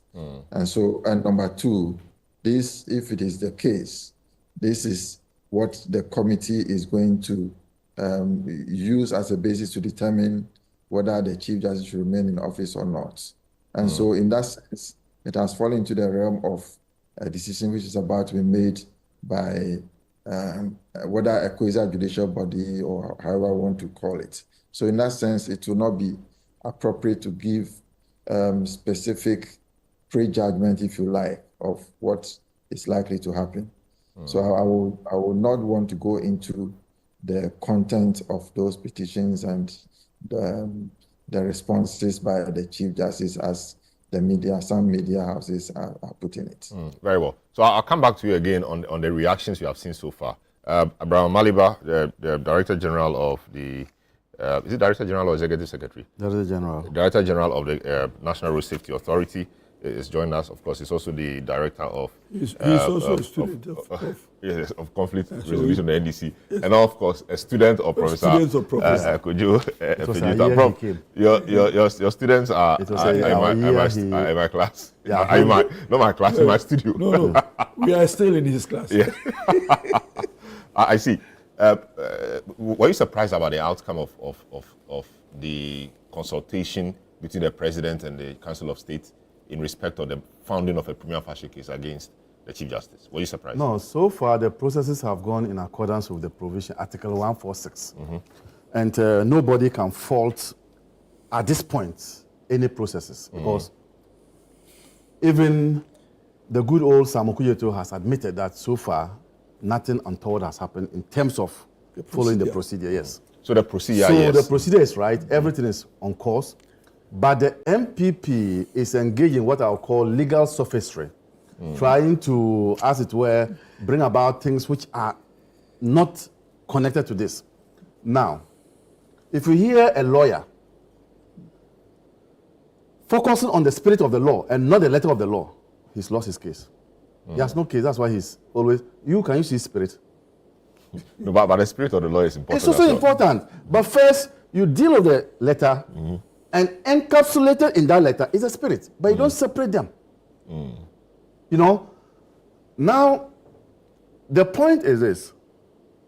If it were political, and the Chief Justice has no baggage in her cupboard, NDC couldn't have done anything. But we have all seen the allegations. He says that, and I was listening into the discussions, he says that, because you raised the issue of the traveling expenses. And he said that, then we could just have said that she should. No, he said something, which means that it was in line with the policy. It was in line with the policy. Then it should be amended if it's not amended or something. If it's not possible. If we are not happy, if we are not happy with it, amend it. Rather than punish somebody. Yes. Punish somebody. And that's where I cringe. And I said that, did Laureate Lamte have the opportunity to pay back the hotel bills and continue to stay there? But he didn't say she should pay, but he said amend it if we are not happy with it. No.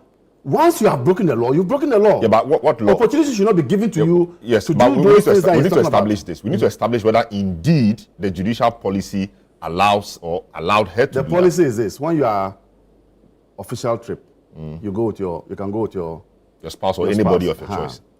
But if it is private, you go with your bodyguard.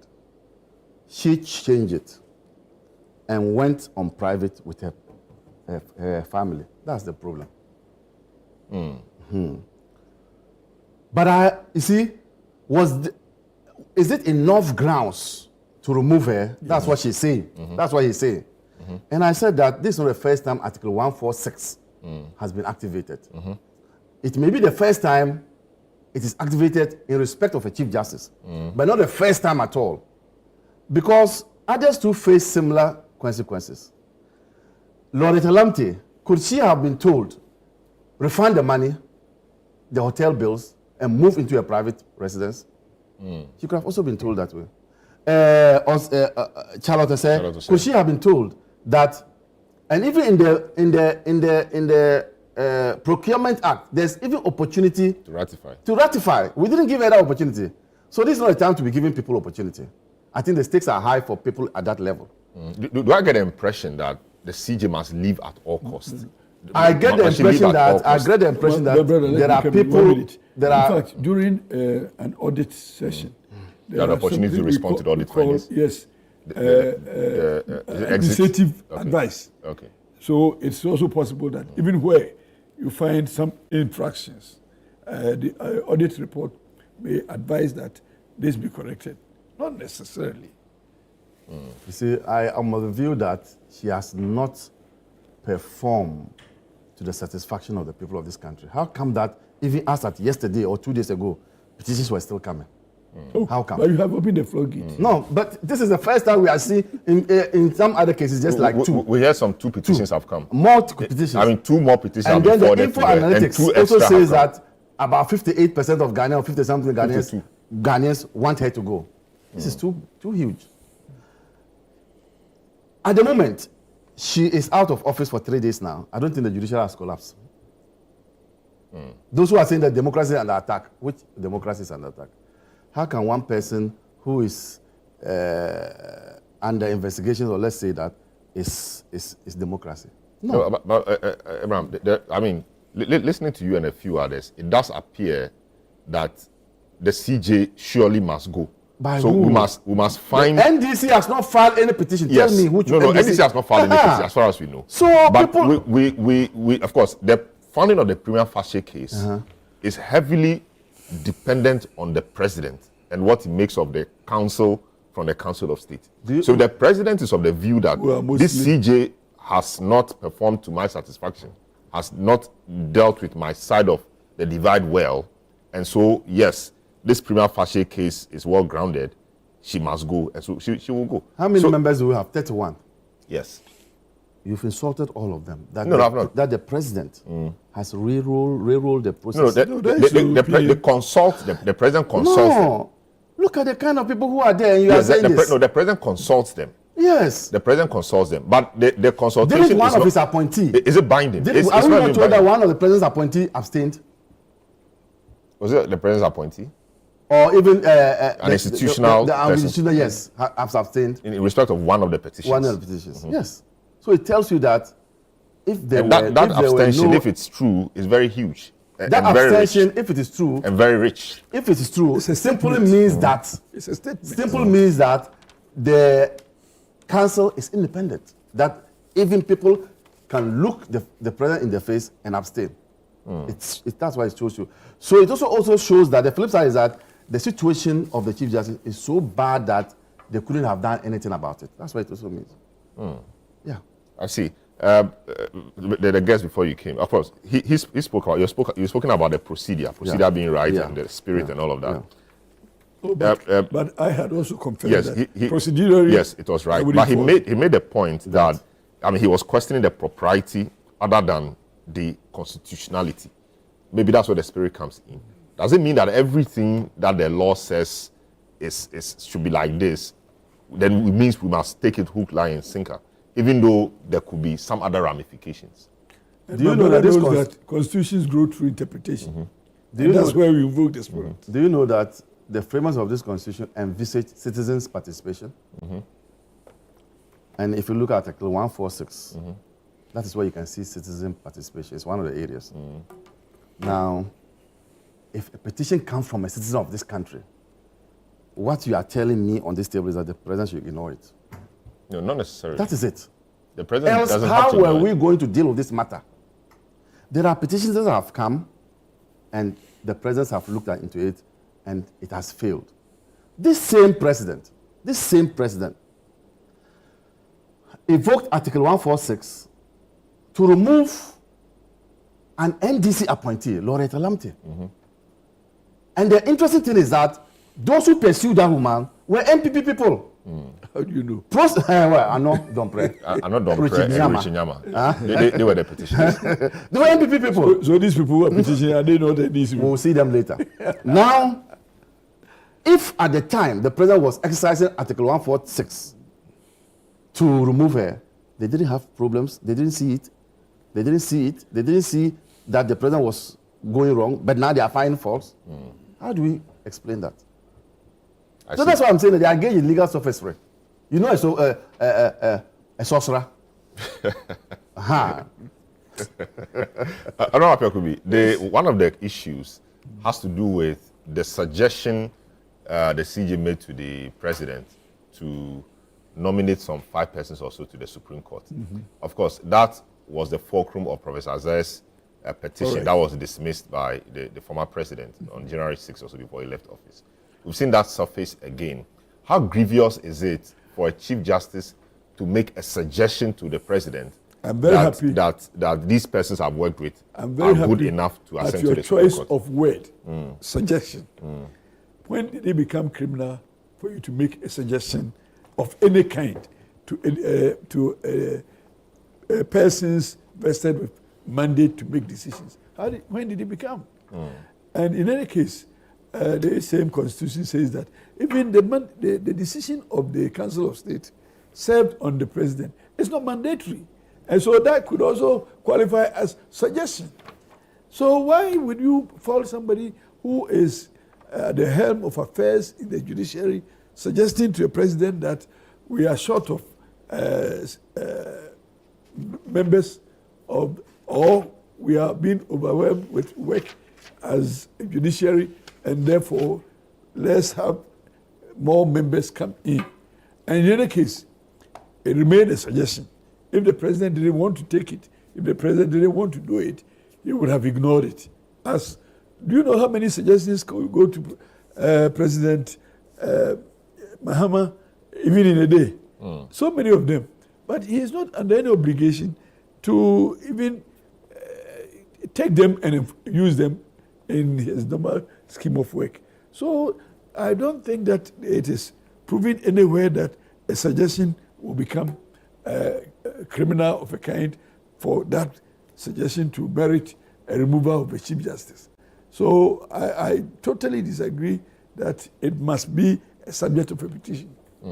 Because if you suggest something, we came here, before we started, we made some suggestions even about the studio. Does it mean that you are under obligation to fix what I told you about? No. So it is a contribution to your decision making, and you have a right to either take or refuse. So I don't see how that becomes a subject of a petition. So I think that is very frivolous. I'm disappointed that Prof would use that as a source of his petition. I'm very disappointed. I think it's a serious matter. He didn't just suggest. She actually provided names. Yes, he suggested names to the names, yes. So it is different when you say manpower is low, we want more manpower. But to identify people to be appointed as judges, is it within your mandate? Because first, that is not within your mandate. And secondly, you are overstepping that mandate by even providing names. That is where that's where the misconduct comes. The misconduct is that we have never seen in the appointment of judges that the Chief Justice is involved. Now, if you are suggesting, what made it worse was the writing, putting it in paper, making it official. It's wrong. And I think that... She said she was asked by the president to put it in writing. Pursuant to the suggestion. To defend the suggestion. If you say we need 5 more judges, I mean, defend it. So that's where she went. She got some data, X number of cases, year by year. This is how cases have increased, the number of judges on the Supreme Court. So how did she come by those names? Etc. How did she come by those names? No, but there are people she works with. If I work with you and you think I'm good enough, and you is it not the president who does that and appoint and name the people? So your view what is that role has she got to play with that? Your view is that she could have just said we need 5 more judges. Then the president will go through the process. You don't know the conversation that went on between the president. It is even wrong. That means the president. And the president may have told her that you have some qualified hands. So the president. But should the president do that, or the president must? No, the president will have to take a decision like that. And in taking the decision, he has a right to consult anybody. Assuming I happened to bump into the president and he said, "Andy, you have been in practice. I need to appoint 5 Supreme Court judges more." He could ask me from the Court of Appeal, and in your interaction or engagement with them, who would you think that would better qualify to be considered for appointment as a Supreme Court judge? And I said, Maliba, who is my friend, take him. So it doesn't mean that you are not going to nominate me to any authority if you are giving opportunity. No, he'll mention him for his board. No. That is more He's within my his, friend. That's more within his purview. He'll mention your name to be on his board. The Road Safety Authority board. And you know that I'm also interested in road safety. Is it the case that given the opportunity to select people onto the road safety committee, he is not even going to consider me because of my political inclination? No, is that the case? That's not what I'm saying. I'm saying that did she have the right to even suggest? No, but if the president, for example, asked, I don't think the president. So if it is the president, because it did appear that she went to the president with a suggestion, and the president asked her to defend it. If my friend went to president and said, "I want Andy on my board," would that warrant a removal? No, you see, I'm not sure there's a way the law prescribes that for that to be done. in the case of the appointment It's of there. judges, It remains a suggestion. It's there. yes, the So I'm saying constitution that- or the laws are clear about how I'm it saying should be. that if my friend put my name down to show to president that I want Andy on my board, and he may have seen something that he thinks I can do. Agreed. And But then- in the case of the so Chief what Justice, would be- there's a prescription. So what would She be- doesn't fall in there. Look, what That's would what be we are your saying. what would be your offense if you nominated me? In my case, there's no prescription. But in her case, there's a prescription, and she's not part of it. So in this one, I agree. It's the president who has dug a hole and she's falling inside. Is that not it? Akufo-Addo did that. So he is not allowed to consult also No, in his it's wrong. nomination. She's not part of it. No, but She's not part of the negotiation. I say negotiation, consultation to appoint judges. She's not part of So it. if he consulted me, would I also be deemed to be doing something wrong? If Akufo-Addo consults you, Yes. No, but we don't know whether the constitution could have, but it did Consultation appear is at large. that she went. No, with it. consultation is at large. It could He be either have way. Consulted anybody, including him. So if Akufo-Addo appointed, consulted you to mention names, and you mentioned him, would you also be cited? which for? you know that it will never happen.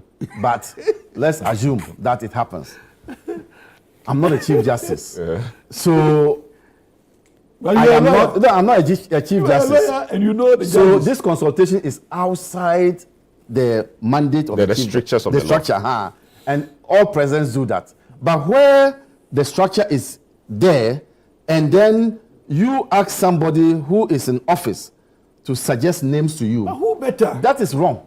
Who better? That for me is wrong. The person is supervising over the institution, and he knows everybody. She has inside out. overreached her responsibilities. That's what I'm saying. Let me take Prof's view on this. Prof, is it such a serious matter? The Chief Justice suggesting to the President, or the Chief Justice comment to the President, or suggesting to the President Two of your students are struggling in the studio.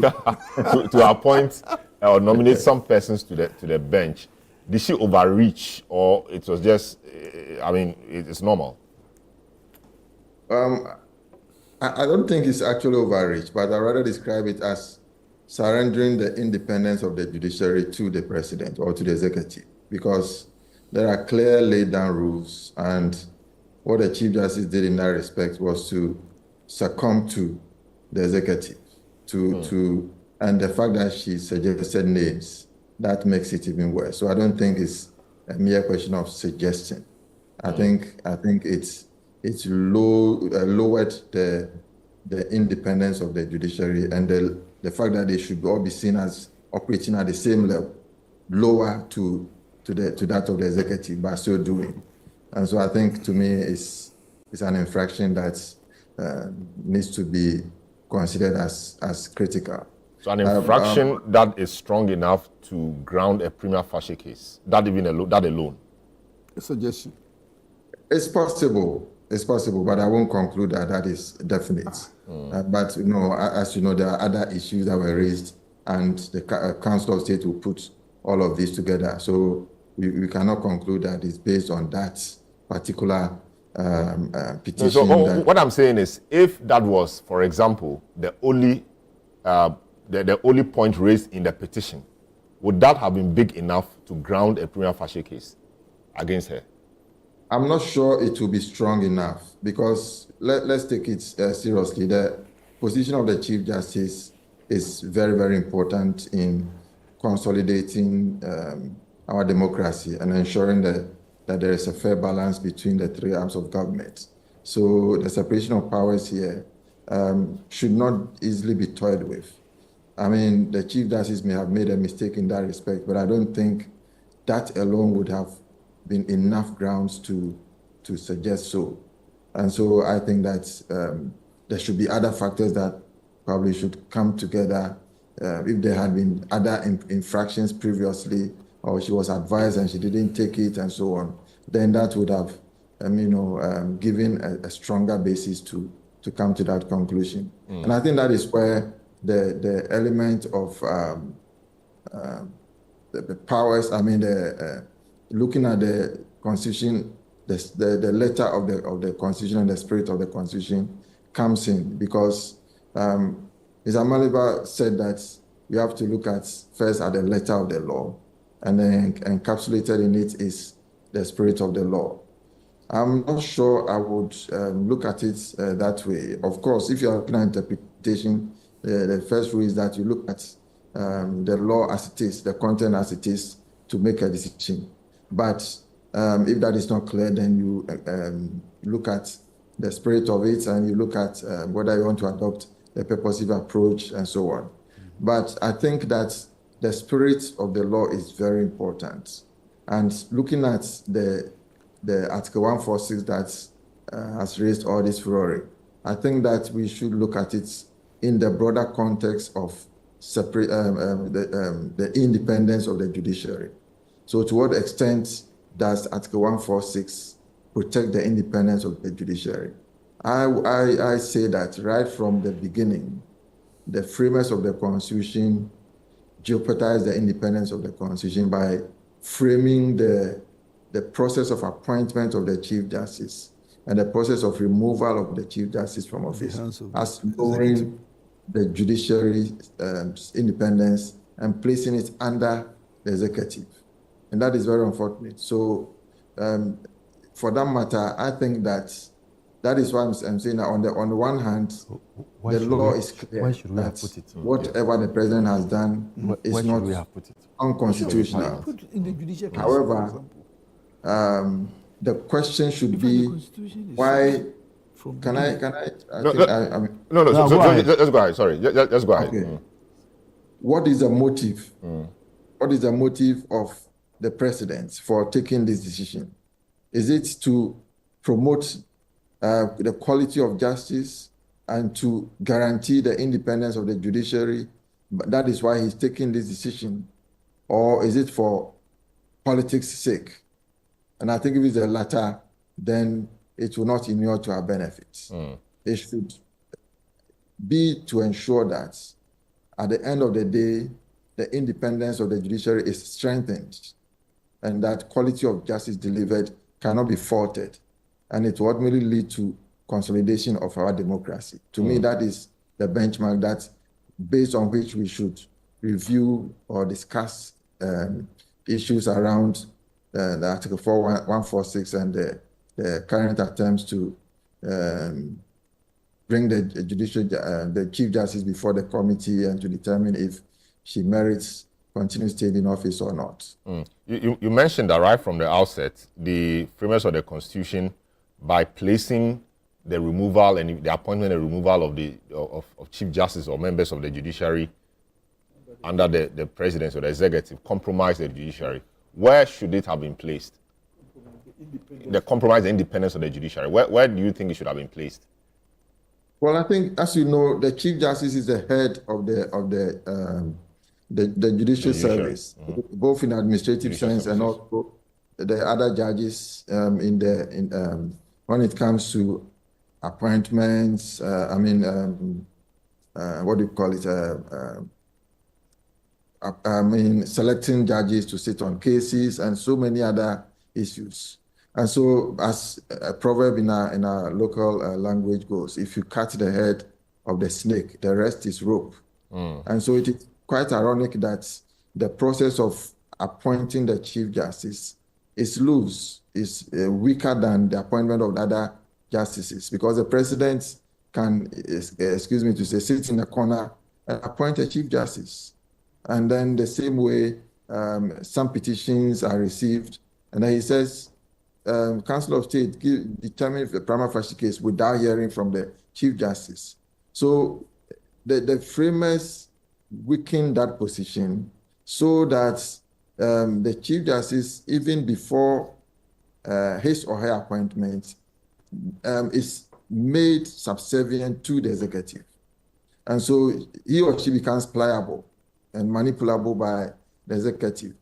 We thank God that we haven't seen so much erosion of the independence of the judiciary, because there have been certain traditions and practices which over time have held sway to make sure that the judiciary is as independent as possible. But right from the reading of the Constitution, that balance has not been there. So there's some kind of asymmetrical power relations where the executive is given extra powers, as Professor Prempe would say, imperial powers under the Constitution, which therefore, if you don't have a strong Chief Justice who would want to stand his or her ground, then the judiciary can crumble. And so that's why we see a number of challenges with the judiciary, issues of corruption and others, which we always talk about. Surveys indicate that the majority, a large number of Ghanaians don't have trust in the judicial service and so on. It's all connected to this. So I think that is where I would say that the judiciary's independence is compromised. And I think the Constitution Review Committee, some of the proposals received that we have submitted to them, I'm sure I mean, based on the interactions we had, they agree with some of these gaps. And so going forward, I'm sure, subject to the president accepting the recommendations and implementing them, it will help to, bridge some of these gaps and make the judiciary stronger and more independent going forward. But as I say, as it is now, you cannot really fault what the president has done, because what he is doing is under the dictates of the Constitution. However, he should be guided by the motive for doing that. Is it for the good of the judiciary, for our democracy, and for the good of the country as a whole, or just a political motivation to justify or to satisfy only a particular part of the country, that is maybe his political party? That would not definitely help us. Very well. This is the big issue on 97.3 City FM and on Channel 1 television. My guest, Professor Kojo Appiah, Professor of Law at the University of Ghana, who just made a submission. Abraham Amaliba, Executive Director of the National Road Safety Authority. The Honorable Andy Appiah could be former MP Asante Akim North and a private legal practitioner, looking at the subject of the CJ suspension, trying to analyze the key issues there. Amaliba, you had a quick question for me. I was going to ask Prof. In this matter that we've just discussed, you have two of your students here. Which of them will you give a higher mark? No, Prof, I'll protect you. Don't put Prof through that. You want to put me on the spot. I will tell you later. It will be in camera. The marking and the results will be in camera. When he offers me a position on his board, then you give them credit. A few of the messages that have come through. This one from Harry says, I'm really enjoying Professor's submissions. This one from Kofi in Tema says the education on the program is top-notch. This one from Prince Henry in Koforidua says, good morning, Salam. Is the CJ above the laws of Ghana? The Chief Justice is the cause of her own problem and should be allowed to carry her own cross. The law is the law, and so shall it be. The more the MPP defends the CJ, the more her case becomes bad. All right, so now let's look at the reactions. I mean, a number of reactions have come through. Prof, I'll start off with you again. The GBA has spoken. The MPP has spoken. These are the two key bodies that have expressed views on the matter. People have criticized the GBA that their position is not even clear, that where it seems that the judiciary is under attack, the GBA has been insular, has been, lacks moral clarity in condemning what has been happening. What is your view on the GBA statement, if you have seen that? Yes, I've seen the GBA statement, and from my own perspective, I think that it's a good statement. It identifies the fact that there are some gaps in the Constitution, as we have rightly pointed out. But at the end of the day, it talks about whether the motivation, again, as I also said, whether it is in the name of politics or in the name of justice. And I think that they end up by talking about using the rule of law to deal with the matter at stake. And I think that is a proper position for the GBA to take. I think it also makes reference to the fact that the matter is sub judice, and so commentary on it should be limited to a way as not to maybe compromise the work of the committee. And I think that is very, very important, because and it connects with what the NPP's reaction has been. And I'm sure it's likely that if you pit the two reactions, it will be as if it's the NPP that is criticizing the position of the GBA, because they see that, as far as I can read it, they decided not to take a position. And I think that is the right way to go. And so as it stands, I think they have taken a decision that is fair, and it shows no bias. And it's not to say that they are not interested in the quality of the judiciary and the independence of the judiciary. I think they state it in the statement, but it's about letting the process go, and then we see the outcome of it. And we avoid some of the reactions and doom, a prophecy of doom and so on, that investors will not come into the country, blah, blah, blah, and so on. I think that is going a little bit too far. So we should hold our horse and let the process go on as it has started.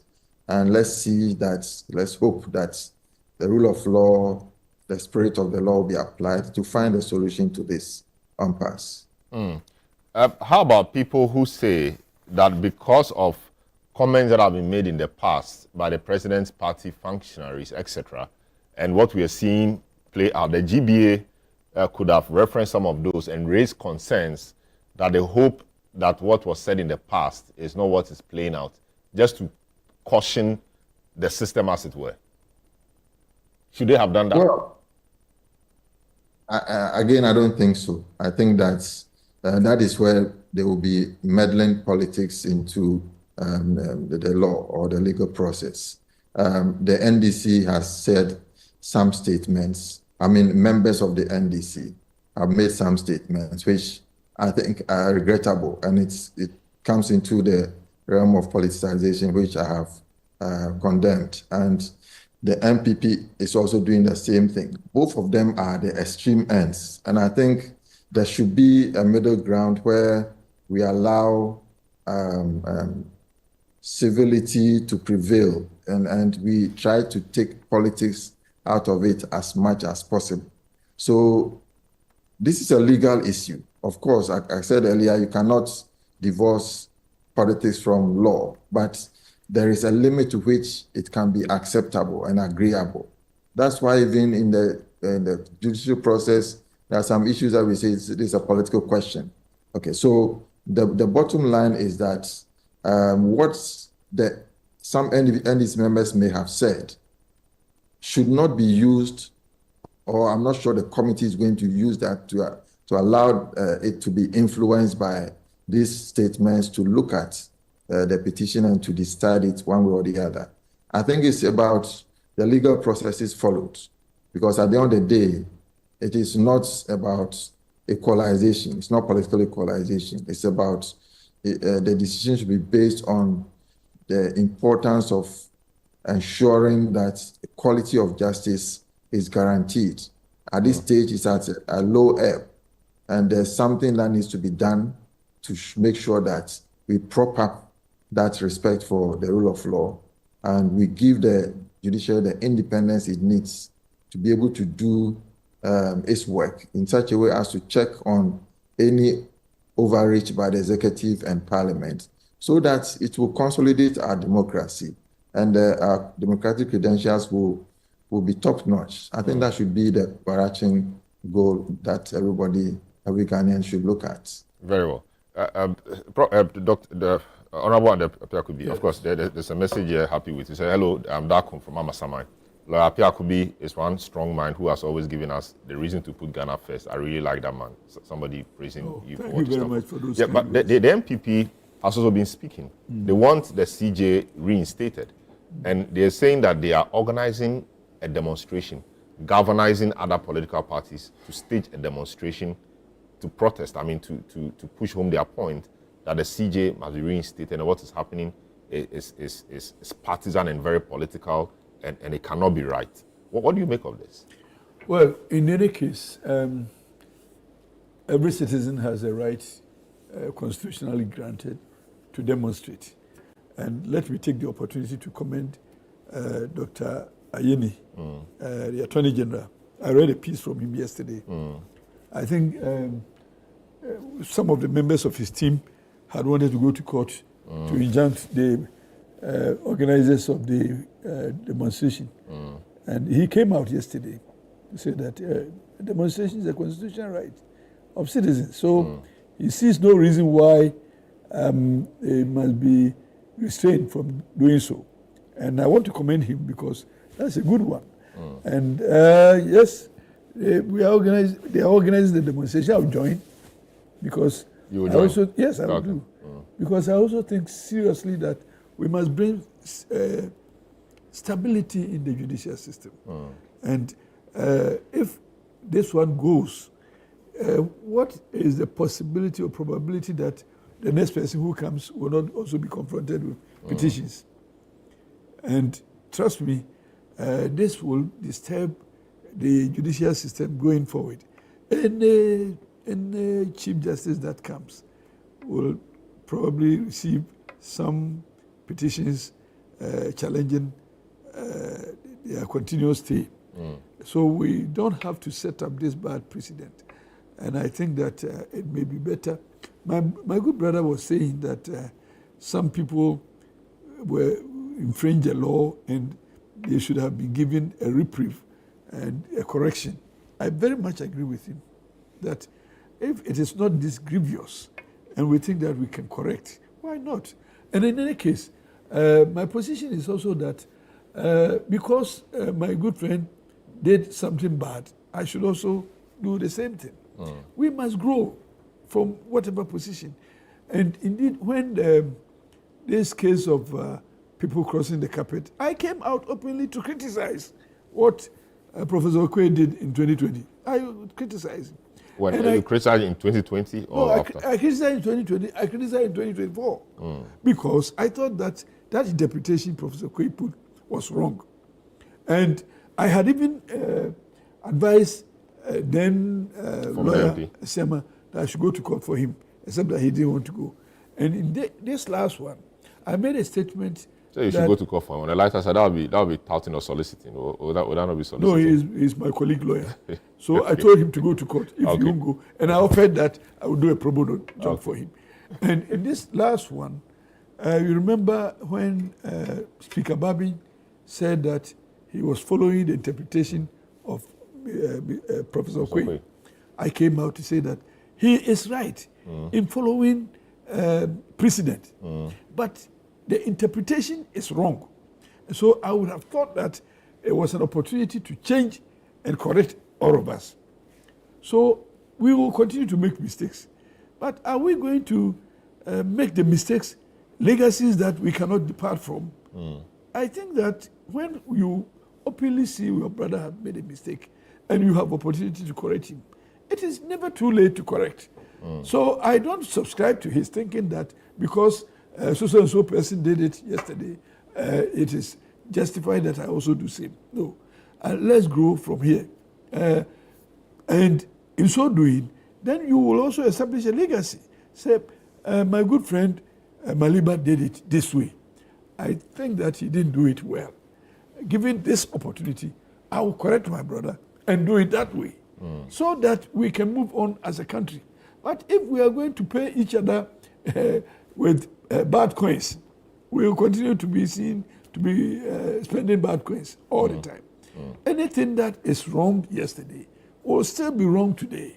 But if it was wrong yesterday, there is no reason why. I get the point you're making, and it's a very nationalistic point you're making. But the problem of what people think is that that position sometimes lacks principle and it is hypocritical. Today. Yes. So, for example, criticized even not in your specific case, but generally people from your tradition who argue similarly, that when you were in a position to correct something, you did what you wanted, and now that you're on the other side, you are crying that what you did was wrong. So people should not repeat that. My brother will tell you. Not in your specific case. When we're enacting the ROPA, although by President Kufuor, we were there in law school, my brother, and I was given the opportunity to address the students, law students, myself and Haruna were the speakers on the occasion. I criticized the ROPA. I said, without the trigger of Article 45, where the EC would present us with a constitutional instrument, no matter what law, it won't have effect. So it was a waste of everybody's time and money. I said that, and he will bear me out. And lo and behold, even as up now, ROPA is only in the statute books and resting, not effective. So in carrying my legal head, my legal cap, I don't bring politics into it because you cannot wear the two caps at the same time. So sometimes what I do when I think that I've read something I want to share, I share it without any reason to be hypocritical. No. But when you are on a political platform, that's a different matter. But when we are discussing matters of law, I think that because as we even speak now, there are people listening to us. Some of them are students. So it's important that even on your platform, we provide an opportunity for people to learn also. My brother and myself, today we've gone back to Legon campus. Yes. So the argument started from Legon. No, the argument started from Legon. He will tell you. We never agreed because he was from Banda City. Oh, I see. And I was from Akwafu Hall. Oh, okay. He didn't understand why Akwafu Hall students should become SRC president. And he started impeachment 2 days after I was elected. Oh, he did? No, he started the process to impeach you? To impeach me. But he did succeed? Less than 1 week that I see, he belongs to the talk about the Downrocha period. He has no place in the current MPP, and that's why they took him off. We are talking impeachment and then removed him as a member of parliament. But so the MPP is organizing a demonstration. I invite him to join us. But you see, what do you expect of an attorney general who is a human rights lawyer? So this is not new as compared to an attorney general who is a human rights lawyer. Yeah, Dominic Ayeni. Yeah, okay. As compared to the previous attorney general who was so hawkish. Please. So this is not new because even in opposition, he kept talking about the right to demonstrate. So I'm not surprised he's written that letter. But it is their right to demonstrate, and that's why I said that they were engaged in. But I have extended invitation to you also. To join the demonstration? Yes. They are engaged in all you manner provide of you road things. safety. No, yes. You ensure that you should come on at the least. road. Yes. At least for nothing at all, provide us with safety. Yes. So they can engage in all the demonstrations they want to do, but the process will still go on. I don't think that what they are going to do will stop the president from following the constitution. I'm excited that so far the president has not breached any of the provisions. So this their demonstration, I don't know what it is calling for, but it will be an exercise in futility because the president will not go beyond his bounds to do things that are unacceptable. But it is their right to demonstrate. When we're in opposition, we also demonstrated. So I think that they can go ahead. I think people want to know, is this the end of the road for the CJ? Is she coming back? No, I have said on another platform that if she's able to exonerate herself, she will be made to come back. So it depends on, have they started sitting? I don't know. No, they've not started.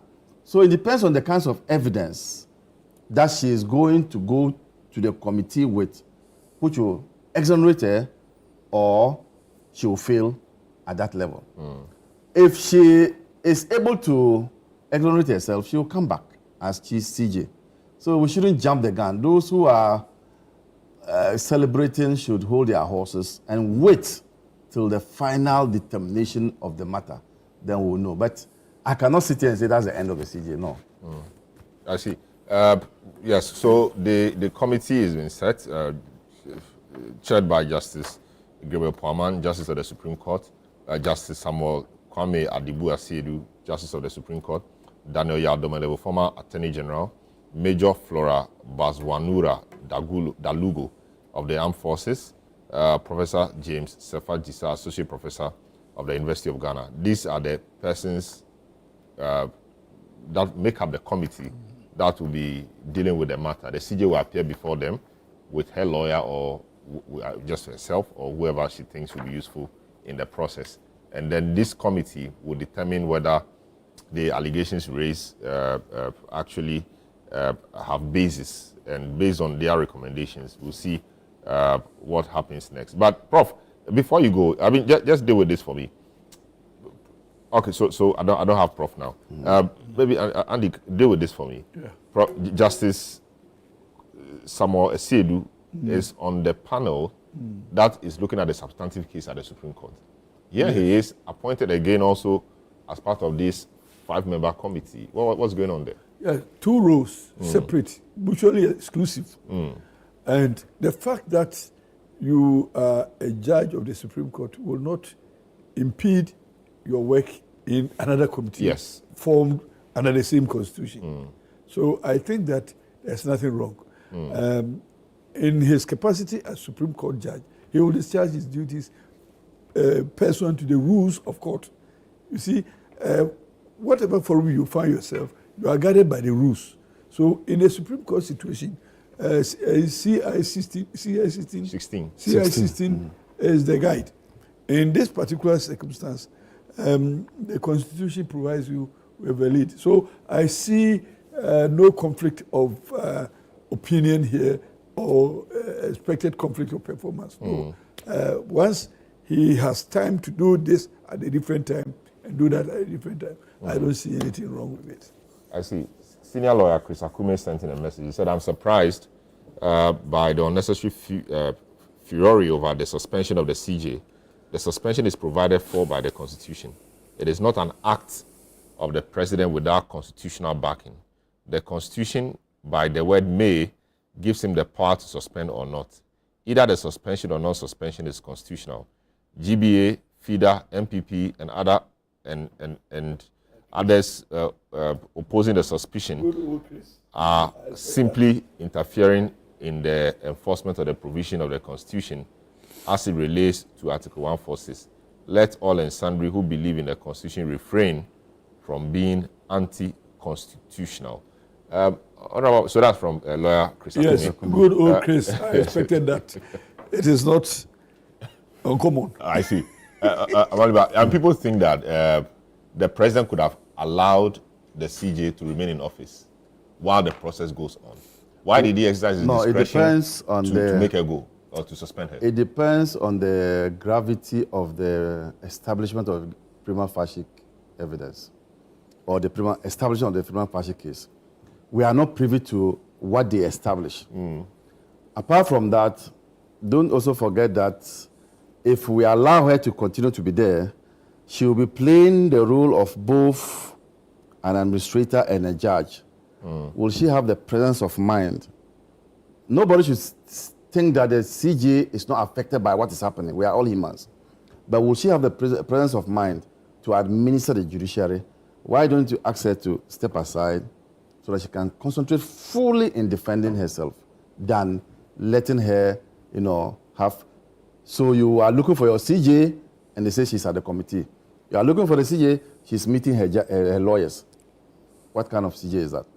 So I think it's even in her own interest to, if she wasn't even asked to step aside, I'm sure she would have herself asked the second in command to deal with other matters so that she can concentrate on, as it were, dealing with the matter. Apart from that, it is discretionary. So the president could choose to say stay, or the president could choose to say leave. So again, here, the president has not breached any law, again. So I don't think we should make a fuss out of it. I see. Deal with this also for me. Yes. Maybe you. The removal is in respect of the Chief Justice. But she's a Justice of the Supreme Court first. Does this affect her being a judge at the Supreme Court? Or once the matter is done and the committee finds that she's liable, she loses everything, she no more remains a Supreme Court judge?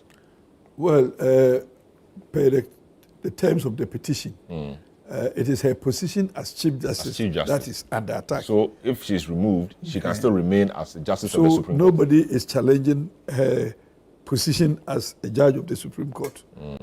I haven't read from anywhere if there is any attack on her position as Supreme Court judge. So if we keep it at that, then it is her leadership of the court that is under attack. But be it as we see always, if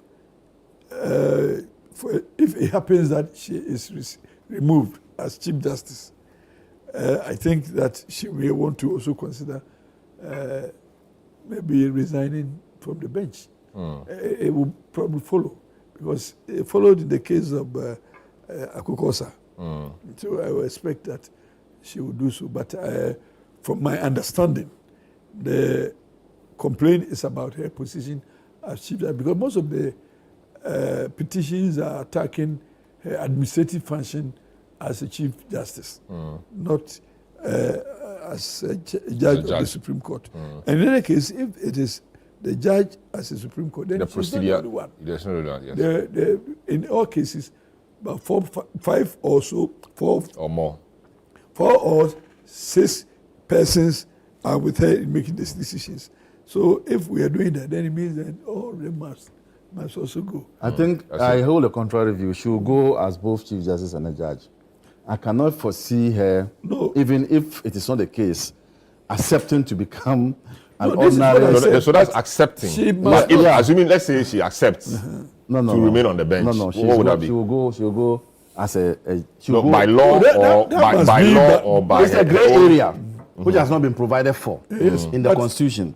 But if you are removing as a Supreme Court judge, the procedure may be different from what we are employing. What we are employing is in the reason why we are dealing with her as a Chief Justice, which will also include, because even now there's no difference between what has happened in this process.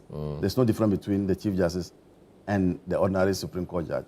They don't have administrative duties. No. What I'm saying is that the procedure has followed. The only difference was that you couldn't give the petition to herself to determine but her that own. has been broken by what the president did, by giving her 10 days. So in effect, we are marrying her position with that of the ordinary judge, which procedure has been merged. It's now the same. No, because the procedure being merged, even the determination of the prima facie, the determination of the prima facie, if it's just a superior court judge, it is the Chief Justice that does it. Yes, but because she's the center of attraction, she cannot be the procedure then is different. They must invoke that procedure. She couldn't have challenge her membership of the Supreme Court. Differently. But this is as far as it is the removal it's a gray of the area. I think that if she's removed, she'll go both as Chief but Justice. that will be on her choice. She can exercise the right of resignation. All right. Interesting. I mean, this is the big issue, 97.3 City FM. Also on Channel 1 Television and on all our socials. My name is Selom Adunu. My guest on this matter, the Honorable Andy Appiah Kubi, former Member of Parliament for Asante Akim, legal practitioner. Professor Kojo Appiah, you heard him earlier, Professor of Law at the University of Ghana School of Law. And Abraham Amaliba, Director General of the National Road Safety Authority and Director for the NDC's Conflict Resolution Committee. I will take a short break. When we return, we'll go to Tamale to deal with the happenings that led to some strike, later, suspended, and what we could have done better, whether we did things better, or, we just look at the issue generally. This is the big issue. Don't go away.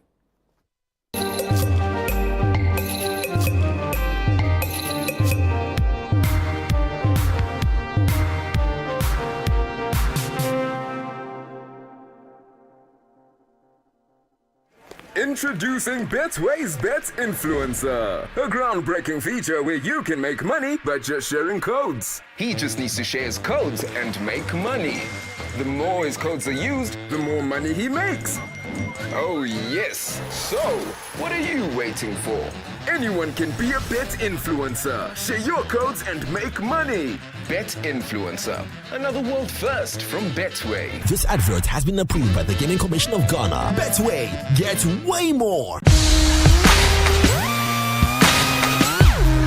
Looking for the latest buzz in Ghana's entertainment world? Welcome to Ghana Weekend, your ultimate destination for all things creativity and entertainment. Stay in the loop with breaking news, exclusive interviews, and then insider stories from your favorite creatives and stars. From music, movies, fashion and art, lifestyle and culture, Ghana Weekend brings it all together. Get a daily dose of entertainment, discover new talents, and never miss out on the creativity that defines our vibrant culture. Stay connected with us across all platforms. Follow us on Instagram with the handle Ghana Weekend, on X Ghana Weekend, on TikTok Ghana Weekend, at Ghana Weekend TV on YouTube for the latest in entertainment, travel, and everything Ghana. Don't miss out. Join the Ghana Weekend family today. Ghana Weekend, where entertainment meets creativity. Visit GhanaWeekend.com now.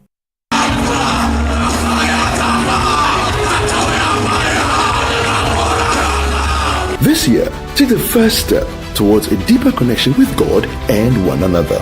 Join us for the Family Consecration Service, a powerful journey of faith, love, and renewal. In 2025, we are called to consecrate our homes, our hearts, and our lives. The Lord is protecting you with His favor this morning in the name of Jesus. May the Lord favor your going out.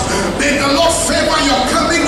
To dedicate ourselves and our families to the path of faith, grace, and unity. Through prayer and reflection and a shared devotion, the Family Consecration Service 2025 brings families closer together, strengthens bonds, and invites God's presence into every corner of our homes. It's on Thursday, 1st of May 2025 from 6 a.m. to 12 noon. The venue is the Oil Dome, Royal House Chapel International, Accra. There will be renewal of vows for married couples. On this occasion, I'm asking you to forgive me for all the hits and pain I have caused you. Join countless families around the world as we come together to consecrate our lives in the spirit of love and faith. A consecration for today and for generations to come. Make this year a new beginning. Family Consecration Service 2025 for the love of God and the love of family. Join us this year. Together, let's consecrate our families and our hearts.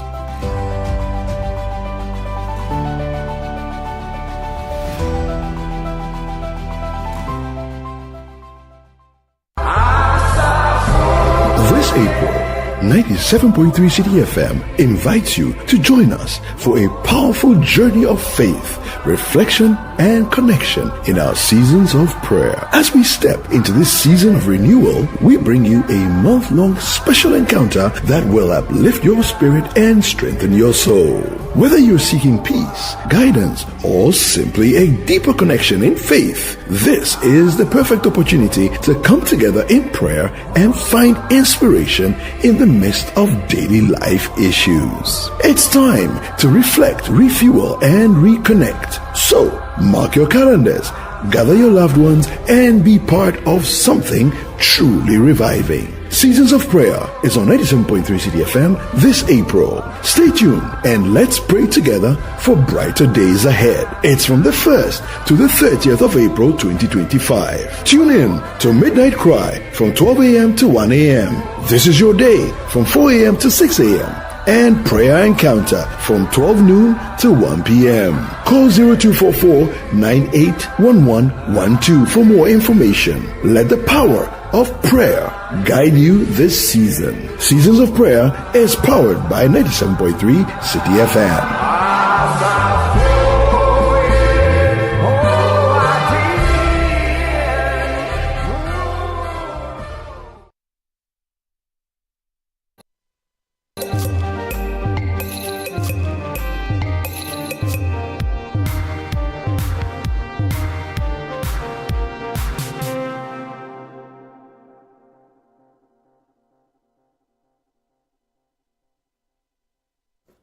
You're welcome back. This is the big issue on 97.3 City FM. Just gone by a discussion on the CJ.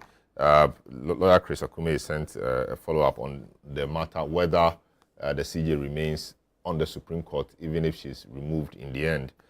She says if she's removed as CJ, she remains as a Supreme Court judge, but may be taken out as a Supreme Court judge based on a fresh action, citing grounds relative to removal of Supreme Court justices.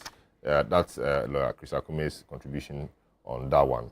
You can send your comments also to us on the numbers displayed on your screen, and we'll be happy to read them out to the rest of the world. Now, to the Tamale Teaching Hospital. This week, doctors at the Tamale Teaching Hospital embarked on a strike because they feel they were attacked by the minister in how the minister appeared at the hospital and the interaction with them. They didn't find it perhaps respectful of their professional background and the efforts they seem to, or they claim they've been putting into their work in the face of difficulties. I mean, shortage of consumables, lack of equipment, etc. So the minister, upon some social media uproar on the death of a 31-year-old man that people think was medical negligence, went to the hospital unannounced with media. And when he got there, he was seeking to interact with people to understand what was happening, to see what could be done. It got to a point, the discussion degenerated somewhat. So the head of the accident and emergency unit and himself were found in a heated argument. People thought the doctor shouldn't have been speaking that way. Others also thought, no, he was the one in the middle of it, so he had the right to respond in that way. The Doctors Association of the hospital felt that their colleague had been attacked or disrespected in the full glare of the public.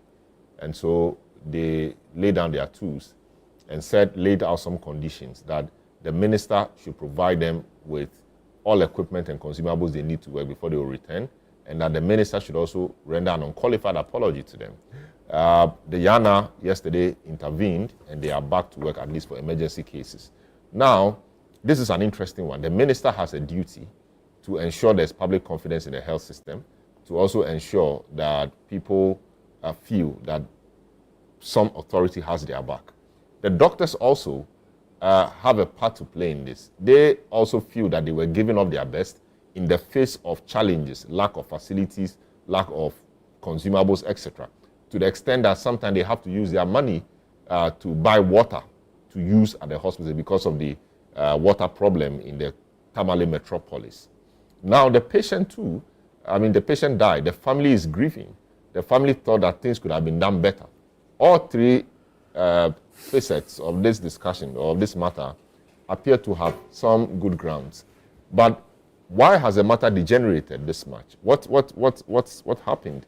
What could have been done better? That is what we have now. So the striking doctors have resumed their emergency services following the visit of a delegation from the overlord of Dagbon, Yana Abubakari Muhammad II, who appealed for calm and a return to duty. However, outpatient services, including OPD and specialist consultation, remain suspended, leaving many patients without medical care.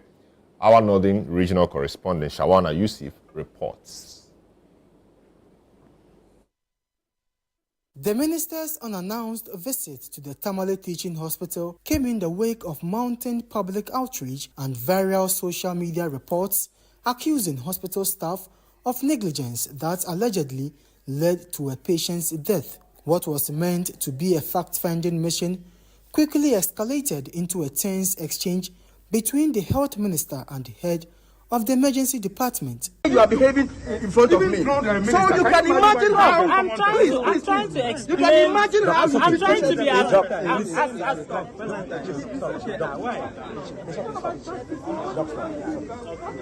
be with this attitude even to your superiors, can you imagine how you deal with common people? And that's why that creates the problem.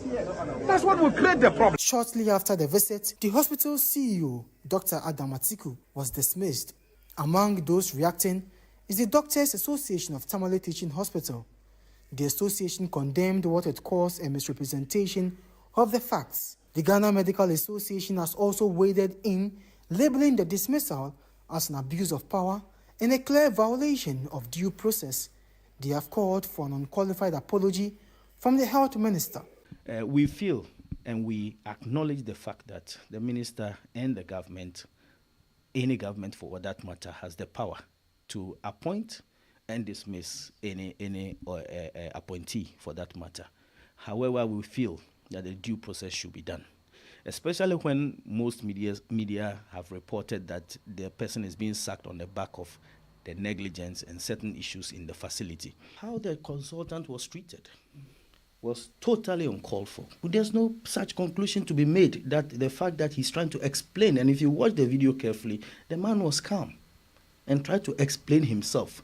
And then the minister, accompanied by the MP, was then shouting at him, pointing fingers and other things. And I think that is unfair. As tensions simmer, all eyes are now on the 3-member committee set up by the Ministry of Health to investigate the circumstances surrounding the patient's death and systematic issues at the facility. Meanwhile, President John Dramani Mahama has appointed Dr. Abubakar Bawa Abdullahi, a senior academic at the University of Development Studies, as the new CEO of the Tamale Teaching Hospital.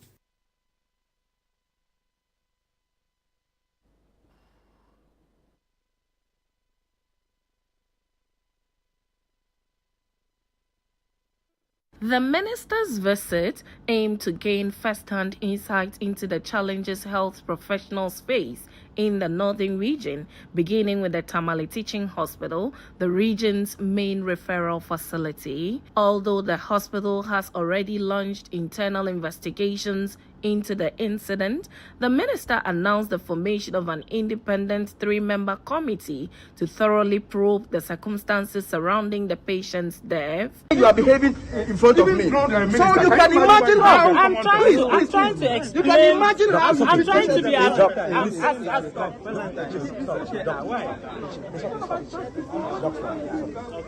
I mean, with this attitude even to your superior, can you imagine how you deal with common people? And that's why that creates the problem. That's what will create the problem. Speaking to the media, he extended his condolences to the bereaved family. My surprise visit coincidentally met the unfortunate demise of, what's the gentleman's name? Salim. My condolences to the family. I have inquired from the CEO and other health professionals here. We are setting up a 3-member committee. I'm told that the facility has already taken steps to investigate the matter, but unfortunately they cannot investigate themselves. And therefore, I'm taking the matter up. Health professionals at the facility voiced their frustrations over the inadequate medical equipment critical for both emergency and routine services. When the people turn up at the various facilities, the relatives, the patient, they see you doing your best. Even if at the end of the day, they lose it, they understand that you have done your best. I'll beg of everybody, all the health professionals in this country. He also decried the poor maintenance culture plaguing many public institutions, noting that it significantly hampers service delivery across the country. As part of a broader solution, the minister revealed plans to implement a new policy mandating that internally generated funds, IGF, be allocated towards equipment maintenance and infrastructure expansion in health facilities. There will be a new government policy directive where a special escrow account will be created for all our equipment, so that we will use that particular fund to replace or to maintain our equipment.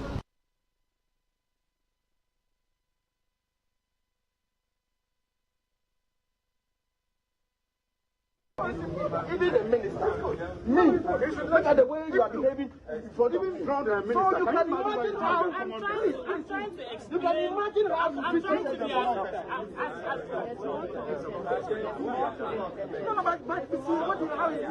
how can you behave like this? So it means that you're doing worse things here. It means that you're doing worse things here. Boss, please. Honorable, please. I mean, even with your superiors, look at how you are arguing. There's a problem. There's a problem here. So if a commoner comes here, can you imagine what he will do? How can somebody talk to this man here? How will he be able to communicate with people here? How will he deal with it? There's a problem.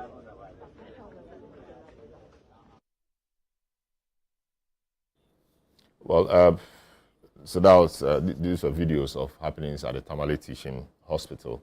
The chief executive, subsequent to this, was relieved of his post. They say it was not due to this incident, but it was a discussion they were having long before this. the timing perhaps was a problem, but that's what they tell us, that it wasn't connected in any way. You can make your judgment. The gentleman in question, as far as we know, nothing has happened to him. The accident and emergency unit head, Dr. Valentine, so nothing has happened to him. But let me start off with you, Honorable Piakubi. This is a minister who appears to want to get things moving a certain way. And so he heard of the death of somebody, uproar on social media all over the place. Now he moves straight to the place to find out for himself what it is. The things have since degenerated or gotten out of hand. What's your thinking around how he went to the place and the matters that came therefrom?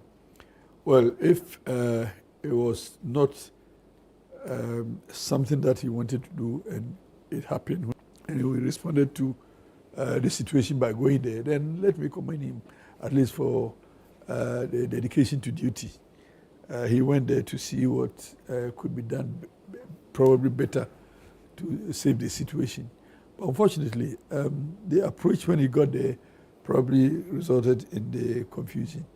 And I think that Minister could also have done better by way of calling the health professionals into a meeting outside the full glare of the public.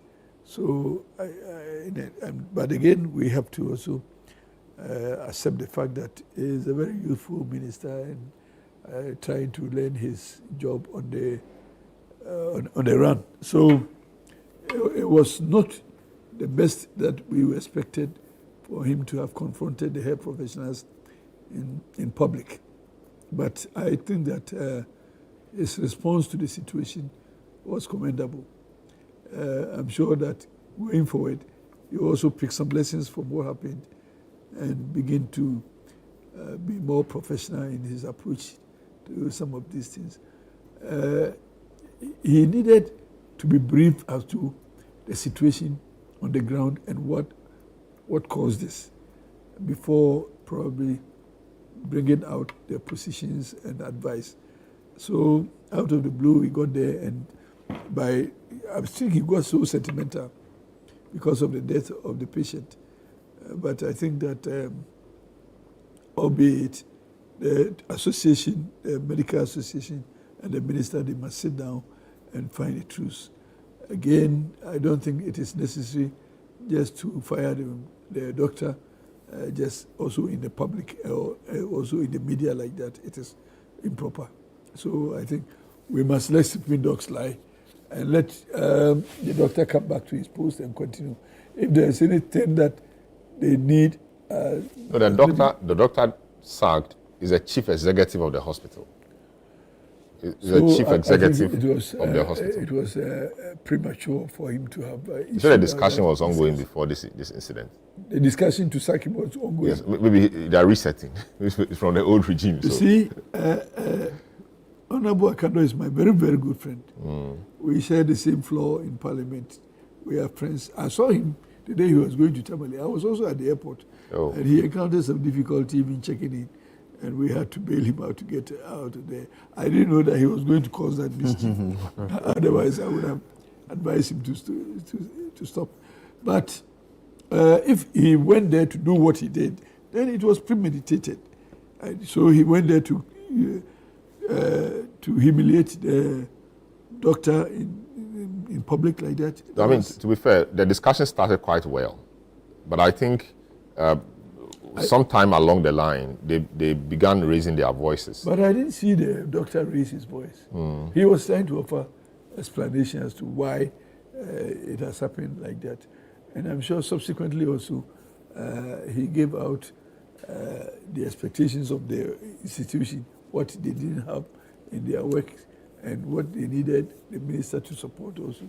So, if he went there just to cause the dismissal of that doctor, then, like I'm saying, it was premeditated.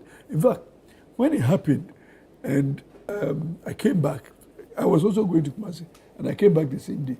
So I realized that the mood in which he was, even traveling in the morning, suggests to me that he wanted to do what he was going to do what he did, because he was in a hurry he was not stable. He appeared to be angry.